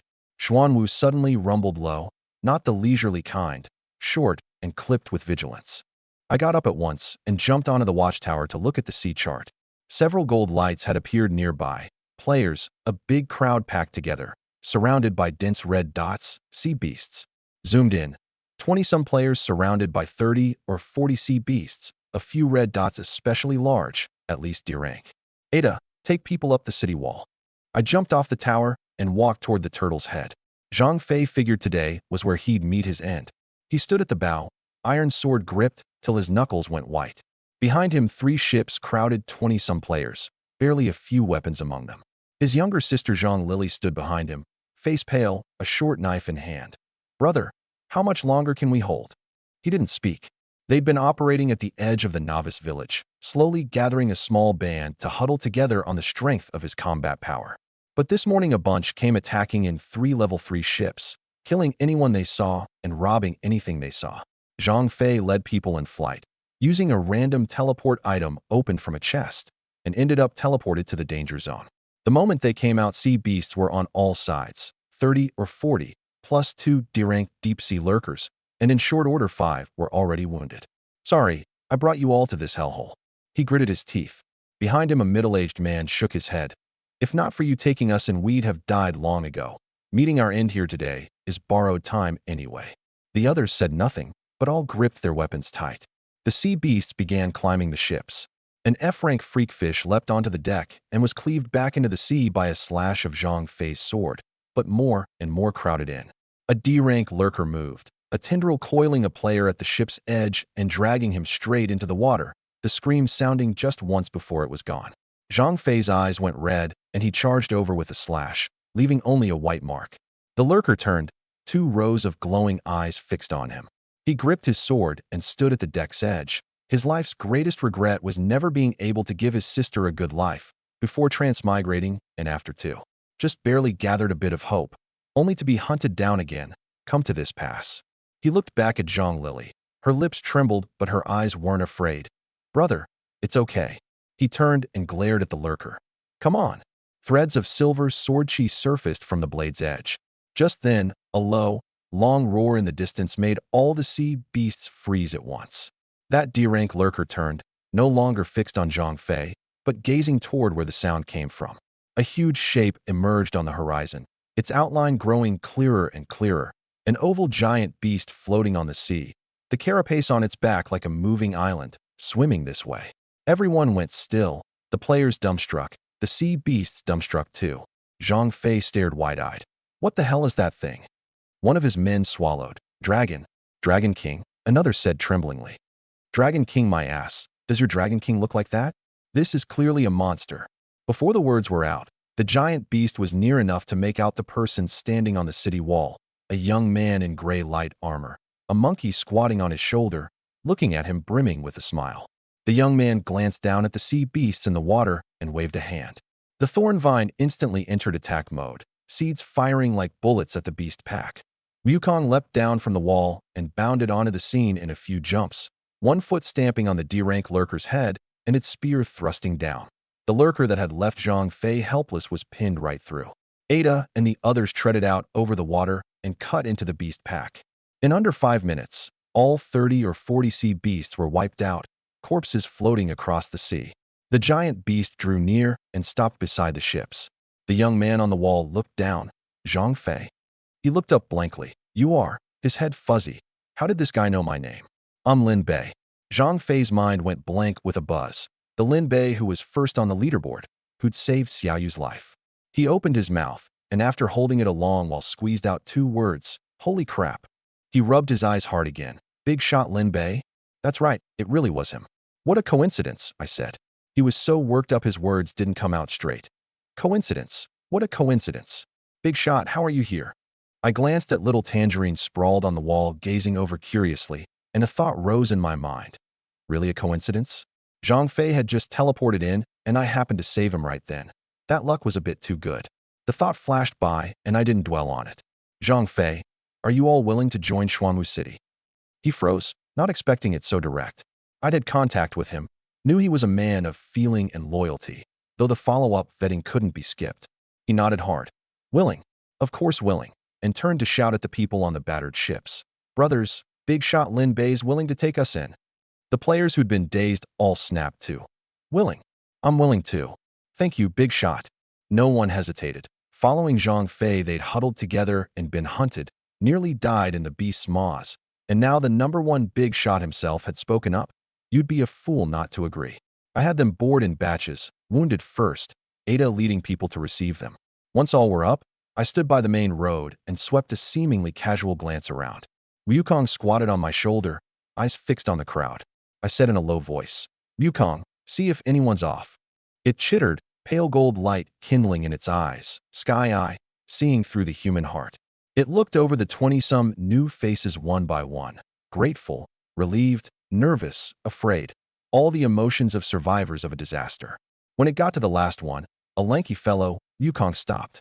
That man was 30-some, shrinking behind the crowd, eyes not on me nor on the city, only fixed on Zhang Fei's back. Wukong listened a while, then turned and chattered at me. My face darkened. I stepped forward, gaze landing on the lanky one. "You come out." He started and squeezed out a smile. "Big shot, you mean me? What's your name?" "My surname's Li Cheng." Li Cheng. I looked at him. "Don't you think Zhang Fei's pretty lousy? Had a teleport item in hand and didn't even use it sooner." He hurried to shake his head. No, Brother Zhang's been good to us." "Good to you." I cut in. "Then why did you report his coordinates to the ones hunting him?" Li Cheng's smile froze. Big shot, I didn't. Aren't you mistaken? That little matter in your heart. My pet just heard all of it." I pointed at Wukong on my shoulder. "This monkey's called Wukong. Its ability is seeing through the human heart. You wanted to trade the coordinates of Zhang Fei's fleet for a spot in another guild, and leaked his position to that bunch, right?" Li Cheng's face went white in a flash. "I didn't." "On what grounds do you?" "On what grounds?" I looked at Zhang Fei. "Do you believe me or him?" Zhang Fei clenched his fist. "Big shot, of course I believe you." Then turned to ask those behind him. "And you all?" A middle-aged man spoke first. "Would big shot Lin Bei need to deceive us? What's he after, that we haven't bathed in days?" Another stepped out too. "If not for the big shot's hand, we'd all be dead. We believe the big shot's words." No one spoke up for Li Cheng. Li Cheng still wanted to argue, but Zhang Fei had already grabbed him by the collar, voice trembling. "I took you in for days, shared my food, shared my water, and you damn near got us all killed." He dragged Li Cheng to the city wall. Li Cheng struggled and shouted, "Brother Zhang, I was wrong. A moment's folly. An airtight confession now." Zhang Fei paid no mind, shoved with both hands, and Li Cheng flipped over the wall and fell into the sea. The thorn vine fired a single seed, a muffled thud, and the sea went still again. Zhang Fei turned. "Big shot, it's handled." I nodded. The disposition would do, decisive in killing. I didn't need a bleeding heart. I turned to the remaining 20-some. "Xuanwu City has Xuanwu City's rules. Work well, and no one will treat you unfairly. Harbor crooked ideas, and the one just now is the example." Everyone nodded together. No one thought it excessive. In sea survival, this kind of teammate unsettled them too. The way everyone looked at me changed. Awe added to the gratitude and relief. This was exactly what I wanted. Bestowing kindness alone won't do. Establishing authority alone won't do. Kindness and authority combined is the true way of management. "All right." I clapped. "Introduce yourselves. Name, what you did before, what talent." Zhang Fei spoke first. Zhang Fei, machine factory worker. Talent A-rank swordsman. Cultivating swordplay lets me comprehend sword-type skills. The stronger I get, the more I comprehend. He pointed at the girl beside him. "This is my sister." A girl in her early 20s poked her head out. Zhang Lily, talent crystal stone artificer, S rank. S rank. Even I gave her a look. She hurried to wave her hands. But my ability's useless. Making items and enchanting both need attribute crystal stones as material, and we've never even seen what they look like. I fished out a pale blue crystal stone and tossed it to her. She caught it, looked down, eyes going round. This is an attribute crystal stone? That's right. From now on the stones you just draw from the storehouse. Work hard to improve yourself. She cupped the crystal stone, hands trembling, while beside her Zhang Fei chuckled, happier than if he'd gotten a treasure himself. In my mind, I was already reckoning. An S-rank crystal stone artificer, no help in the early game, but absolutely core talent later. I'd struck gold. The rest introduced themselves one by one. Wang Dali, a dock porter, B-rank strength enhancement. Chen Xiao Wang, D-rank runs fast. Zhao Laosi, a fisherman, C-rank can read the weather. Sun Mei, A-rank can sew clothes. Talents mostly D to C-rank, nothing dazzling. But I didn't mind. Xuanwu City precisely needed people to farm, haul, clear the walls, and assist. The wounded go find Xiaohe first. Xiaohe had already come over carrying the medicine kit, a few cloth strips plus light therapy fruit powder. Took out a light fruit, cut it, and shared it among the wounded. Eat it. Before long the wounds healed. What is this? One wounded man stared at his mended wound in disbelief. Light fruit. Work hard from now on, and you'll get to eat it too. The man nodded hard. I led the rest toward the residential zone, rows of empty stone houses lining both sides of the main road. Everyone looked around without pause. This road's really flat. That trough can run water. The big shot even builds houses this neat. I stopped at an empty patch. Stand back a bit. Earth control activated. The ground shook and rock strata surged up. Walls rose. Doors and windows took shape. Roofs went on. A dozen some new houses stood up in the blink of an eye. One bed, one living room. Independent bathroom. Ventilation ducts. The 20-some people were all dumbstruck. From now on, these are your houses. One set each. Pick your own. No one moved. A man of about 40 had his lips tremble several times. We can live in houses like these too? You can. Are we worthy? I looked at him. Worthy or not depends on how you work from now on. That man's eyes reddened at once, and the others much the same, some lowering their heads to wipe their eyes. A dozen some days transmigrated, either drifting on a beat-up raft or being chased and beaten, without even a stable place to sleep. Putting it bluntly, the place they'd rented before transmigrating wasn't even this good. Zhang Fei was the first to go in and pick a room. Zhang Lili chose the one next door. Only then did the others react and pour in. This bed's big enough. There's water. There really is water. The window opens. Never lived in a house this good in my life. Once they'd all made a round, I spoke. Once you've chosen, go to the storehouse and find little Tangerine to draw supplies. 2 sets of clothes, towel, and bedding each. Go back and have a good wash, then gather at the mess hall. Today you don't have to do anything. Rest well. Tomorrow we assign tasks. I paused. From now on, just live well in Xuanwu City. No one spoke, but every gaze had changed. Identification added to the awe and gratitude. That old kind of life, they didn't want to go back to it. It wasn't that Zhang Fei fell short. It was that big shot Lin Bei was too capable. Xuanwu City loyalty. I stood on the residential zone clearing looking at the just-built mess hall. This time 23 newcomers, plus the original 17, made Xuanwu City exactly 40 people. A 50-seat mess hall with a serving area was thus built. Henceforth the place ordinary residents ate. The numbers are getting up there. Need to set rules. I leaned against the mess hall door and reckoned. With more people, relying on conscience alone won't do. Who works more or less, who contributes how much, has to have an account. A point system would have to be set up sooner or later. It was still controllable now, so I'd mull it over first. What I cared about more was another matter. Xuanwu City sold gear, food, and water on the trade channel, cores coming in by no small amount. But at bottom it was no essentially different from other guilds. Slightly better products, stronger reputation, still a fair way from my expectations. Where was Xuanwu City's distinctiveness? I couldn't keep getting on the server-wide announcements on the strength of Lin Bei leveled up again every time. Commerce is Xuanwu City's most important route, but merely selling things can't bring out the distinctiveness. I frowned and muttered to myself. Little Tangerine crouched beside me gnawing iced watermelon. Big shot.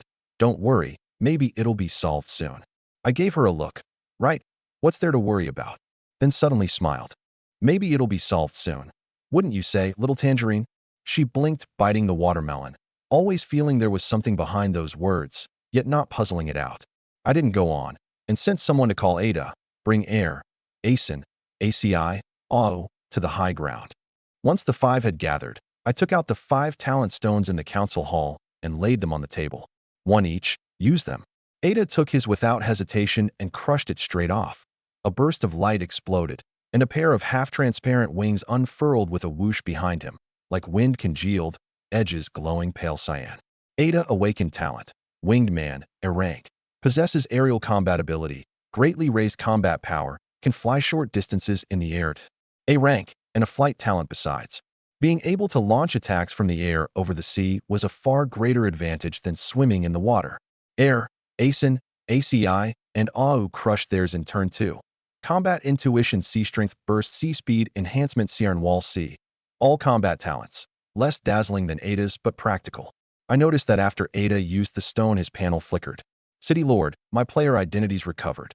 Leaning in for a look, it was actually the same system panel as Dazhuang and the others. Good thing. I nodded. When there are more talent stones later, let the other few use them too. Ada said nothing, the wings behind him trembling slightly. I called over the 3 newcomers with combat talents too. C-rank Archery Precision, C-rank Hardened Skin, D-rank Throwing Mastery, plus Zhang Fei. 8 in all. From today you 9 are the Xuanwu Guard. Ada leads Air, ASIN, ACI as Squad 1. Zhang Fei leads AO, plus the 3 newcomers as Squad 2. Zhang Fei was startled. Me? Squad leader right after arriving. You're an A-rank swordsman. Not making you squad leader would be a waste. He straightened up. Little Tangerine, repair the ships Zhang Fei and the others brought. Those few are still usable. Fix them up as Xuanwu City's fleet. The 2 guard squads take turns by day sailing on patrol around the city. Clear sea beasts on sight. Collect chests on sight. Observe first, then report on encountering players. Combat is not permitted on Xuanwu City's home soil. All combat is settled on the ships. Ada and Zhang Fei nodded together.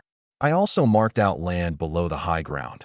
1 burst of earth control enclosed a 200 square meter independent courtyard. The training ground the largest, paved with stone slabs. The equipment room with weapon and armor racks on the walls. The rest room set with stone beds and stone tables. From now on, this is the guard's training base. You don't even have to go to the mess hall to eat. Eat right on the high ground. Squad leader rank got the same treatment. Ada stood on the training ground, wings slightly spread, and clenched a fist.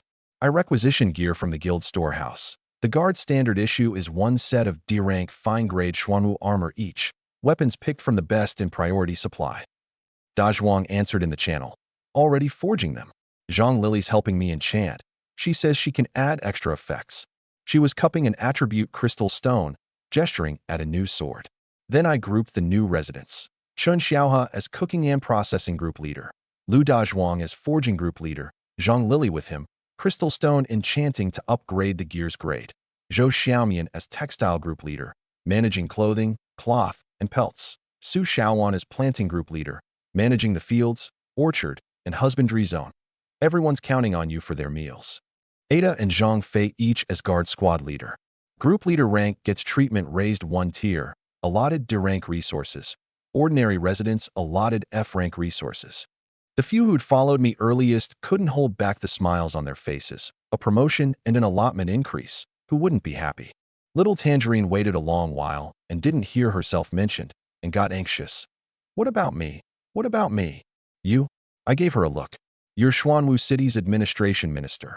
Managing money, managing supplies, managing trade. The storehouse, listings, and cores in and out all fall to you. Her eyes lit up. Isn't that the finance minister? Close enough, plus mascot. Her mouth pouted. Why mascot again? I ignored her and posted in the guild channel.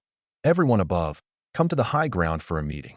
Once all had gathered, in the center of the council hall, I handed down the plan item by item. Who's responsible for what? Allotted what resources, how treatment's divided, how patrols are arranged, how training's run. Every single thing crystal clear. Any more questions? None, said all in one voice.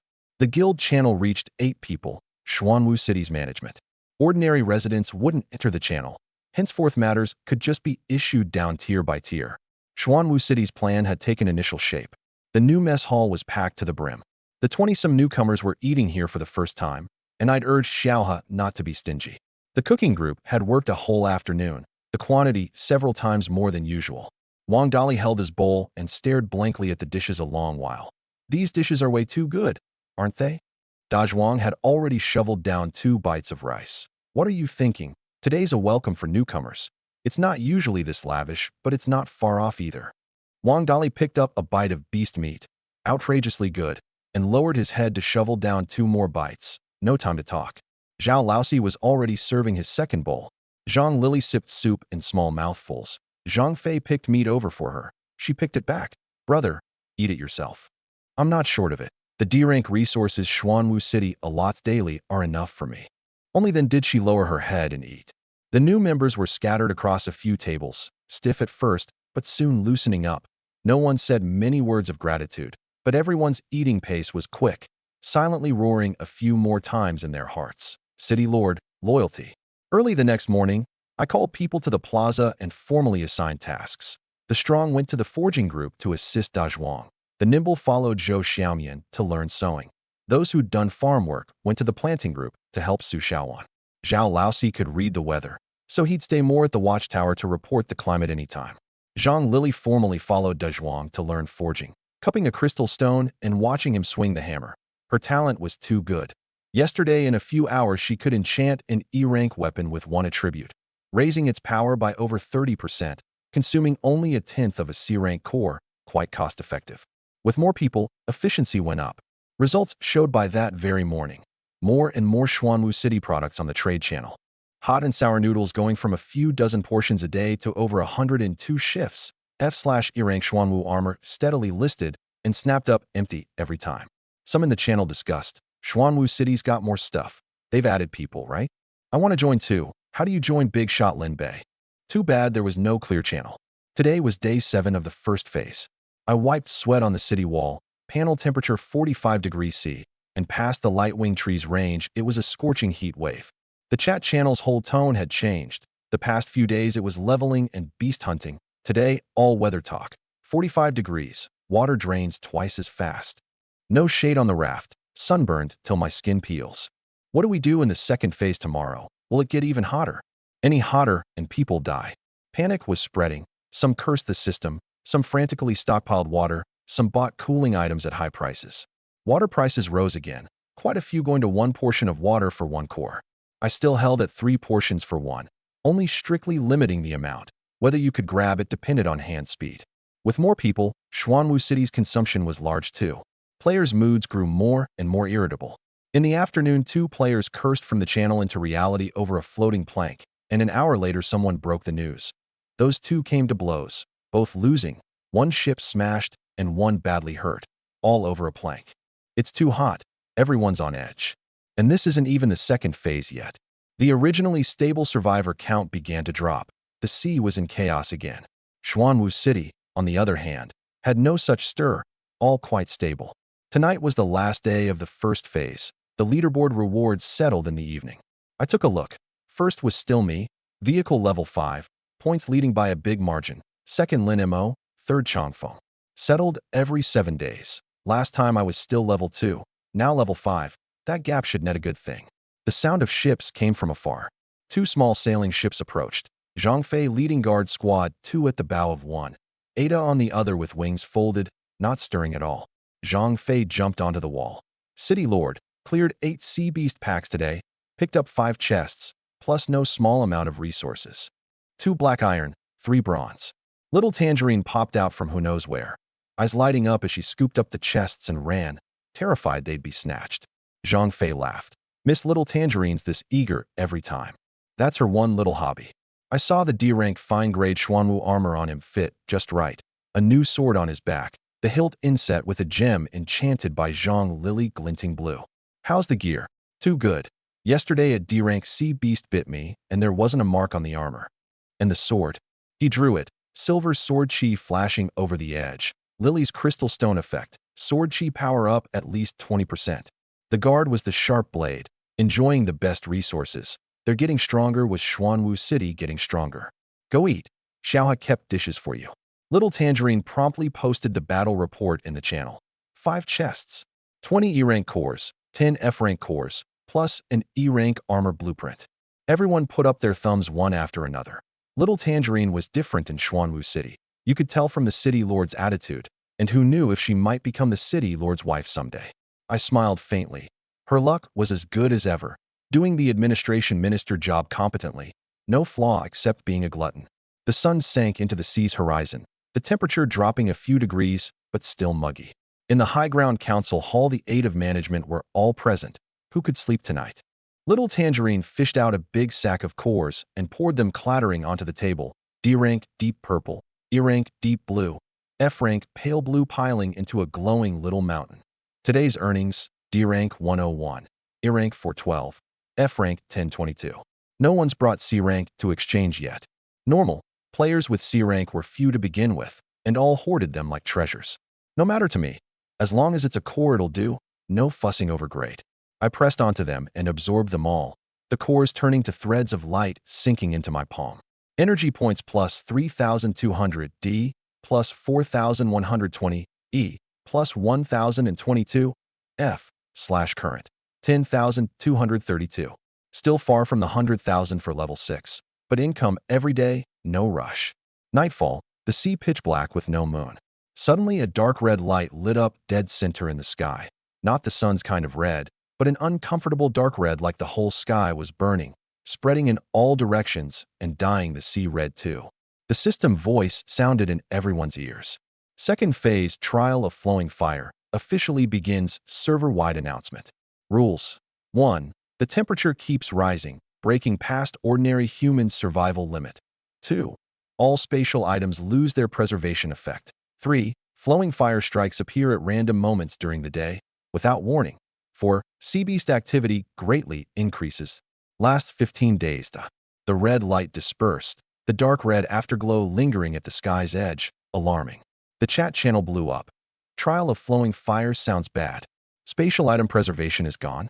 What about the meat I stockpiled? It'll stink by tomorrow morning. Eat up today while you can.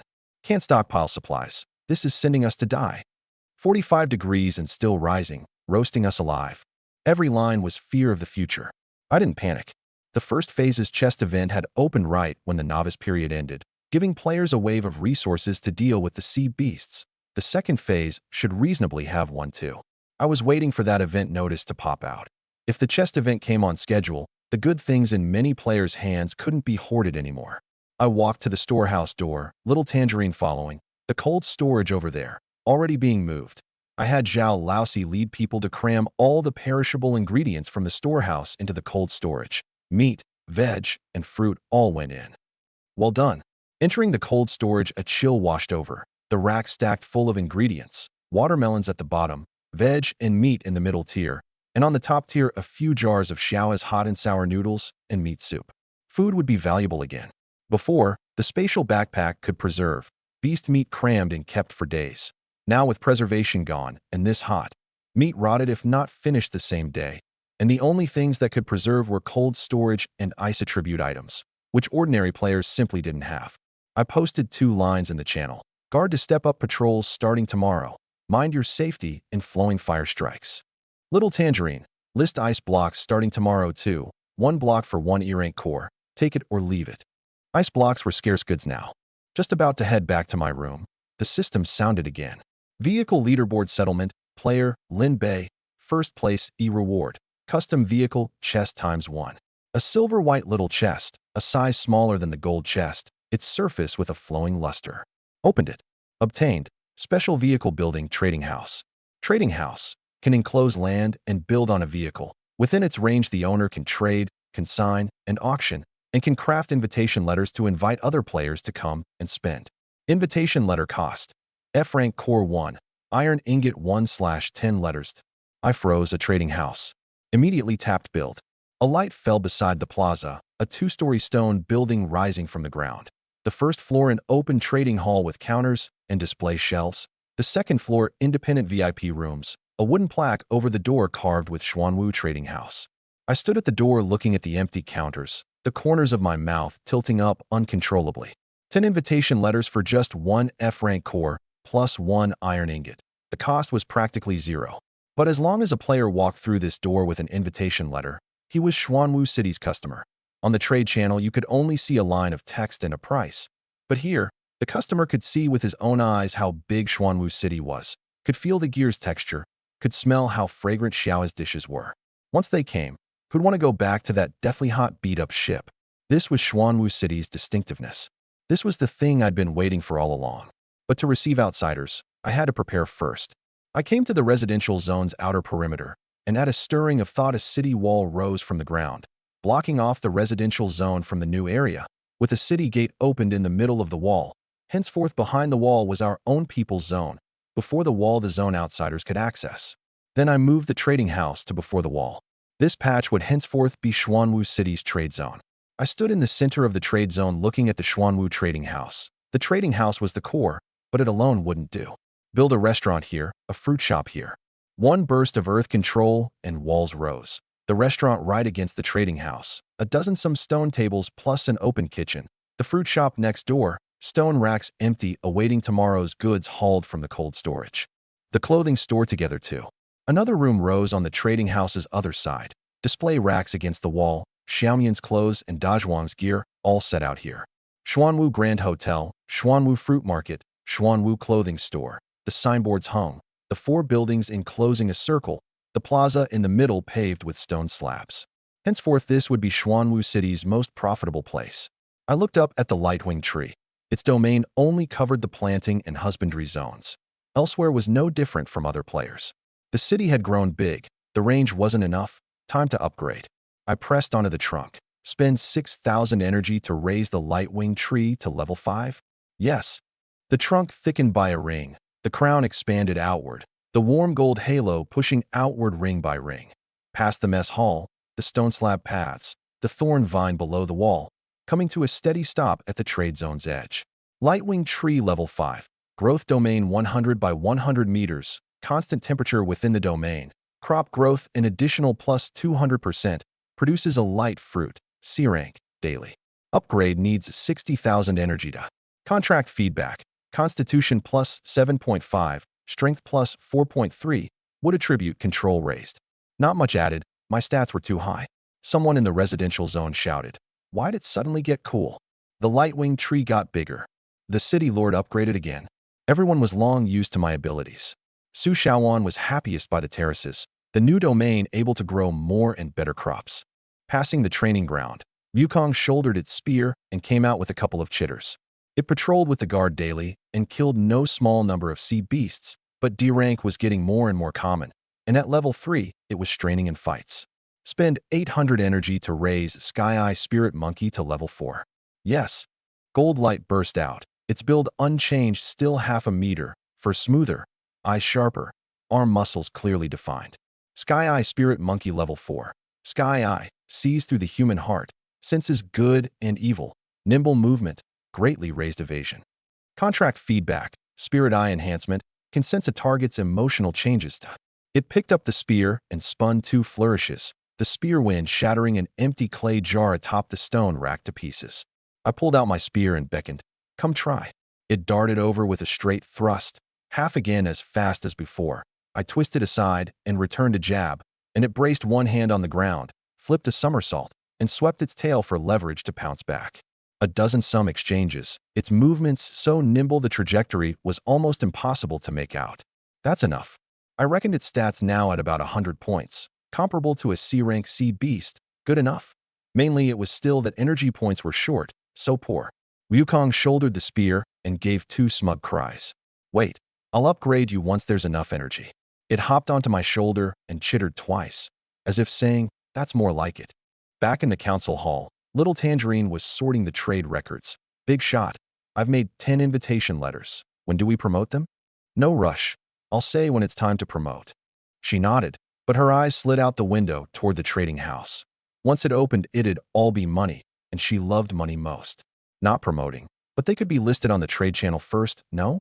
Everything was ready. The east wind not yet come, but it would come sooner or later. Just then the system sounded again, a dark red light appearing before all active players' eyes. Event: Sea Beast Hunt. Kill sea beasts for points. Points exchangeable for chests at the event shop. Sea beast numbers greatly increased. Top 10 in ranking get extra rewards. Lasts 3 days. After a moment's silence, the channel blew up. There's an event. Kill sea beasts for chests. Numbers increased too? We can't even beat them now. What's there to fear? Just kill. The players, originally panicked and lost, perked up at once. An event meant resources. I stood at the window watching the red light disperse, the corners of my mouth uncontrollable. The east wind had come. During the event, sea beasts surged, everyone killing beasts desperately for points. And after 3 days, everyone's pockets would be stuffed with a heap of cores and chests. Then the trading house's roll could show, Xuanwu City's invitation letters waiting right there for them. Little Tangerine, 100 invitation letters, made before daybreak tomorrow. She stood up. Leave it to me. The event began, the ghostly glow across the sea densely packed several times over. F/E rank crammed into a swath. D rank lights a good many more too. Ada, Zhangfei move out. The 2 squads jumped from the wall onto the patrol ships. Ada spread his wings and dove from the air, his saber cleaving onto a D-rank sea beast's back. Air superiority mobility really was strong. Zhang Fei's sword chi cut down 2 E-rank in a slash, then fired sword chi in a volley. I stepped onto the water surface too, water blades flinging out, a row of F-rank shattering into cores and chunks of flesh. F-rank +1 / E-rank +5 / D-rank +30. Hadn't run into C-rank yet, but by proportion not low. Points ticked rapidly in the panel's top right. The sea full of ghostly glow, unkillable in number, exhilarating. Killing until the small hours as the sky faintly lightened. The ghostly glow had thinned some, but was still plenty. My hands ached a bit. Wukong squatted on the wall gnawing fruit with its fur all mussed, the guard all weary. Little Tangerine poked her head out and shouted, City Lord, everyone, eat breakfast. A big bowl of piping hot and sour noodles each, plus meat pies and meat soup to restore stamina. A good deal of points saved up, but how many it'd take to exchange for a chest wasn't known yet. So accumulate first. Mid-meal, atop the watchtower, Zhao Laosi shouted, City Lord, a fleet's approaching. I went up the wall. In the distance, a dozen some ships approached, big and small. At the front, a level 4 mechanical sailing ship, arranged in neat order, not like scattered loners. In the telescope, a young man at the bow was also raising a telescope to look this way. The other side was clearly thrown into disorder, the level 4 ship braking hard. A few behind nearly colliding, people scrambling about on the deck, pointing at Xuanwu and shouting, voices carrying fear that I faintly heard even at this distance. Sea beast. Not a sea beast, look at its back. A building. Someone's got a building. Is that damn thing a vehicle? The fleet stopped in the distance, not daring to approach. That young man put down the telescope, dazed a long while, then raised it again to look closely, hands and feet trembling. He opened a private chat and found that name he'd never contacted yet had kept pinned at the top. Lin Bei. Big shot Lin Bei, we found a super huge platform in the danger zone. It wouldn't be you, would it? Attached with a photo taken by long-range telescope. I took a look. Sure enough, a leaderboard player. Few had level 4 vehicles. Replied 2 words. It's me. The other side was silent for a dozen some seconds. Big shot. Your vehicle. Is it alive? I looked down, and Xuanwu happened to lift its head and glance toward the fleet. The level 5 sky-holding giant spirit turtle, casually raising its head, was scary enough even to those little ships. The other side stirred, someone stumbling backward into a companion. I replied, it's alive. More silence. Big shot, that Haishengpio before, was it. He came to make trouble for me, and then he was gone. I actually barely lifted a finger. Right. You didn't lift a finger. It was this vehicle, not something the other side could pull a fender-bender scam on. This silence was longer, quite a while. Understood. Big shot. Just passing through. No other meaning. Lin Mo, second on the leaderboard, had built Lingyun Pavilion, was reasonable enough in the channel, not arrogant like Haishengpio. Last time selling the basic engine, his bid hadn't been low. He was a good customer. A dozen some ships and several dozen heads. A force of sorts even in the danger zone. Yet before Xuanwu, those level 3 to 4 ships were like they were made of paper. He was caught in a bind. The fleet stopped without turning around. An idea rose. I opened the guild channel. Little Tangerine, bring an invitation letter. She ran up the wall and handed over a pale gold card. The front a simple diagram of Xuanwu, the back the trading house coordinates. I screenshotted the invitation letter's attributes and sent it to Lin Mo. Xuanwu City's trade zone opens today. Interested in coming to take a look? Xuanwu City? Trade zone. You'll know once you come. He hesitated a few seconds. It wouldn't be a case of the wicked eating the wicked, would it? But thinking that if he didn't go, he was still a dish on Lin Bei's plate, he agreed after all. Big shot. Can I bring a few people? Up to you. The fleet slowly approached. Lin Mo standing at the bow, expression hard to call nervous or excited.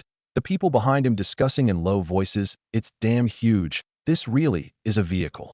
Silenced by a glare when he turned his head.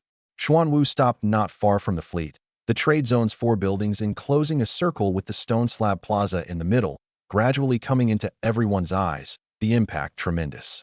The east wind had come, and so had the first customer. Next, the time to make money had arrived. Lin Mo led 2 vice captains into the trade zone. The moment they reached the first shop, all 3 froze at once.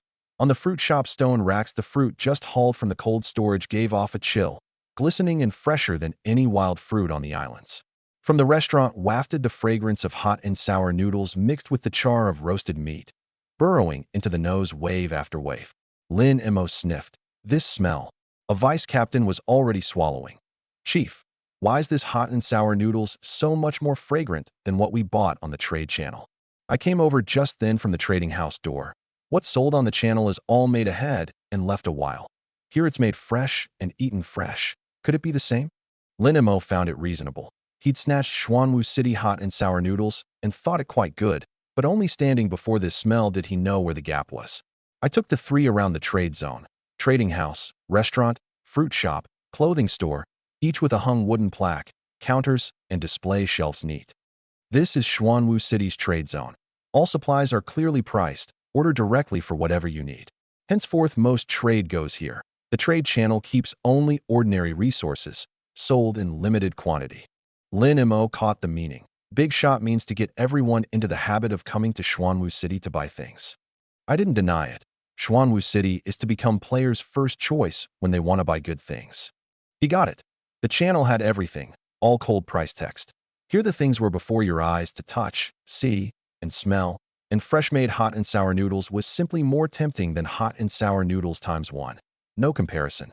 He really couldn't withstand that fragrance. "How's the hot and sour noodles sold?" "1 portion, 5 E-rank cores.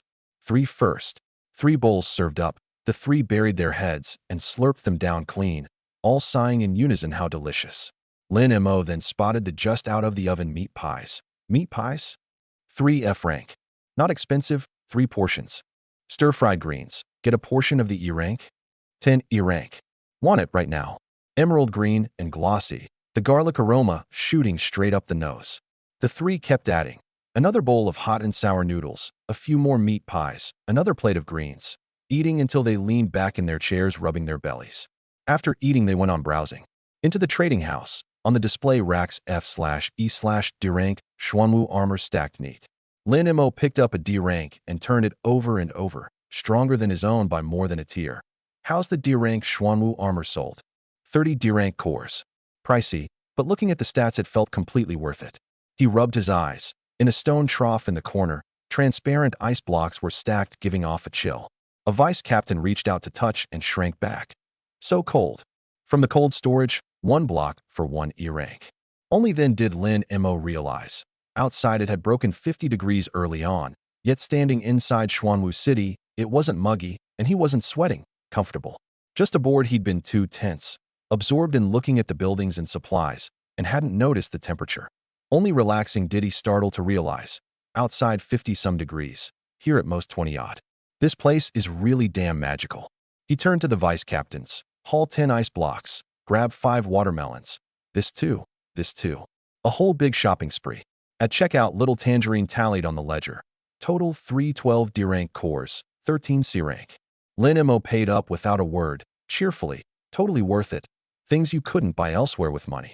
I took out 20 invitation letters and handed them over. "These are for you. In 3 days Xuanwu City has an auction. Entry by letter." "Auctioning what?" "The mid-grade energy engine blueprint." Lin Mo's head snapped up, excitement in his eyes. He'd been stuck at level 4 for days needing just this blueprint. Not only him. The other players were probably the same. To date, the leaderboard had only me at a level 5 vehicle, unobtainable even buying server-wide. And who'd have thought here? Xuanwu City, awesome. Big shot. In 3 days I'll definitely come. Standing at the bow, he idly tapped the invitation letter's attributes, and the whole man froze. Xuanwu City invitation letter. After use, teleports to Xuanwu City's trade zone. May stay 10 hours, and may actively use it again to teleport back to the original spot. Single-use item. Holy crap, teleport. This letter could teleport straight to Xuanwu City. The two vice captains leaned in and froze too. Chief, this thing can teleport? Lin Mo didn't answer, mind racing. On the trade channel, a single-use random teleport stone could sell for dozens of I-rank, priced but unavailable. Directional teleport was pricier, and he'd seen a positioning talisman's transaction price go straight up to C-rank cores. And these 20 were each a directional teleport, straight to Xuanwu City's trade zone. The scale of this move was too grand. He recalled that line of mine. The trade channel keeps only ordinary resources, sold in limited quantity. So this was where it was waiting. The channel lets everyone know Xuanwu City's things are good. The limited quantity lets people know it's not enough to go around. And the invitation letters are in charge of drawing people over. Once people reached Xuanwu City, spending wouldn't stop at a bottle of water and a portion of roasted meat. Things seen with their own eyes got cores pulled out 10 times faster than in the channel. This business model had completely closed the loop. He put away the invitation letters one by one, as if treating a lover. These weren't just entry tickets. They were 20 teleport channels leading to Xuanwu City. Toward Lin Bei, he'd already lost any thought of comparison. How to compare? Comparing head-on was exactly Hai Shangpio's fate.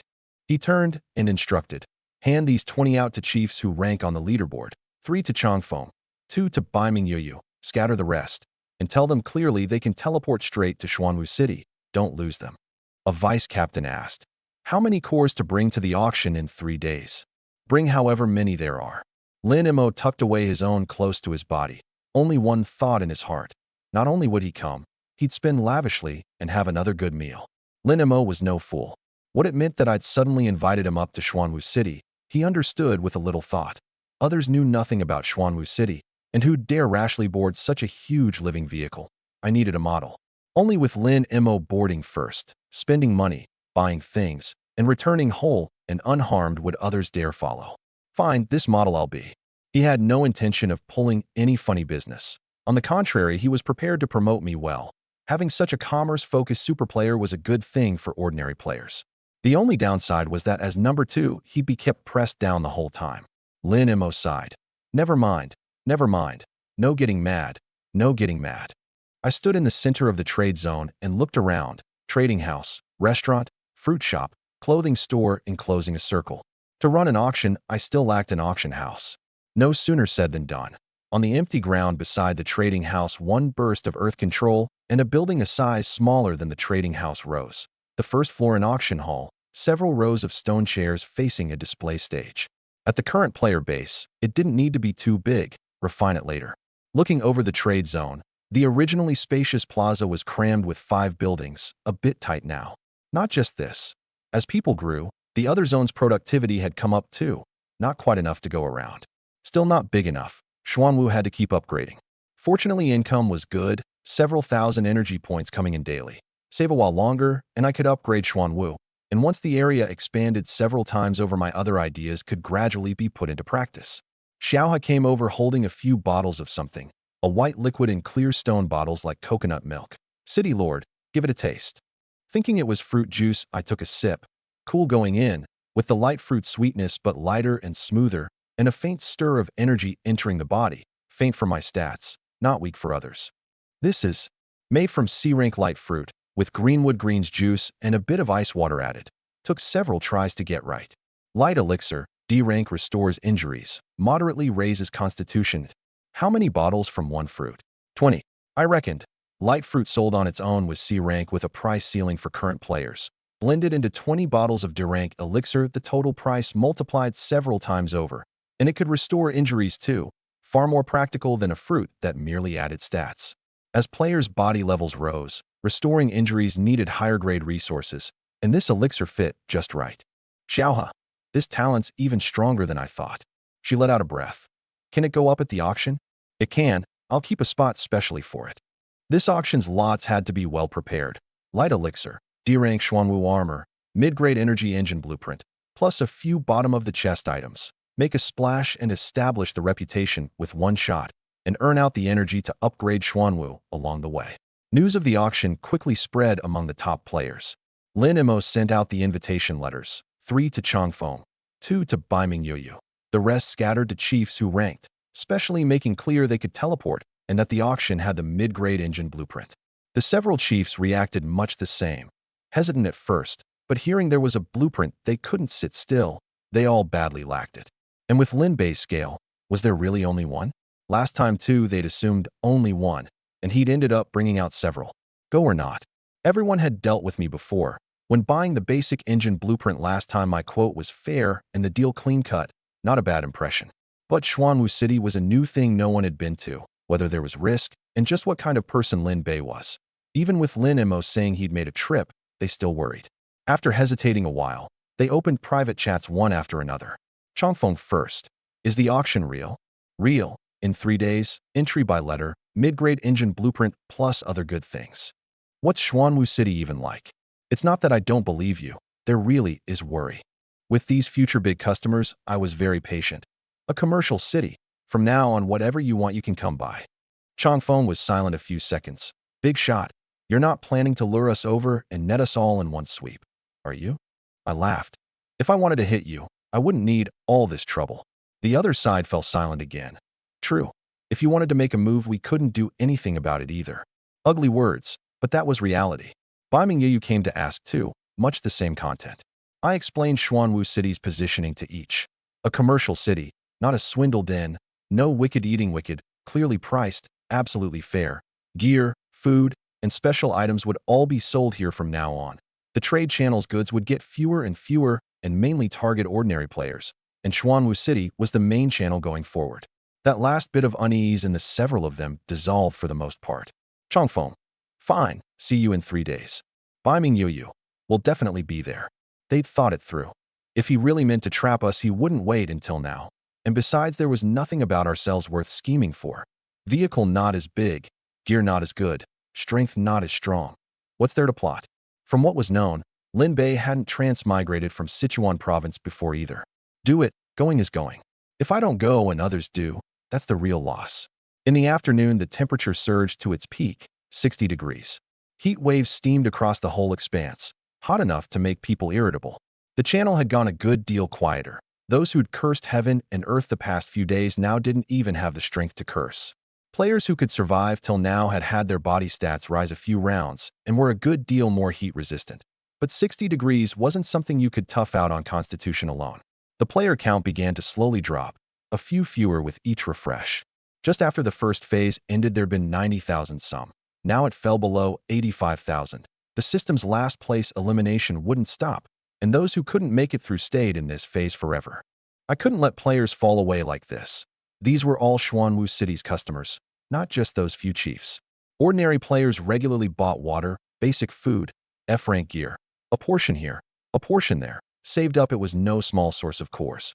Actually, reckoned out, the bulk of my earnings came instead from these ordinary players. What's best against the heat? Ice. Little Tangerine, how many ice blocks now? Prepared early. The cold storage has amassed several dozen square meters, never sold out. Cut it all, 1 portion per 1,000 milliliters, list it. Pricing, I thought, 5 F-rank per portion, limited quantity, 1 portion per person per day max. She was startled. This cheap? Not everyone's as rich as Lin Mo. We go for the long, steady trickle. I paused and added, keep them alive, and we can keep earning their cores. I forced a stern black face. The moment the ice blocks were listed, the channel blew up, for players about to buck under. This was timely rain. Big shot Lin Bei's selling ice blocks. 5 F-rank, I can afford it. 1 per person, well limited. Otherwise the guilds would sweep it clean again. Those who couldn't hold on snapped them up first thing, and with the ice in hand, they slowly rubbed it on themselves to cool down, reluctant to use it continuously, wiping once then quickly stowing it back into storage space to keep it a while longer. Saved? Thought I'd meet my end here today. Thank you, big shot.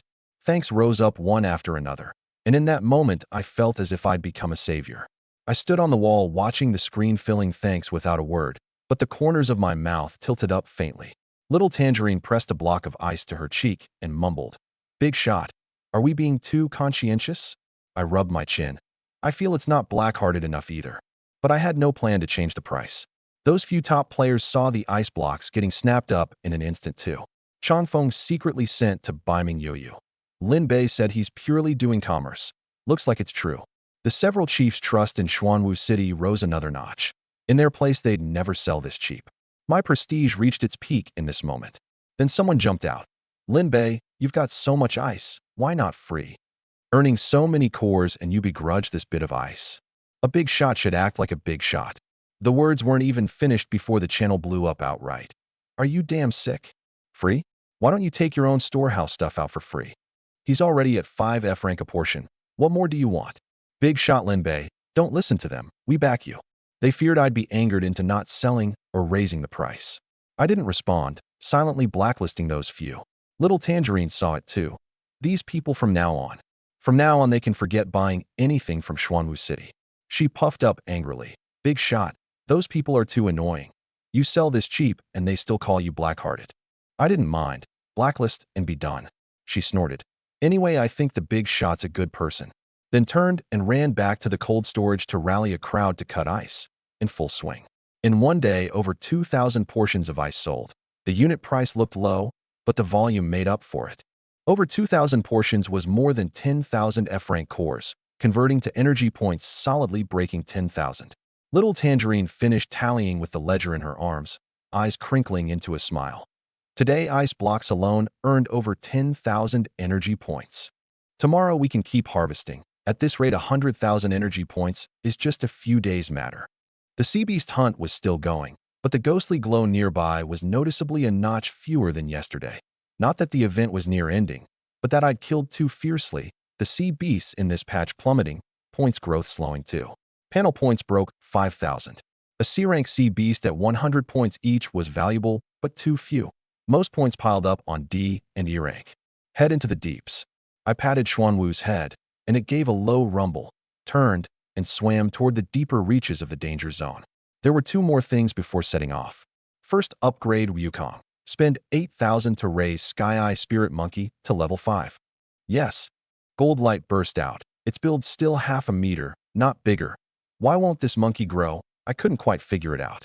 Sky Eye Spirit Monkey level 5. Sky Eye Enhancement. Sees through a target's intentions. Staff Mastery greatly raised. Evasion rate greatly raised. Combined stats about 200 points. It picked up the spear and spun 2 flourishes. The spear wind sweeping over a rock by the wall and cleaving it clean in two. 200 points. It could already handle most C-rank sea beasts at will, and even B-rank seemed not impossible to fight, though to date it still hadn't run into a B-rank. Not bad. Then upgrade the Thorn Vine. These past days it had blocked and killed sea beasts outside the wall, no fewer than the guard. Spend 5,000 to raise Spore Thorn Vine to level 5. Yes.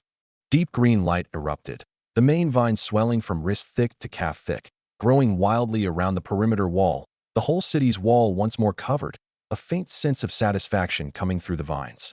Thorn Vine level 5. Thorn Barrier covers the whole city. Seed firing can repel C-rank sea beasts. New Entangle. The vines can actively strike out to bind targets approaching the wall. Once we're into the deeps, you'll have plenty to keep busy.